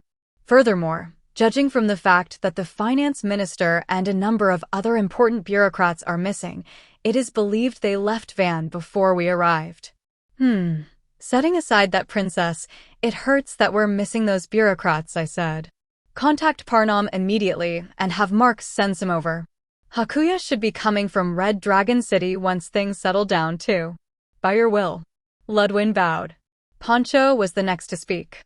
I am here to report on the state of the national treasury, yes. As expected, you could say, there were hardly any funds or stores of food. While it doesn't really compensate for it, there was a plentiful supply of weapons and such, yes. How did they plan to hold out in a siege without food reserves? I asked. Oh no, if we only consider the guards for this castle, they could hold out for 3 months, yes, he said. If we consider the city as a whole, they wouldn't last a week though. The townspeople can fend for themselves, I muttered. They sure are a militarist state. Let's sell off the excess weapons and convert them into funds. Also, I'd like to distribute rations until things calm down inside the castle. Would it be possible to ship those in from the kingdom? We don't have a lot to spare, but it should be possible within limits, he said. This place is close to the kingdom, so if we can just make the roads safe, I think we can manage something, yes. Make securing the roads our highest priority, I said. Next, Glaive. Glaive Magna, Hal's father who now led the army, made his report. Perhaps as an effect of your majesty's example, the troops are adhering to regulations. However, if you make them hold their desires in for too long, I believe there is the risk that some of them will explode. If any of them were to lay a hand on the townspeople, public opinion would take a turn for the worse quickly. We have that sort of problem, I asked. Well, there are drinking establishments and a red light district in this city, aren't there? We'll cover the expenses, so negotiate with the owners to get them some wine and companionship. Are you sure that's all right? Glaive asked, sounding surprised. Had I said something that strange? We can't have them causing trouble for the townspeople, can we? I asked. No, that's not it, he said. Is it okay to let the men fool around? With our current momentum, I would think we could annex all of Amadonia in short order. Oh, that was what he meant. We'll only take Van, I said. We won't go any further than that. Really? I think it's best to take out your enemies when you can. Lycia expressed her doubts, but I told her it was fine. No matter how much we expand our territory, no matter how many cities we take, when the Empire steps in, we'll lose it all, I said. The only thing left in the end will be all the lives we wasted. When I said that, the room froze. Lycia hesitantly asked, is the Empire going to be coming? They almost certainly will, is my and Hakuya's reading of the situation. A signatory of the Mankind Declaration, Amadonia, had its border changed through military force. There's no way the leader of that pact won't show up. We had violated one of the 3 articles of the Declaration of Mankind's Common Front against the Demon Race, also known as the Mankind Declaration, which stated that the acquisition of territory by force between the nations of mankind would be deemed inadmissible, so as the leader of that treaty, the Empire would have to act on behalf of Amadonia. They would probably start by negotiating, but they wouldn't hesitate to intervene militarily if it came down to it. Incidentally, the difference in power between Elfrieden and the Empire was about as big as the gap between modern-day Japan and America. But the Principality attacked us, Lycia protested. Why would we be the ones blamed for it? That's just how international treaties work, I said. Amadonia will probably claim it's Elfrieden's fault for not signing the declaration, I'm sure. If this was going to happen, maybe we should have signed the Mankind Declaration too, she said. Wait, Come to think of it, why didn't you sign it, Soma? You knew this would happen if we fought Amadonia without signing it, right? When Lycia pointed that out, I scratched the back of my head and laughed. Because we can't sign it. There's a pitfall in that declaration. A pitfall, she asked. Yeah, maybe the Empire doesn't realize it. Had they not noticed, or had they noticed and just chosen to turn a blind eye? Either way, that hole was a dangerous one that could cause the collapse of the Empire. I couldn't sign a faulty declaration like that. I stood up, then turned and said to everyone there, well, I guess we should take care of the post-war cleanup until the Empire does something. This is where my work as king really begins. Prologue to the post-war period. The Grand Chaos Empire was in the west of the continent. On this continent, if you excluded the Demon Lord's domain, this state had the largest territory. When it came to population, war potential, technology, and even the quality of life for its people, it was a great empire to which no other country could compare. Even the Elfrieden Kingdom, which had the second largest territory on the continent, was insignificant compared to the empire. If the kingdom wanted to compete with the empire, even after annexing Amadonia, they would still need to double their strength. In fact, that calculation only worked if they were fighting the empire alone. If they made enemies of the empire's allied countries, too, there would be no room left for them on the continent. About the only area where the kingdom could compete with the empire was in how far back their histories went. The empire was younger than the kingdom, though only by a little. It had happened towards the end of the chaotic period.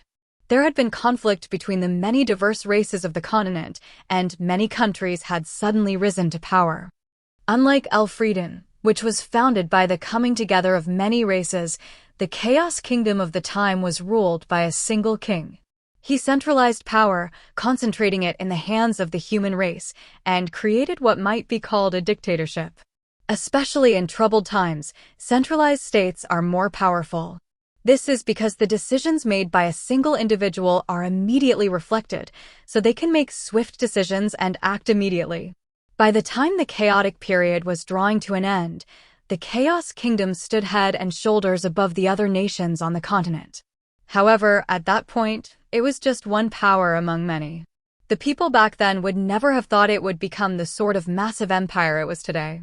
The biggest revolution came around 100 years ago, with the birth of a heroic individual in the Chaos Kingdom.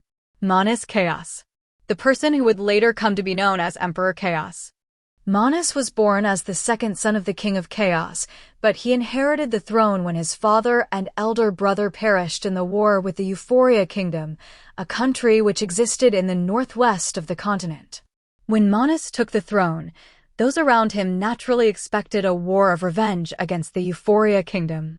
However, Manus not only didn't launch a war for revenge, he also took the King of Euphoria's daughter as his wife, forming a marital bond between the two countries.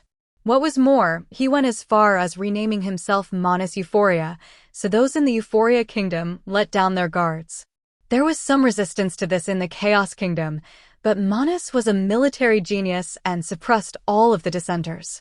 As a military genius, Manus understood. Right now, the gap in power between the Euphoria Kingdom and his own wasn't that large.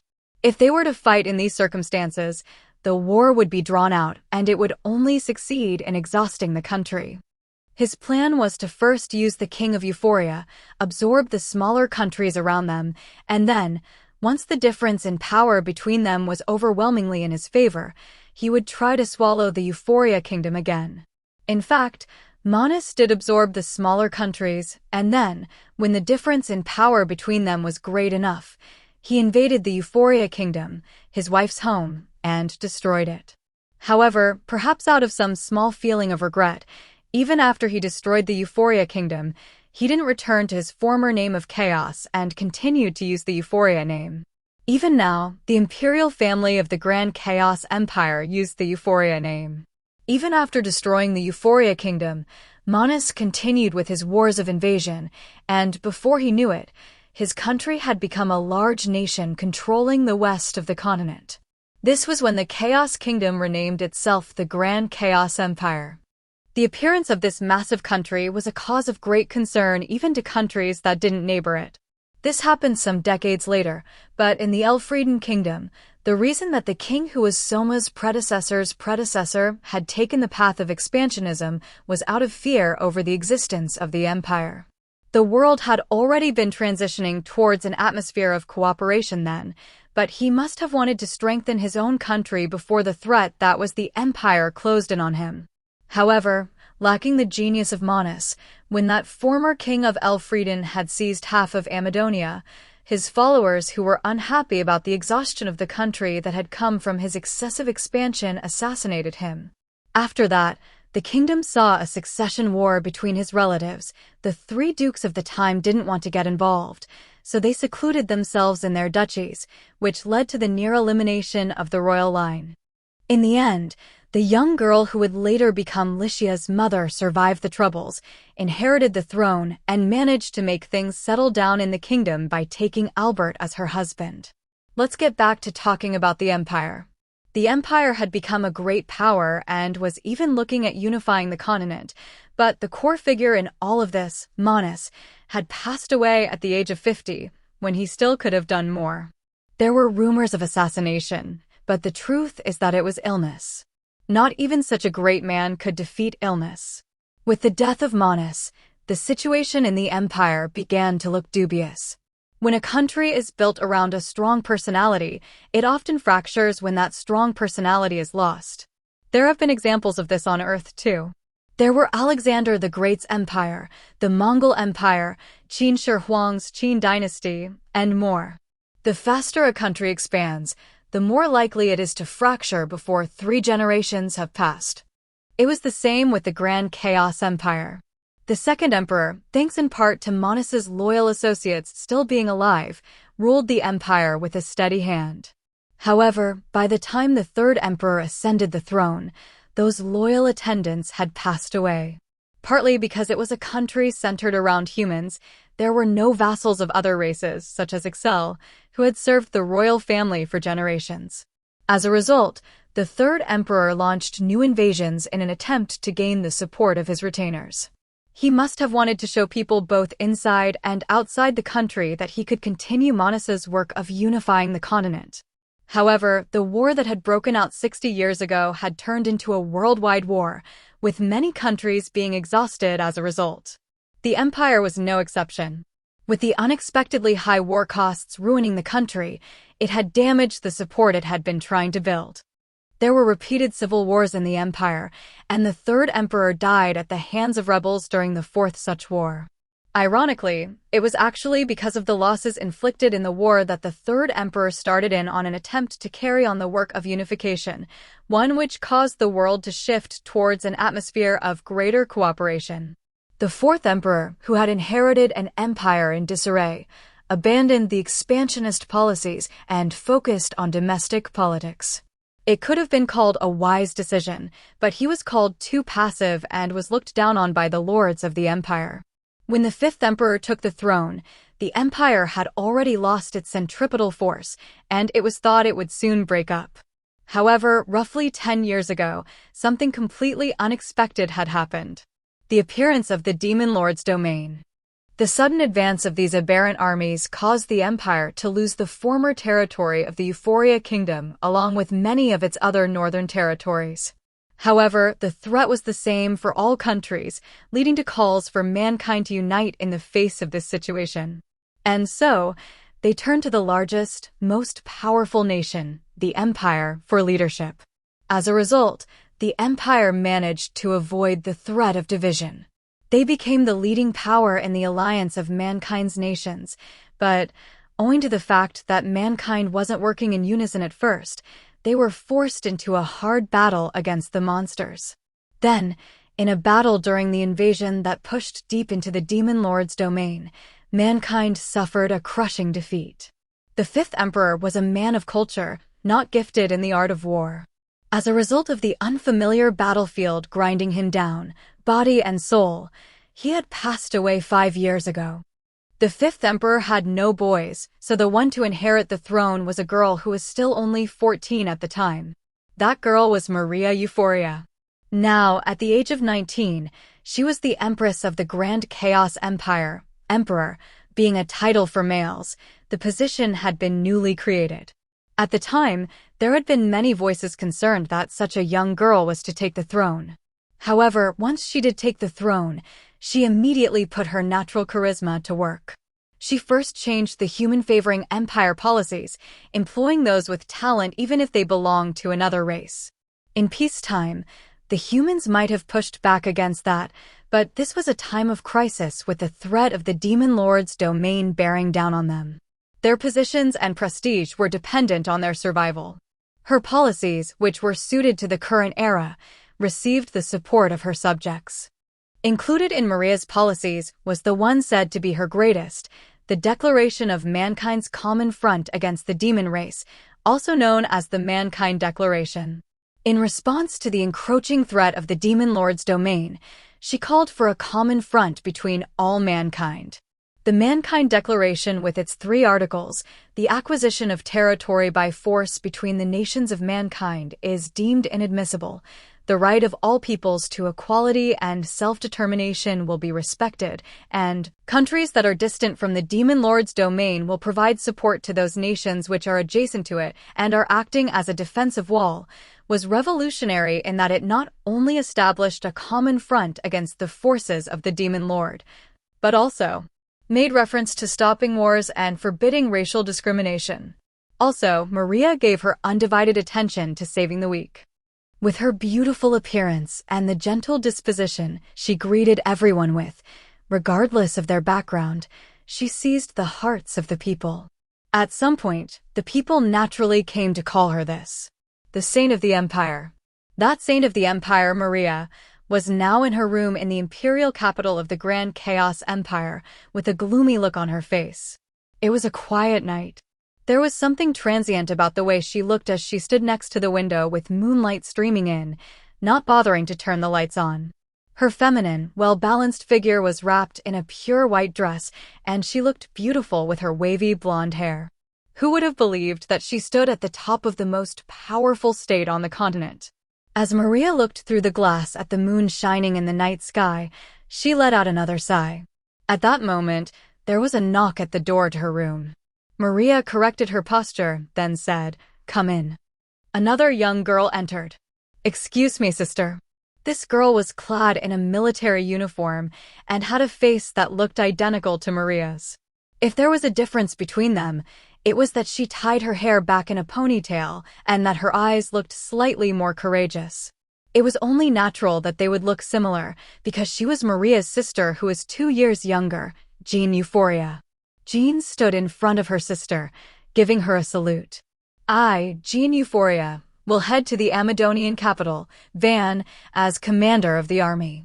Jean had such a great gift for the military that she was called the female Monas, and despite being first in the line of succession, she also acted as the commander of the entire army.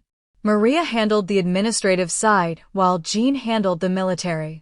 By dividing the roles between these two sisters, they had managed to handle the tasks, which had made the previous emperor collapse from being overworked. Incidentally, there was another sister who was 1 year younger than Jean, but according to rumors she was a rare eccentric and not allowed out in public. Maria looked at Jean apologetically. "Yes, you'll be meeting with that hero king." "Yes," said Jean. "I don't like being used like this by Amadonia, but I suppose we'll have to negotiate the return of Van, which is under occupation." Jean looked as if she'd just bitten into something unpleasant. A messenger from the sovereign prince of Amadonia, Julius, had arrived in the imperial capital, Valois, just a few days prior. The occupation of Van by the Elfrieden kingdom is a challenge to signatories of the Mankind Declaration, which forbids the changing of borders, the messenger had told them. As the leading power of the treaty, We ask that Her Imperial Majesty, Empress Maria Euphoria, use her power to take Van back from that country. Of course, the Empire knew that the Principality of Amadonia had been the one to initiate hostilities. When pressed on that point, the messenger had said, that is something the former prince, Lord Gaius, did despite Lord Julius's warnings to the contrary. It has nothing to do with Lord Julius. The excuse sounded almost defiant. When he spoke to them like that, Jean nearly drew the sword at her hip, but as the one in charge of the Empire's military, she restrained herself. Then, despite really not wanting to, she agreed to take over the negotiations. Even if the Principality was at fault, the Mankind Declaration had to be respected. The Mankind Declaration was the embodiment of the Empire's prestige. It was a bitter decision for Maria and Jean to have to make. "I'm sorry," Maria said. "Making you go to all this trouble." "What are you saying?" "I'm sure you're the one troubled most by this, sister." "I swear we'll make Julius Amadonia pay for this someday," Jean spat. Maria could understand how Jean felt, but she told her in the calmest tone possible, "It will be fine. The Elfrieden Kingdom's new king, Soma, is by all accounts a wise man. I can't see him being so foolish as to fight with our country." "Are you sure?" Jean asked. "We once demanded he be handed over to us." "True. He must have a bad impression of us." Roughly half a year before, the Empire had requested that Elfrieden provide subsidies for the war against the demons. If they couldn't do that, the Empire had included a condition wherein they could carry out the ritual of hero summoning which was passed down in their country, and turn that summoned hero over to the Empire instead. As a result, the financially troubled Elfrieden Kingdom had chosen to summon a hero. Then the summoned hero, Soma Kanzuya, had been given the throne by the king and become the current king of Elfrieden. There were many points that remained unclear, such as why the former king, Albert, had handed over the throne so easily, but Soma had improved the health of the Elfrieden Kingdom's economy and begun to provide subsidies. Since then, the new King Soma had solved a food crisis, put down a rebellion by the three dukes, and dealt with Amadonia, which had used the rebellion as an opportunity to invade, by launching a counter-invasion and occupying their capital, Van. A man who was close in age to Maria had accomplished all of that in a short time. Even if he hadn't been a hero, she would want someone that capable for herself. To be honest, rather than Julius, who had acted arbitrarily, she would have preferred to be on friendly terms with King Soma. However, because the Empire had demanded he be turned over to them, it was assumed that there was no hope of them forming a friendly relationship. However, Maria hadn't given up hope yet. "From what I hear in the reports, I think Sir Soma is the type who will understand if we talk to him," she said. Jean, on the other hand, disagreed with her assessment. "You do. I feel the opposite, sister. You and he are like oil and water." From all the reports Jean had heard about Soma, she felt like he was Maria's polar opposite. For instance, Maria was trying to unite mankind in the face of the threat from the Demon Lord's domain, while Soma seemed to be thinking his country needed to be able to stand on its own 2 feet first. Also, no matter how unpleasant things got, Maria respected the law and rules, trying to act logically, like an empress should. Meanwhile, for Soma, when it came to his powers as king, his subjects, and systems, his policy seemed to be, if they're useful, I use them, and if they're not, I don't, with his criteria for which was which being decided by his own sensibilities. If a system wasn't in line with the facts, he would change it, while if it was practical, he'd employ it even if no one had ever looked at it before. Maria acted according to logic, while Soma acted according to his feelings. Jean didn't think the two of them would ever understand one another. "To me, it feels like you two are facing in entirely different directions," she said. Maria was silent for a moment, then giggled. "Oh, but if we're both facing different directions, don't you think we could eliminate our blind spots if we cooperate?" When she saw Maria's mischievous smile, even as her little sister, Jean thought she was very cute. Afterward, "To all of you now holding this book. If this is our first meeting, it's nice to meet you. If you are one of the people I interact with on Pixiv, thank you for your continued patronage. I am Doji Amaru." First, I would like to apologize for not being able to properly greet you all with an afterword at the end of How a Realist Hero Rebuilt the Kingdom Volume 1. I only barely managed to fit that long, enriching the country arc within my page limit, so there was no room left for an afterword. Because of that, I would like to borrow this space to do what I should have in Volume 1 and thank all of the people involved with this book. First, I would like to thank Fuyuki for providing such wonderful pictures. The schedule was tight, but you still managed to finish enough pictures for us. Thank you. My editor and I were both talking about the illustration of Tomo in the middle of Volume 1, saying, this is really good. To that same editor, I would like to thank you for supporting me when I get discouraged so easily. It's because of you that I'm here where I am today. And finally, to everyone who pointed out typos or missing words in the web novel version, to the proofreaders, to the designers, to my friends M and K who celebrated my debut with me, and, more than anyone, to those of you who've continued to read my novel on Pixiv despite my many mistakes, as well as those of you who bought the book, I offer my heartfelt thanks. Yeah, I should have said all of that in the first volume, I know I'm nothing special, but I hope you'll stick with me for a long time. In fact, as I'm writing this afterword, I have no idea how many pages it will be. My editor said, make it 2 pages, please, but it feels like the book might grow another page during proofreading. If that happens, this entire second page may be cut.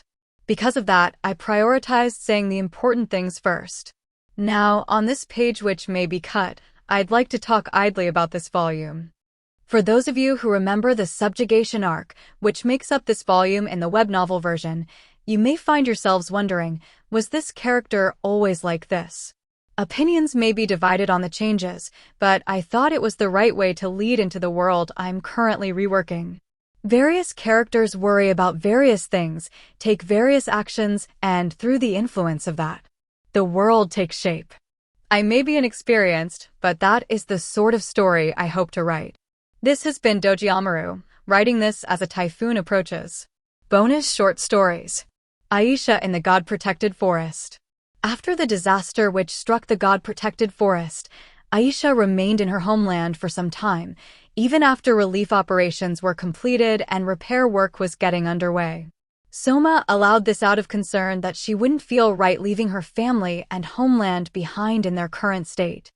Lately, Aisha had been putting great effort into the task of rebuilding, but still her thoughts were with Soma and the others who had returned to the capital. There was something suspicious in the air in this country. Soma, as the king of Elfrieden, was at odds with the 3 dukes who controlled the army, navy, and air force. It felt like war could break out at any moment. On top of that, there was also the Principality of Amadonia, which had positioned itself to launch an invasion of the kingdom. The situation was tense and left him no room for distractions. However, Aisha knew this confrontation wasn't so simple as it appeared on the surface. Aisha had been present when Glaive Magna, a close confidant of George, the general of the army, had revealed his friend's true intentions. George intended to risk his life to help the country. As a fellow warrior, Aisha respected his spirit of self-sacrificing devotion. That was why she felt all the more sorry for Soma and the others.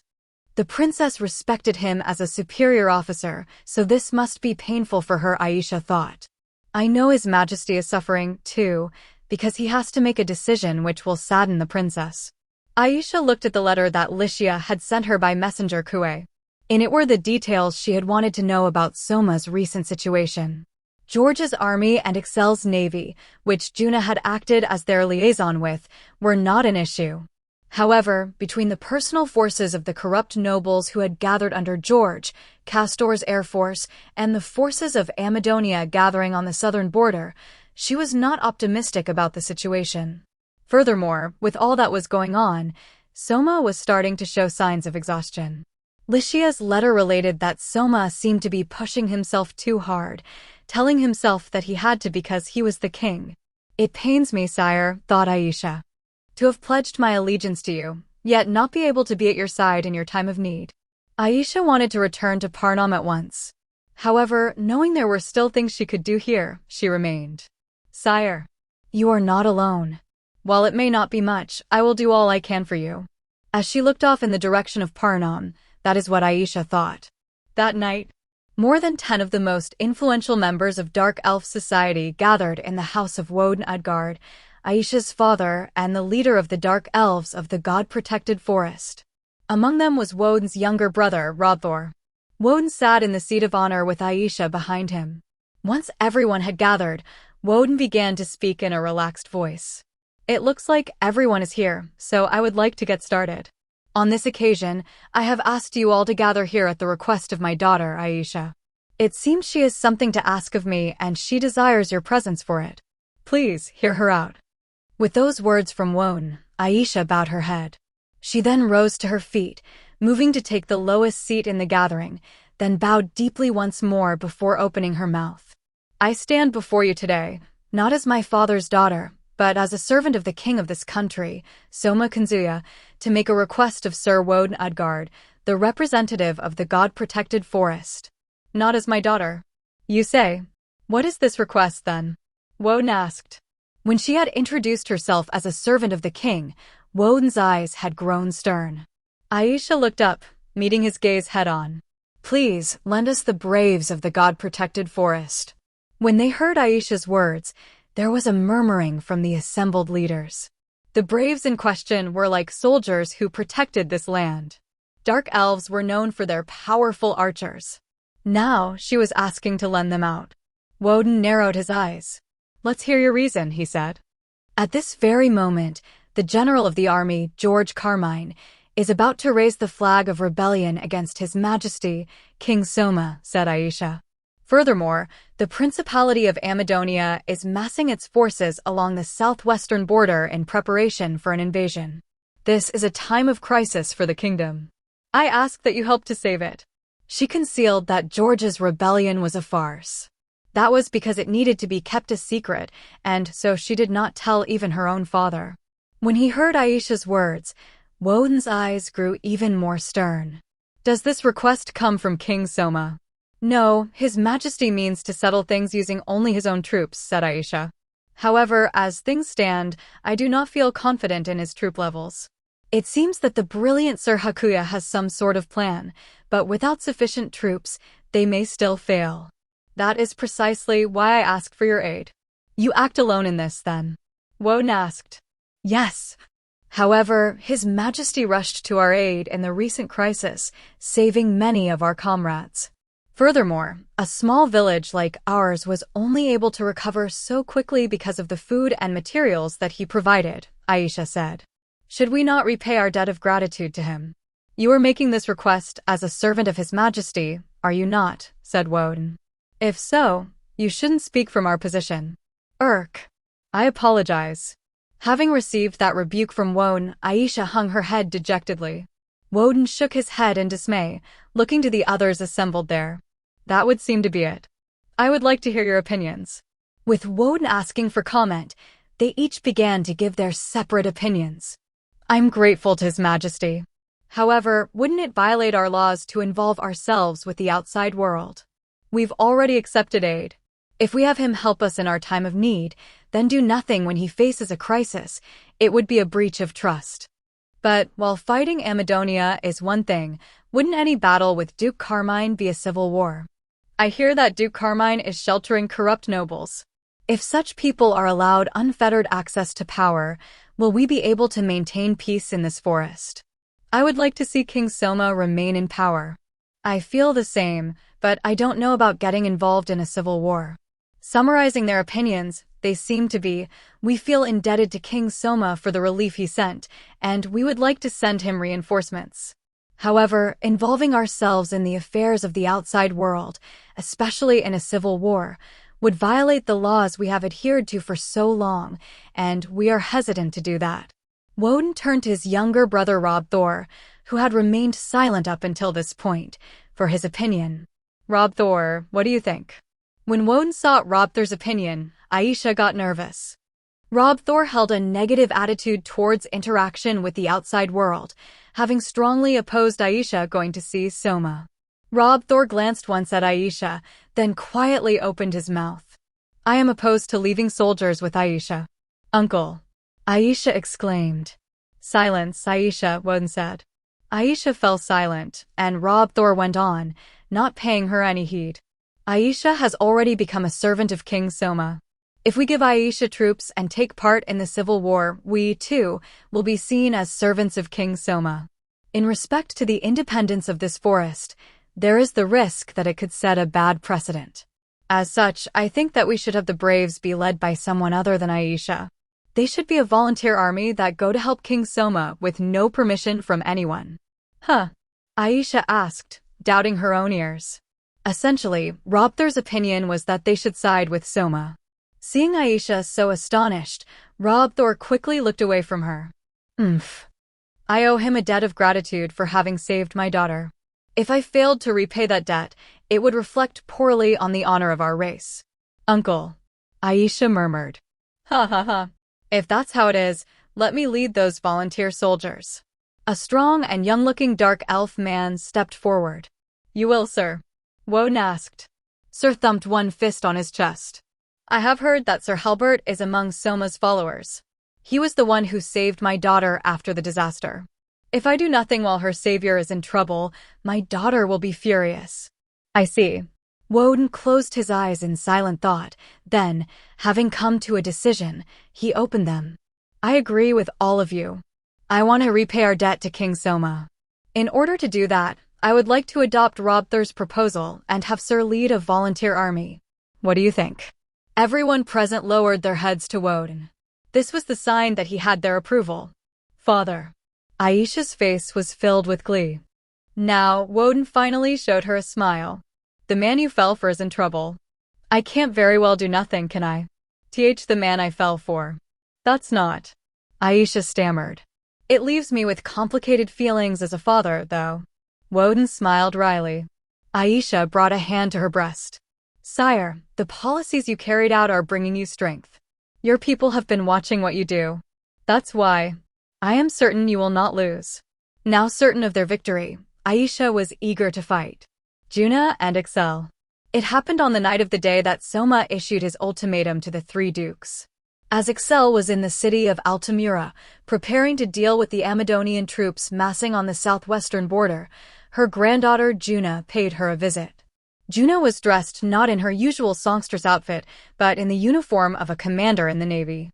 Juna stood before Excel, who was seated at a table enjoying tea, and saluted her. Now then, grandmother. No, sea princess.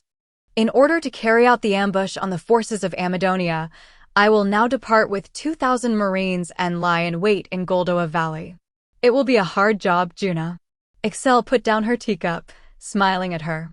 I'm sure you'll handle it well, but don't be reckless. You're still young.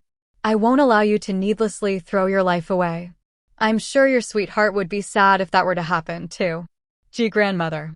Juna's cheeks flushed red a little. With an amused smile at her embarrassed granddaughter, Excel thought back to days long past. I sent you off like this that time, too. Yes, you did. Excel was referring to the time she had first sent Juna to be with Soma. The former king of Elfrieden, Albert, had suddenly ceded his throne to Soma, who was said to be a hero summoned from another world. When her son-in-law and the general of the Air Force, Castor, heard that report, he suspected usurpation and opposed Soma. Excel, however, deemed that as mediocre of a king as Albert might have been, he would never cede the throne to another without reason, and so she first worked to gather information. As a result, when she learned that Soma had not usurped the throne and that Albert had abdicated of his own will, Excel dispatched Juna to be with the new king. Though he was no usurper, she wanted to gauge whether or not he was good enough to be king. It just so happened at the time that Soma had put out a wide call for competent people to come work for him. Excel figured that if she sent Juna, with the beauty she had inherited from Excel, as well as her natural singing voice, the girl could easily get close to Soma. Juna had visited Excel on the day Excel had sent Juna to Soma. Now then, grandmother. I will now head to the royal capital. On that day, unlike this one, Juna had worn her songstress outfit. That was so that she could stand before Soma purely as the songstress from the singing Café Lorelei. Excel looked apologetically at Juna and said, I'm sorry about this. Making you act like a spy. No, This sort of infiltration mission suits me well, said Juna. I appreciate you saying that. I'm sure you'll be able to stand before King Soma. She had heard Soma was seeking gifted people. He was a man, too. Excel was sure that he couldn't possibly pass up Juna's beautiful face and singing voice. However, I have no intention of making you act like a prostitute, said Excel. If the new king is driven mad with lust and he attempts to lay a hand on you, don't hesitate to come back here. If he criticizes you for doing so, I will strike that new king down. There was a dangerous look in Excel's eyes at that moment. She looked like a beautiful woman no more than 25 years old, but she was still Juna's grandmother. It was natural for her to be concerned for her granddaughter's safety. However, unlike the concerned Excel, Juna bore a relaxed expression. I don't think you need to worry about that. According to the reports, he is on good terms with his betrothed, Princess Licia. I'm not acquainted with her, but every person in this country knows our princess's forthright personality. If King Soma were to try to force himself on a woman, I am sure the princess would punish him for it immediately. I guess she would, said Excel. When Excel remembered Licia, who had entered the military despite being a princess, and her personality, Excel agreed. As long as Licia was there, she wouldn't have to worry about Soma trying to sink his venomous fangs into Juna. That, at least, she would be safe from. Well then. I suppose my only other concern is that the king will get to you while you're at his side, said Excel. You think I would betray you? Asked Juna. Hee. Oh, that's not what I'm saying, Excel told her offended granddaughter with a wry laugh. It's just, you aren't as experienced with love as you look, am I right? You're right. Juna had a mature air about her, but having been in the Navy since her mid-teens, nothing had ever come up for her. Compared to Excel, who was 500 years old, had been through multiple marriages, sometimes staying with her partners until they died, Juna lacked experience. The strangest of things can bring people together, Excel said. If you were at his side serving him, and then you started to feel lightheaded, can you say for sure that it won't happen? I'll be careful. Juna stuttered. Hee.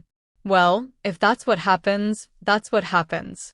It would be interesting in its own way, Excel said with an amused smile. Grandmother. Juna protested loudly, her face a deep shade of red. It's simply not possible that I would forget my duty and let some man get to me. Oh, you won't? Asked Excel. I won't. Juna was able to say that firmly. For now, at least.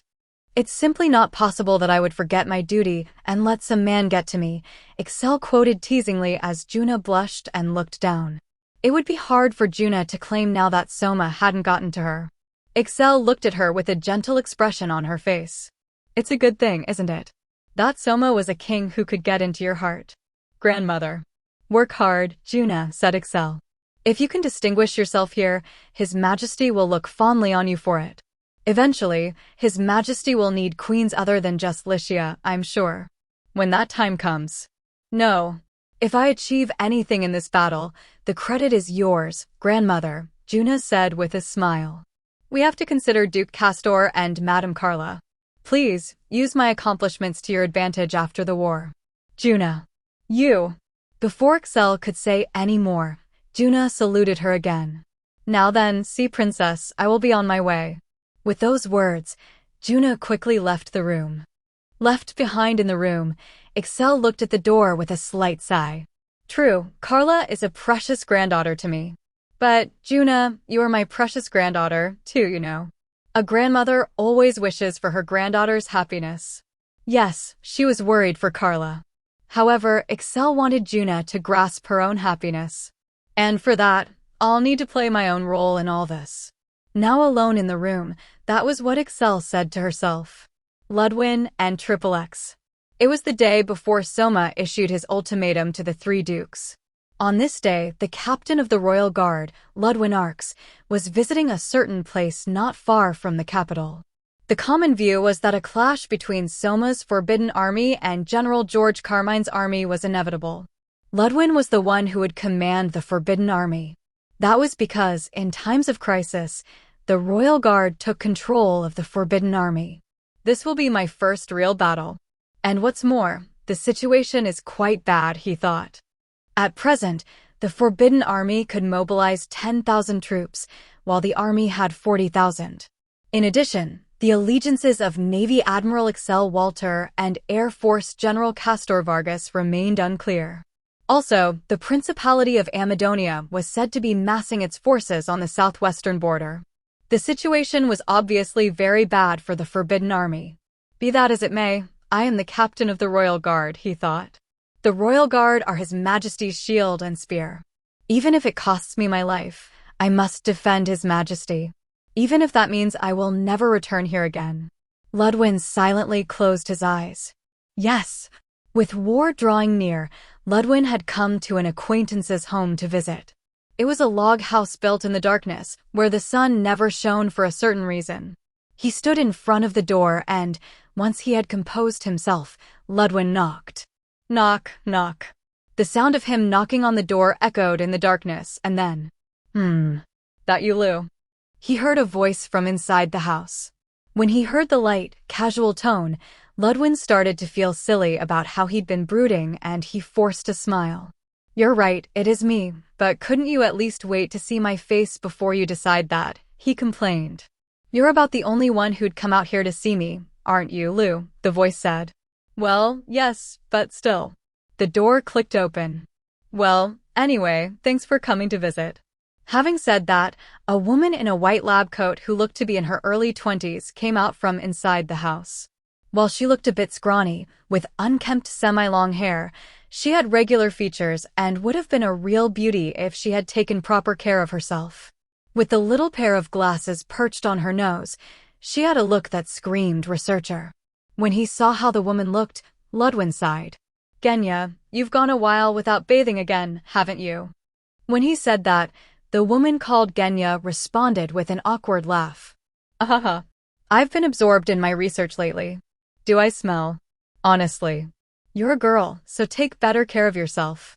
I think I'm a little old to be called a girl, though. Well then, Lou, will you come in with me and wash my back? The way you used to. When Genya started to strip off her white coat and bared her shoulder, Ludwin's face flushed red and he shouted at her. That was when we were kids. You just said you weren't young enough to be called a girl anymore. I don't mind, you know, she said. Well, I mind. Genya's cackling laughter quickly exhausted Ludwin.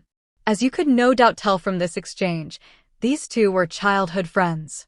Her name was Genya Maxwell, a daughter of the House of Maxwell, known for her research into the over-technology artifacts occasionally found in dungeons.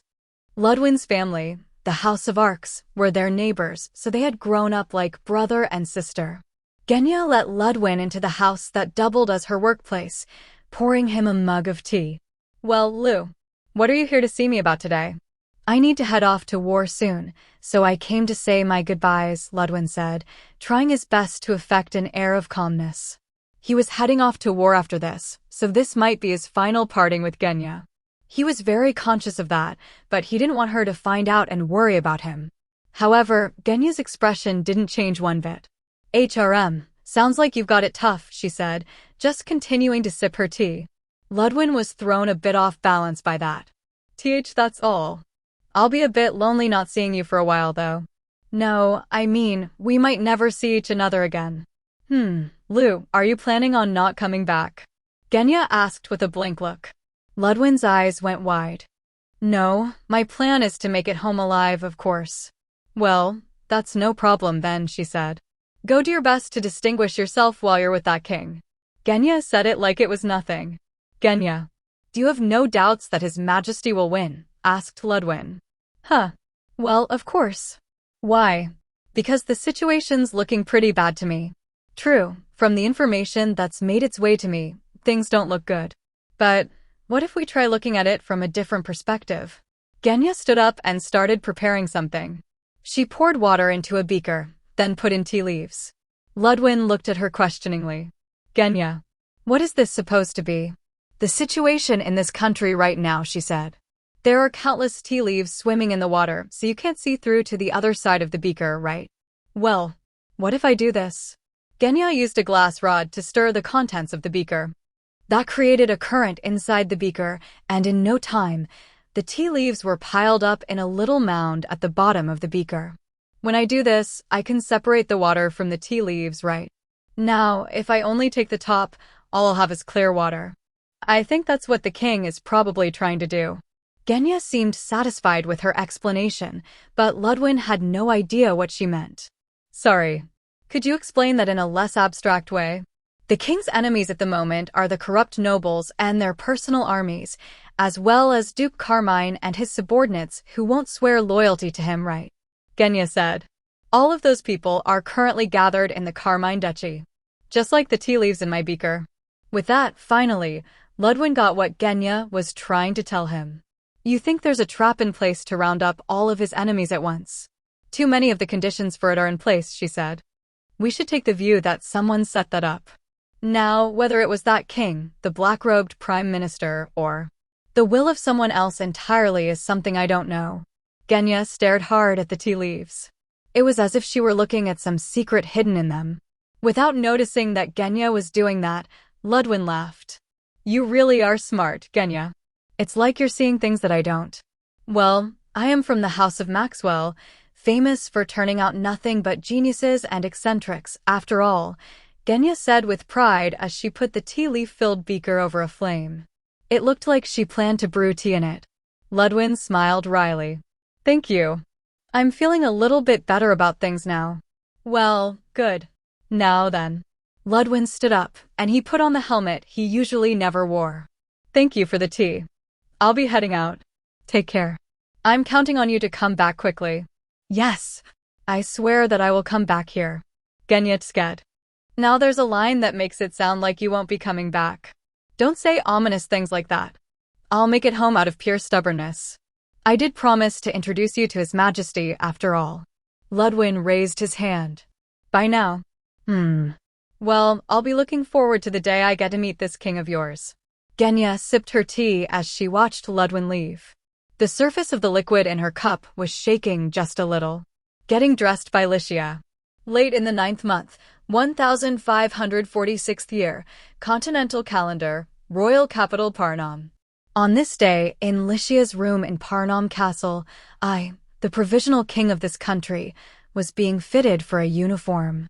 It was being done in Licia's room because I still had no room of my own and because the outfit I was being fitted for was a military uniform. The fight against Army General George Carmine, as well as the forces of Amadonia that were massed along the border, was drawing near, so I was being fitted for the uniform I would wear to the battlefield. I couldn't stand on the battlefield in my usual casual attire, of course. That was why I was having a military uniform prepared for me, but it was an intricate uniform with all sorts of flourishes, and I had no clue how to put it on. Originally, the maids had been going to dress me, but Licia had offered, let me do it. I mean, I am your fiancé. So I decided to ask Licia to do it instead. Even if it was their job, I felt a lot more comfortable having Licia, who I knew well, do it for me than a bunch of maids. It doesn't look like me, I complained. While Licia was helping me get dressed, I saw my reflection in the mirror, and those words slipped out of my mouth. The uniform that had been prepared for me was similar in design to the one Licia usually wore, but the color was mostly black with gold buttons, embroidery, and belts. It looked so self-aggrandizing. I feel almost like I've become a king now, I said. What are you talking about? You've been king for a while now, Licia said with dismay. I don't know why, but it felt like it had been a while since we'd had an exchange like this. Licia came back around in front of me, looking me over closely and then nodding in satisfaction. But it's true, it does make you look like a king. Don't you think it's a little harsh to put it that way? I asked. Well, the problem's with the way you usually dress. It's not kingly at all. If you're going to say that, Licia, then you don't look even remotely like a princess, either. Even since the time we'd first met in the governmental affairs office, Licia had almost always been wearing her military uniform. Not once had I seen her in a frilly dress, the kind you'd expect from a princess. When I said that to her, Licia's cheeks reddened a bit. She crossed her arms and looked away. And never mind. This outfit is the one that suits me best. It sounded a bit like she was making excuses, but it was true. For Licia, with her well-balanced proportions, the tight-fitting military uniform suited her well. Now, what about me? I stretched my arm out in front of me, as if giving some sort of order. The golden embroidery on the cuffs gave my motions a vibrancy they didn't usually have. Yeah, I really don't think it suits me, I said. It feels like I'm trying to look more important than I am. I'm telling you, you're important, said Licia. You can't lead an army if you don't look the part. Think how it would affect your subordinates and the troops' morale. Ludwin and his people are the ones who'll actually be giving the orders, though, I said. A king's duties were primarily to decide on goals before the war, then deal with putting things back in order in the aftermath. Prince Gaius of Amadonia would likely lead his troops himself, but a neophyte like me couldn't hope to imitate that. When the fighting started, I would likely leave commanding the army to Ludwin and the others. About my only job is to be a figurehead in the main camp, I said. If you're a figurehead, then that's all the more reason you need to be dressed properly for the occasion, said Licia. You need to be the sort of magnificent king that everyone will want to carry on their shoulders, right? I suppose that makes sense. It does. Besides, this uniform is there to protect you, too. Licia moved around behind me and the optional mantle on me. In this world there were what were called attachable spells. To explain it quickly, even a cloth outfit could defend you against magic and arrows if it was enhanced with magic. However, even if you attached the same spell to two different items, the armor that was harder to begin with would see a larger effect from it. On the other hand, armor was heavy and it reduced mobility, so those who didn't like that would stand on the battlefield in a uniform. The personal preferences of the individual and what section of the army they belonged to, horse-mounted knights would choose armor, while those in indirect fire like archers and mages would use uniforms, would influence that decision. The mantle belonging to this uniform had an attachable spell on it. But you can't get careless, Licia said, jabbing a finger in my face as she looked at the mantle she had put on me. This uniform might protect you from a stray arrow, but it can't block magic that's too powerful or a direct attack from a capable soldier. Don't even think about going to the front line. Licia looked concerned. I rested a hand on top of her head. I won't go. I know my weaknesses better than anyone. I petted Licia softly on the head. However, Licia still looked uncertain. But you push yourself too hard sometimes. Hey, Soma. I asked. Do you really have to go out on the battlefield? Licia asked, her face twitching with anxiety. You're a figurehead, like you already said yourself. There aren't actually that many kings who go out on the battlefield, you know. There are kings like Gaius who wants to lead his troops on an expedition, but usually a king has the people serving under him go on his behalf. Can't you leave this to Ludwin and the others? You must know I can't do that, right? I asked. When I gave that response, Licia could say nothing. It's still only been a short time since I was given the throne, I said. On top of that, I'm still just a kid. If I don't go out on the battlefield, even if it is just as a figurehead, the troops will look down on me. If I want Ludwin to be able to command the troops in my place without regrets, I need to be there. I know that. Licia shouted, then buried her face in my chest. I know that, but still, I'm worried. When I think about what we would do if we lost you. I know everyone. Putting my arm around Licia as she struggled to find the words, I gently pulled her closer to me. Thank you for your concern. Soma. When Licia looked up, her eyes were moist. I tried to give her a smile. But I think we both ought to be worried, you know. You're planning to go out on the battlefield, too, right? And, unlike me, you plan to give commands on the front line.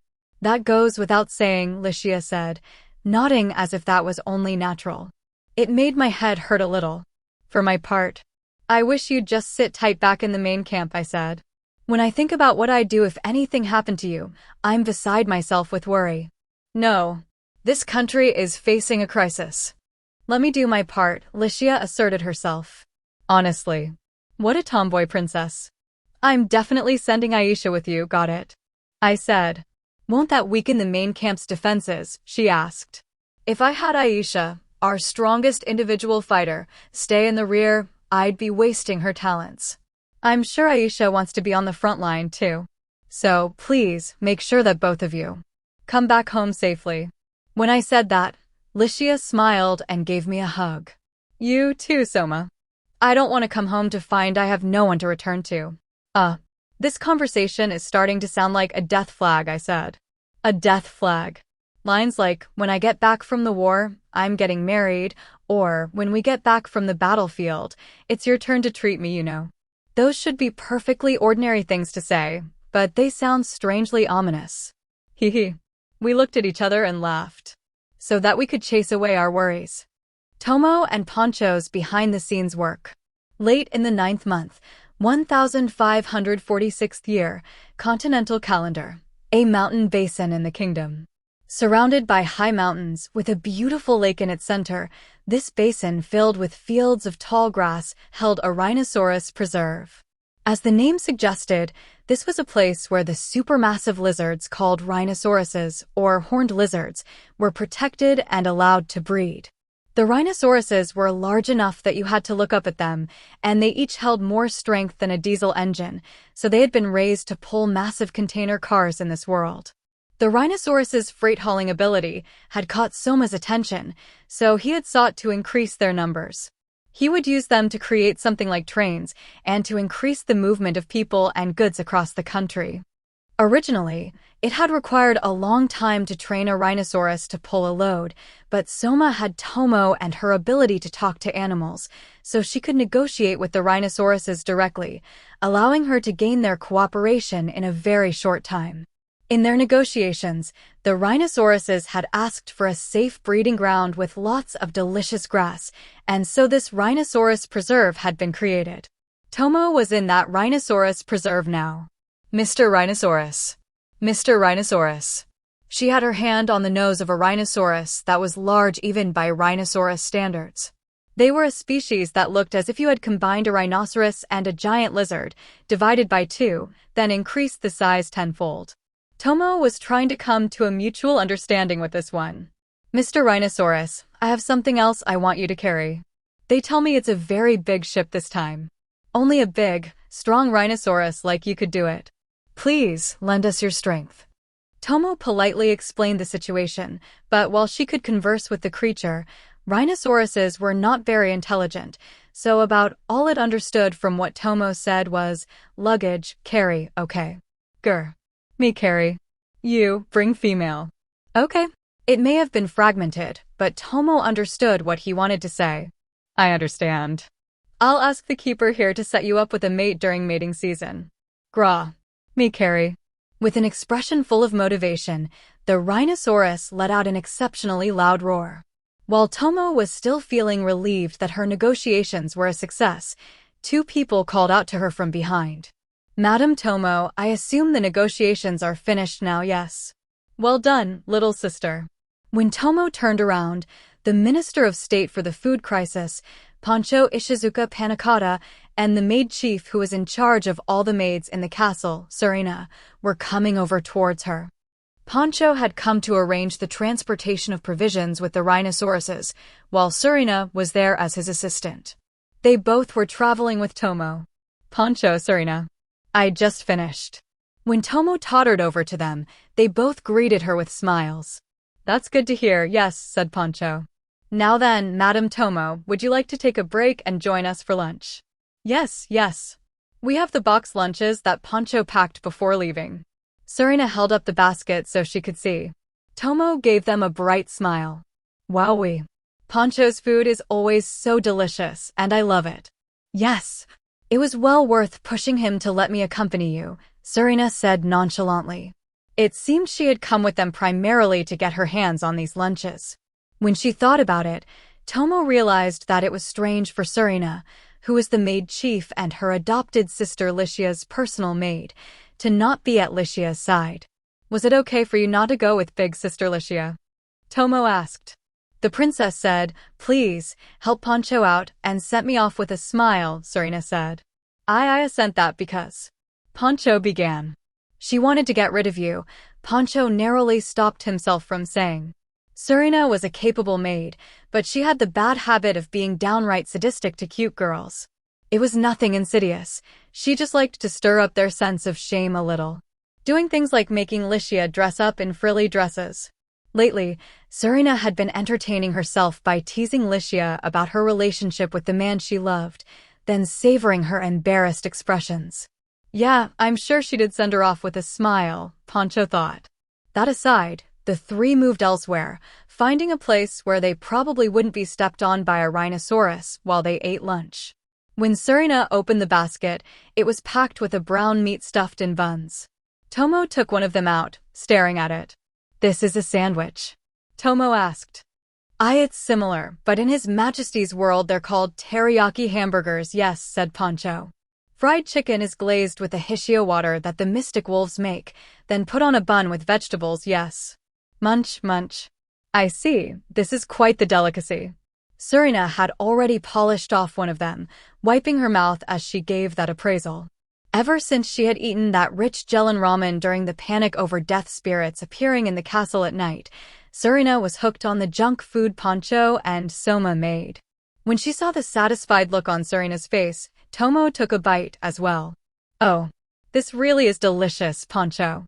"I am glad to hear you say that, yes."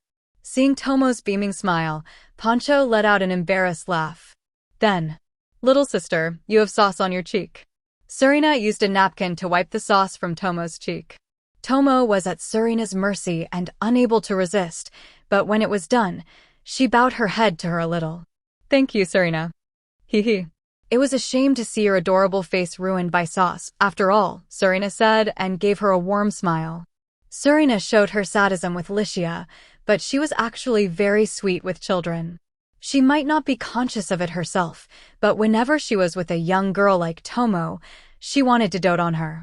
Because they were together often, Poncho had noticed that, and he looked on with a smile as Serena tried a little too hard to help Tomo. If someone else were watching them, they would have looked like two parents and their child out having a picnic on their day off. Even if Tomo looked too old to be the daughter of a woman of Serena's youthful appearance and unclear age. It really did not seem like a scene that belonged in a country about to face a big war.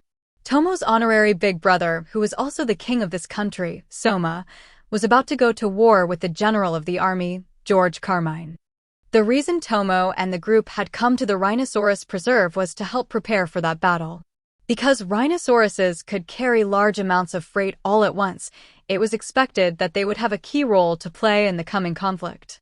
"I wonder if Big Brother is okay," Tomo whispered as she watched the rhinoceroses idly munching on grass. When they overheard her, Poncho and Serena each quietly put a hand on her head. "It will be fine," said Poncho. "With Aisha's brawn and Hakuya's brains, His Majesty has many talented people gathered around him. That's why everything will work out fine, yes?" "Probably." "Poncho, you have to say it more confidently, or you'll worry her," Serena said. "I am terribly sorry, yes." Poncho sat up ramrod straight. Watching him with a wry smile, Serena gently patted Tomo on the head. "Let me add, Poncho is managing the supply train. He may not seem reliable, but he's a trustworthy person. That's why His Majesty and the others cannot possibly fail." Uncharacteristically for Serena, her words showed a total faith in the one she spoke of. Tomo was surprised to hear her talk about Poncho like that, but when she realized it was meant to encourage her, she smiled and gave a salute. "Yes, ma'am. I believe in Big Brother and Big Sister too." Hearing Tomo's cheerful reply, Poncho and Serena both smiled. The little Tanuki princess on the night before the final battle. Late in the 9th month, 1546th year, continental calendar, Nelva. In the south of the Principality of Amadonia, there was a walled city called Nelva. The capital of the principality, Van, was positioned to prevent westward invasions from the Elfrieden kingdom, as well as to serve as a beachhead in attacking the kingdom. Nelva, on the other hand, had been built to defend against the Turgese Republic and its policy of northward expansion. On top of the walls of Nelva, above the south gate, the old general who was lord here and Prince Gaius VIII's only daughter, Raroa, stood side by side. By the way, these two were also grandfather and granddaughter. Raroa's late mother had been Herman's daughter. "Grandpa Herman, you wanted to go with my old man, didn't ya?"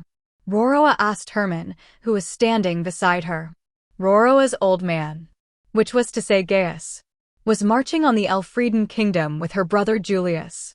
While he might not have taken it to the same level as Gaius, Herman was a military man, so she thought he might have wanted to participate in the war. However, Herman laughed at the question. True, it's a warrior's nature to want to jump into every battle he sees. But, staying here to keep the Turgis Republic in check is an important duty for a warrior too. The Turgis Republic, which Herman was on guard against, was a land of frigid cold. In winter, all of their lands were locked in ice, so they were looking to advance north and gain lands that were not buried under snow, as well as ports that wouldn't freeze. "What's the Republic doing?" Roroa asked. "It seems their army is near the border," said Herman. "There's no telling if they mean to attack us or attack the kingdom." "Well, much as they're eagerly looking to advance north, they're slow to act on it. They'll wait and see for a while yet, I'm sure," Herman added scornfully. The Republic would wait for the kingdom and principality to both collapse, or for one to end up in a disadvantageous situation before they moved. They were absolute hyenas. Roroa sighed with dismay. "Truth is, if we lose, we'll be in a right pickle. But my old man, he ain't thinking at all about what'll happen if we lose. Honestly, it's a real problem." "Do you believe Lord Gaius will lose?" Herman asked. Roroa shrugged. "I dunno war that well." "I don't, but this Soma guy, their new king, I can tell he's not just some dumb kid." With her incredible financial sense, Roroa had a lot of friends among the merchants. Using their networks, she had begun gathering information on Soma at an early stage. Herman stroked his beard. "Is this Soma an incredible warrior?" "I dunno," she said. "Talk is, he's some kinda hero summoned from another world, but I haven't heard any rumors of him doing anything big. It's just, he's been ruling the country with rational policies as king. He's been gathering personnel, building roads, and putting a transportation network in place." "From what you've told me, I can't tell if he's strong or not," said Herman. "That's what makes it so hard to get a read on him." Roroa rested her hand on one of the arrow slits in the wall. "One thing I can say is, the guy's got a lot of capable people around him. I think a king with an eye for people and an ability to find the right jobs for 'em is more dangerous than a king who's just strong. If my old man can manage to waste even Mr. Colbert's talents, he may be getting taken for a ride." Herman fell silent. When Roroa sounded so lonely, he didn't know what to say to her. As a military man and a businesswoman, their personalities were too different, and a gulf had formed between Roroa and her father. Roroa had been annoyed that her father had poured every last bit of the funding that her bureaucrats had managed to scrimp and save into the military, and Gaius had felt the same way about Roroa when she reacted badly to his investments in the military. That was why, this time, even now that Roroa had parted ways with Gaius, she accepted it was inevitable. It was just. He was still her father, so she might have had some thoughts about that. "Roroa," Herman began. "Well, when my old man loses, that's what we're here for," Roroa said, giving the concerned-looking Herman a grin. "When my old man loses for me, and for this country, will be fastened the challenge of a lifetime. In order to overcome that challenge, we can't go letting the Republic interfere right now. I'll be needin' ya to guard the border real tight, Grandpa Herman," she added teasingly, to which Herman gave a hearty laugh. "I can't say no to a request from my granddaughter. Leave it to me." Herman thumped a fist on his armored chest. "For as long as I stand, not even one Republican soldier will reach your back. So, Roroa, you do as you see fit." "Nyahaha," she chortled. "I'll be countin' on you for that, Grandpa." While they were laughing together, two people came over to them. One was the former Minister of Finance, Colbert, who was supposed to be under house arrest for angering Gaius. The other was Sebastian, the proprietor of the Silver Deer, a clothing store in Van. For Roroa, these two were reliable comrades who would help her with her plan. "Princess, it's about time that we were leaving," Colbert said, offering Roroa a large overcoat. She could see Colbert and Sebastian were both wearing similar coats themselves. "Is it?" Roroa asked. She accepted the coat and put it on. The oversized coat covered the little Roroa completely. Now she could walk the streets without people realizing who she was. Looking at the three of them, Herman asked, "Where are you going from here?" "Mr. Colbert and I are gonna hide out in some city with a dual-voice broadcast receiver," said Roroa.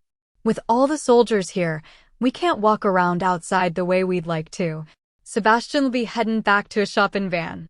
He's gonna monitor the situation, then report back to us. You're well prepared, said Herman. It's a shame you couldn't have been born male. If Roroa could have inherited the throne, she had great popularity and financial sense, and the principality would have made great strides forward under her, no doubt. Herman couldn't help but regret that it would never be so.